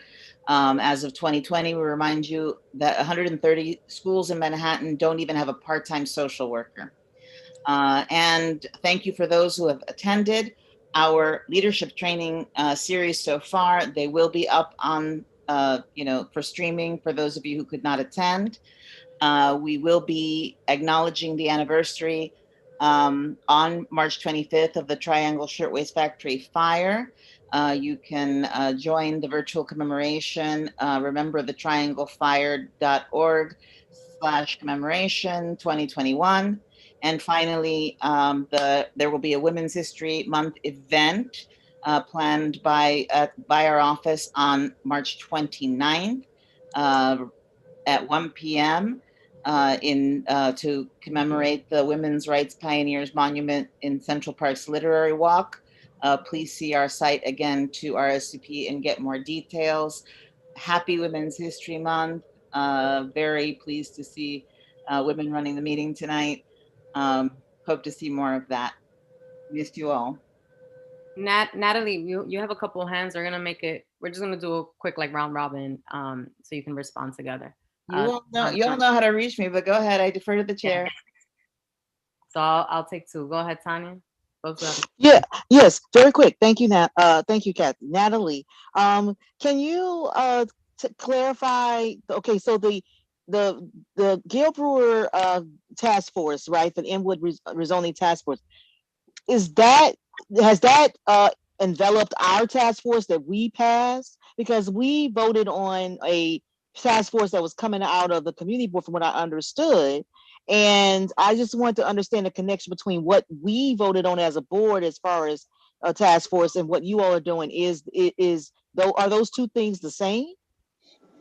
Well, whatever you guys decide to do as a board and how you modify it, that is up to you as a board. We are happy to join with our land use folks at the executive to kind of address that in more depth. But our, we did for the convening of the first meeting, add CB12 as co-host to convene this meeting. And the reason being, the Manhattan Borough President's Office, the main charter mandates are coordinating and appointing body of the community boards, but also land use matters. And very often in neighborhood rezonings, the Manhattan Borough President has formed stakeholder task forces to address these and serve as working groups on the impact of zoning decisions that have been made as the development starts to roll out. Now, Gail is in her last year of office, and we did want to make sure that this task force did have a place to live if the next borough president chose not to follow up with it. So we thought making CB12 kind of the co-conveners of that was a good solution. In the case of East Harlem, what happened is that the task force with the borough president's office convened for a while, met for a while, and then handed the baton so that it would live in CB11. So this was a bit of getting it ahead of that. How you guys proceed, you guys have to discuss, but we're happy to work together with you to figure out ways in which it makes sense to move forward and provide whatever other details. I think the people best suited to answer this would be our land use staff, and they're always happy to come to one of your land use meetings or executive committee meetings to discuss this further. Yeah. Folks, thank you. The time is 10:40. I recognize 2 additional hands because we still have committee reports, new business, old business to get to. Natalie, as you know, is always available. Email her, text her, call her. And I had seen, was it Steve and Faye were the 2 hands? I'm sorry, maybe Jay is back online to Yeah. vote? Yes. Quick, get his vote. Jay? Yes. How do you vote? Yes to all. Thank you. Yes to all. Thank you. Thanks, Liz. Okay. Steve, did you have a question for Natalie? Yeah, Natalie, you said that Gail wrote a letter to the State Health Department requesting the data on the hospital's vaccines in all 4 zip codes? Yes, that is correct. So that's a result of a conversation that I had with her. I So that's, figure. We also asked them to make sure that they continue to take into account this community's request that the state not approve the application to decertify the 30 psych beds at Allen. We reiterated that in the same very letter. good. I also asked her to do that. Could you send me a copy of that letter? You should be getting it. Rosie CC'd you on it. And was it signed by other elected officials or just by Gail? Just by Gail. Okay. All right. Thank you very much. And thank Gail for doing that. Will do. Okay, thank you. I think Faye took her hand down, so. No, I just disregarded my question. I will speak to her separately. It's okay. I will send her a text or something. Thank you. Always available. Thank you. All right, thank you, Natalie. And again, please reach out, folks. I know just because of time, we got to move forward. So next up for committee reports, we have traffic and I want to change my vote. I'm sorry? I want to change my vote. Well, technically, yeah. It hasn't been announced yet. Okay. Yeah. Who is that, Robin? Yes. Yes. Okay, Robin, how do you want to change it? What do you want to change? Yes. Yes to all. Yes to all. No problem. Okay, thank you. Debbie, go ahead. Thank you, Kathy. I'm going to refer people primarily to the minutes. I will highlight that we had two primary items on the agenda. One, an update from the Port Authority with respect to the Restoring the George project for the George Washington Bridge, which is like a, I don't know, dozen years and a few cajillion dollars. And a bike infrastructure conversation. Just one thing to keep in mind, just to correct sort of one thing that came up during one of the public comments, probably the biggest thing that's sort of impacting the community is the redoing the pathways that pedestrians and bikers use. And just to clarify, the north pathway, which lands at 180th and Cabrini, will be open in the spring of 2022, at which point work will begin on the south. So, and that is a 4-year project. So we won't have both pathways open till 2026. Next month on the agenda, I just want to call people's attention. There is a street co-naming coming our way for Coogan's. And last, I would say for people that are around 181st Street, DOT is starting to do outreach to announce they're going to start doing the street markings with the arrival of spring for the 181st Street busway. As a reminder, this was one of a handful of busways that was announced by the mayor as part of Better Buses Restart. And having the not proud position of one of the slowest corridors at an average of 3.7 miles per hour. And yes, I'll say it again, 3.7 miles per hour on 181st Street. And 42,000 bus riders a day on the 5 bus routes that traverse that street. This is a thoroughfare that is really causing problems for people to get to work, to school, to where they need to go in both directions.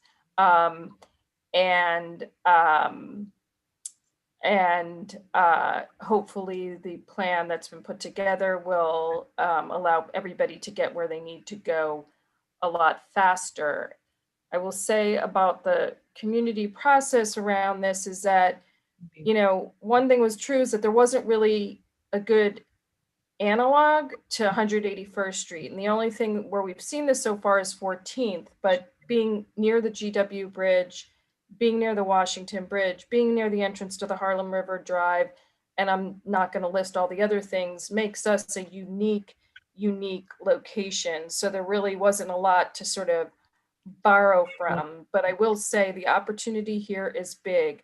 About half of the through traffic through our neighborhood on 181st Street are not people who stop to do business on 181st. They are using it as a cross through because they wanted off the Cross Bronx.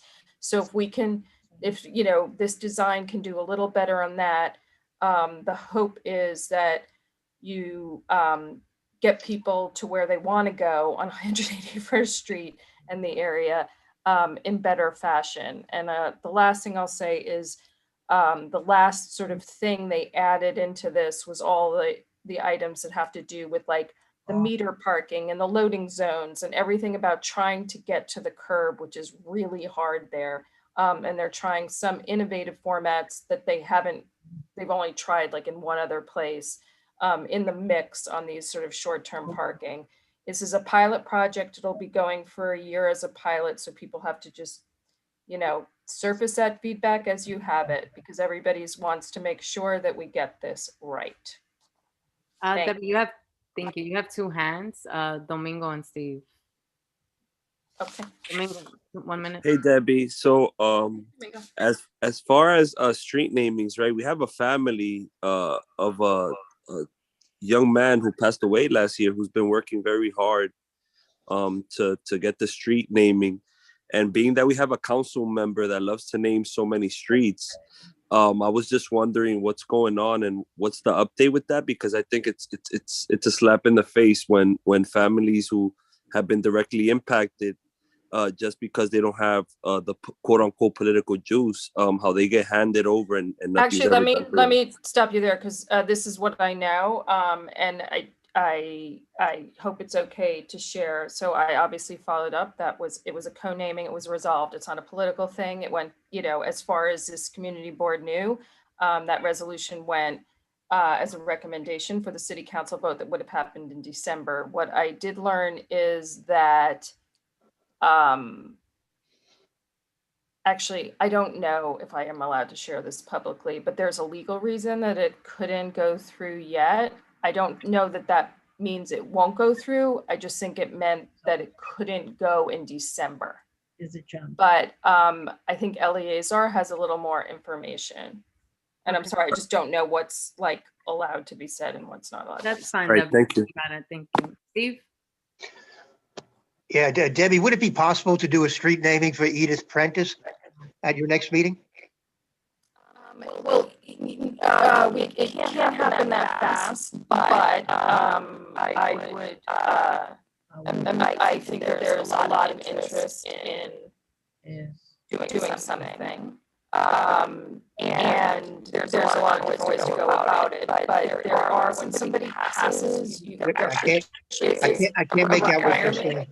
The audio's really bad, Debbie, but from what I've gathered, what you're saying, there is an allotted period of time where the name can be considered. Right. So besides the fact that there's twice a year where you can do it, there's a requirement about petition, sign signatures showing community support, which obviously won't be a problem. Somebody needs to kind of own it, but also when somebody passes, there's actually, and I'm not saying that we Can't understand the Debbie- word you're saying. Sorry, Yeah. Debbie, James, I got it. So Steve, connect with her, I would say. Okay, What she was okay. alluding is that there is a process, so it has to be submitted through the process, not just through the committee. Again, we still have a bunch of committee reports. It's 10 minutes to 11. Let's try to keep moving, please. So I know next up we have business development. Business development did have a change in its chairship. There are other changes in terms of folks who have resigned from the board. So I'm sure that information will come forth, or an email hopefully will be shared out soon around who's still on the board, who's not on the board anymore. And so Domingo stepped down as chair, and Francisco became the new chair for business development. So I guess Francisco, go ahead and welcome. Francisco, are you around? Yeah, I'm here. Can you guys hear me? Yeah. Okay. Domingo, would you like to kind of start it off? Oh yeah, sure. So I just wanted I had to step down because you all know that I do a lot of youth development. I focus a lot around sports and tech in the nonprofit I founded, and then I work in a school from a 9 to 5. Unfortunately, as we all know, youth grow up, and a lot of the youth that have participated in my program are now playing a high level basketball, which is Division I basketball. And some of them are actually en route to enter the NBA this year, which forced me to make a decision around I'm not able to fully commit to doing all the business requirements of the committee. And I had to make the decision of stepping down. I know that everybody will be in good hands. Francisco's great and is in tune with the community and understands a lot of how things work. And thank you so much for the opportunity. I know Eliezel's not here, but the chair is the one who assigns, and I was assigned it a year ago. But thank you. The executive committee is always been in good hands. So thank you, everybody, and I appreciate you all. Check out Christopher Duarte and LJ Figueroa, 2 Dominican backcourt starting for Oregon. We just upset Iowa. So 2 Dominicans leading the way in Oregon to in the Sweet 16. I appreciate you all, and I'll be around until my time permits. Thank you. Thank you, Francisco.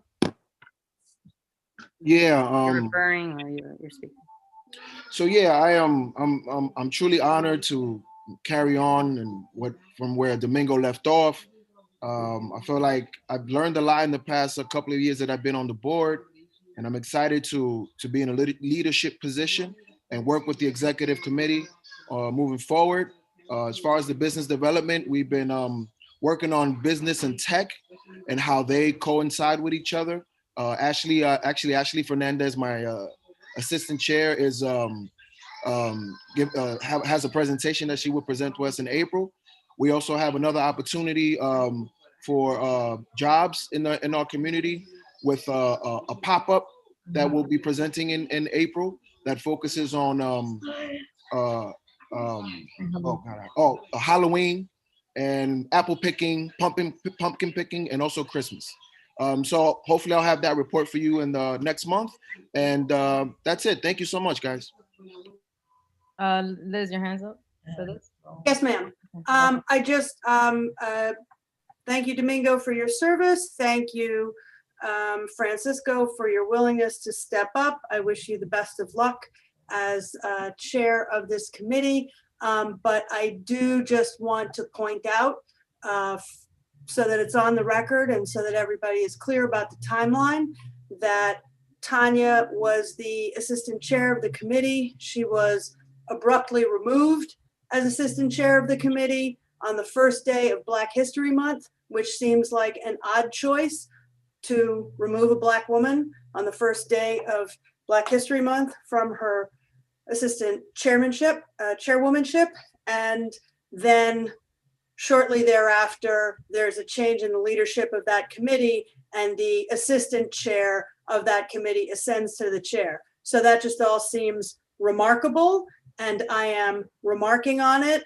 And since that was a decision that was made by Eleazar and he is not here to answer it, I am not asking for an answer.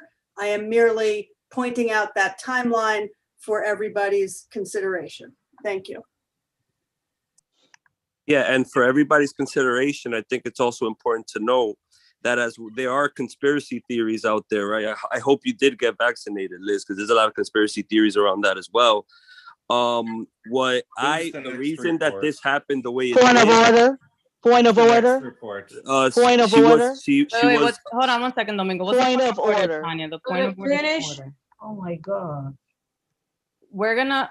When there's a point of order, he does not, excuse me, when there's a point of order, he doesn't get to finish. The point of order trumps everything. Pardon that, I didn't mean to use that word. No, but I agree. That's why I said, what's the point of order? May I make a comment? No. What was the point of order? What's the point of order? Well, it's when we finish. The point of order is we've established in terms of people coming back and making rebuttals and things like that. I think there should be some order to it. If his hand was raised to be called, I don't have a problem with that. He can say whatever he wants to say. That's what our meetings are for. But that's what I've been doing. So I'm just saying that there needs to be order. I was about to raise my hand so I can make a comment, but not go on too long because I'm also trying to respect your leadership tonight and you moving this along. And I don't want to get into a big back and forth because, but that was my point of order, is that we need to respect the order of the meet and how things work. Right. And so Domingo's hands was up and I saw Aisha and then yours. And so I know the time is 10:50. I'm sorry. Can I have a point of order myself too? I don't know. All right, Daryl. What's your point of order? So can we just get back to the agenda? I forget what that's called, but just getting back to the agenda of committee reports. That's what we're doing right now. Order of the day. Thank you. I agree. You should do those point of orders when inflammatory statements are being made. I agree. So I'm gonna heed that call. We're going to move forward. If there are Thank you. questions, Liz, thank you for sharing that. Domingo shared his reason. If folks want to have that conversation, please reach out to Domingo, to Francisco, to Eliezer. We could do that offline. Thank you. Next up we have Curtis.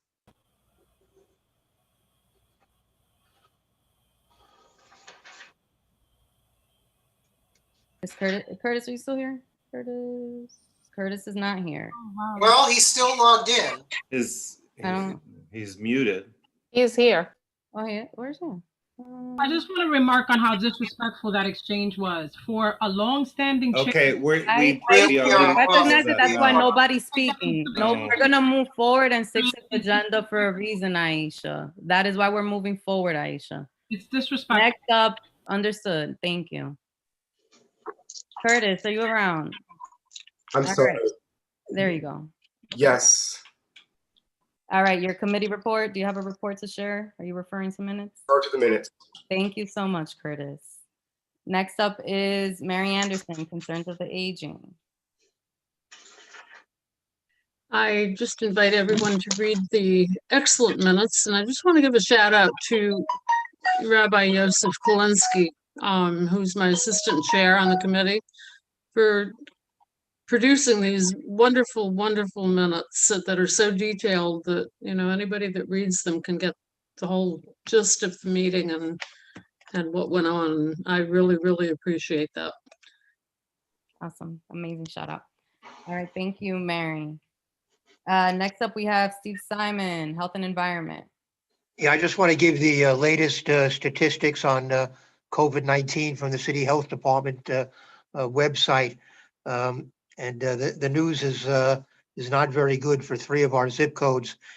Since I last checked when we had our executive committee meeting last week, 3 of our zip codes have gone up significantly in their positivity ratings for the week ending March 17th, was it last Wednesday?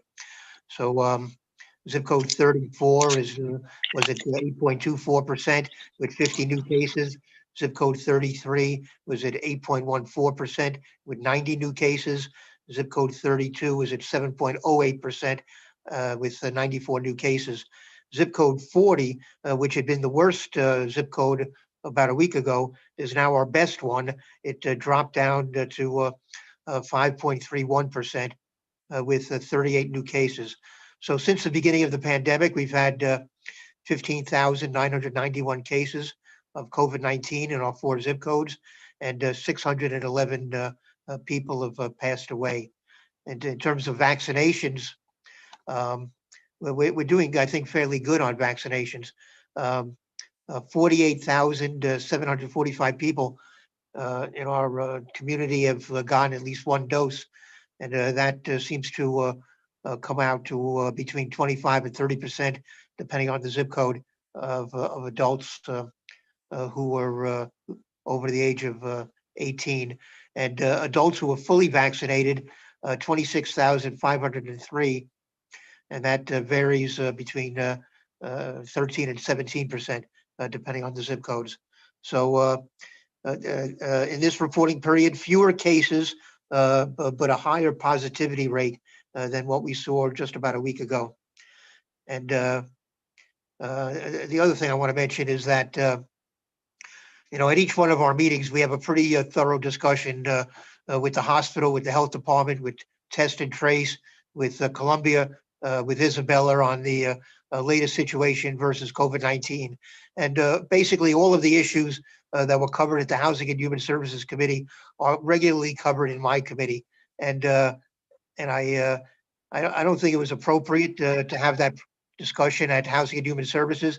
I'm perfectly open. We were waiting for the Presbyterian Hospital representative to show up at my committee meeting so that we could have a discussion with her, which we were prevented from doing for the most part.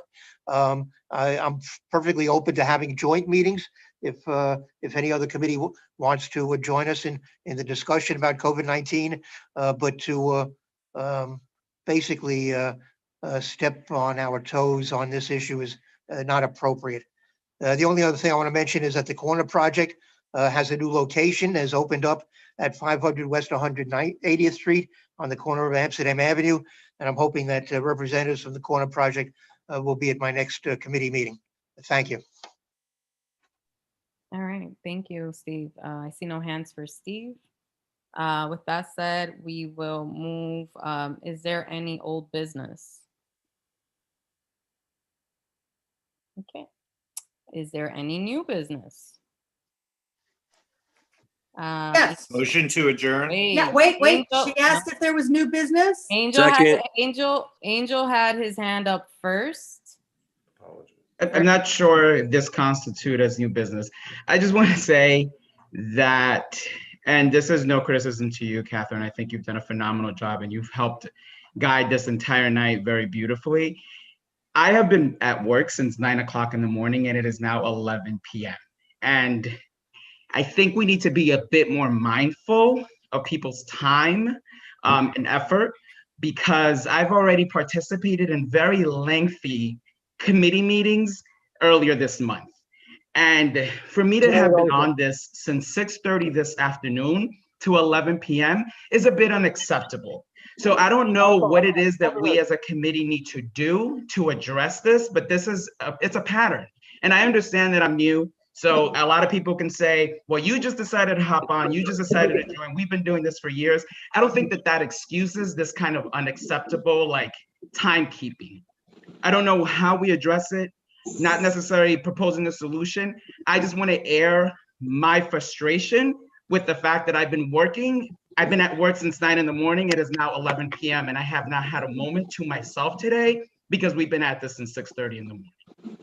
Thank you, Angel. I completely agree the goal, and it is not a new pattern because for about 2 years we had meetings that ended at 9 p.m. and 9:30 p.m. So I would love, and I'm sure it's same thing with Ellie, to talk about how can we collectively as a board improve that.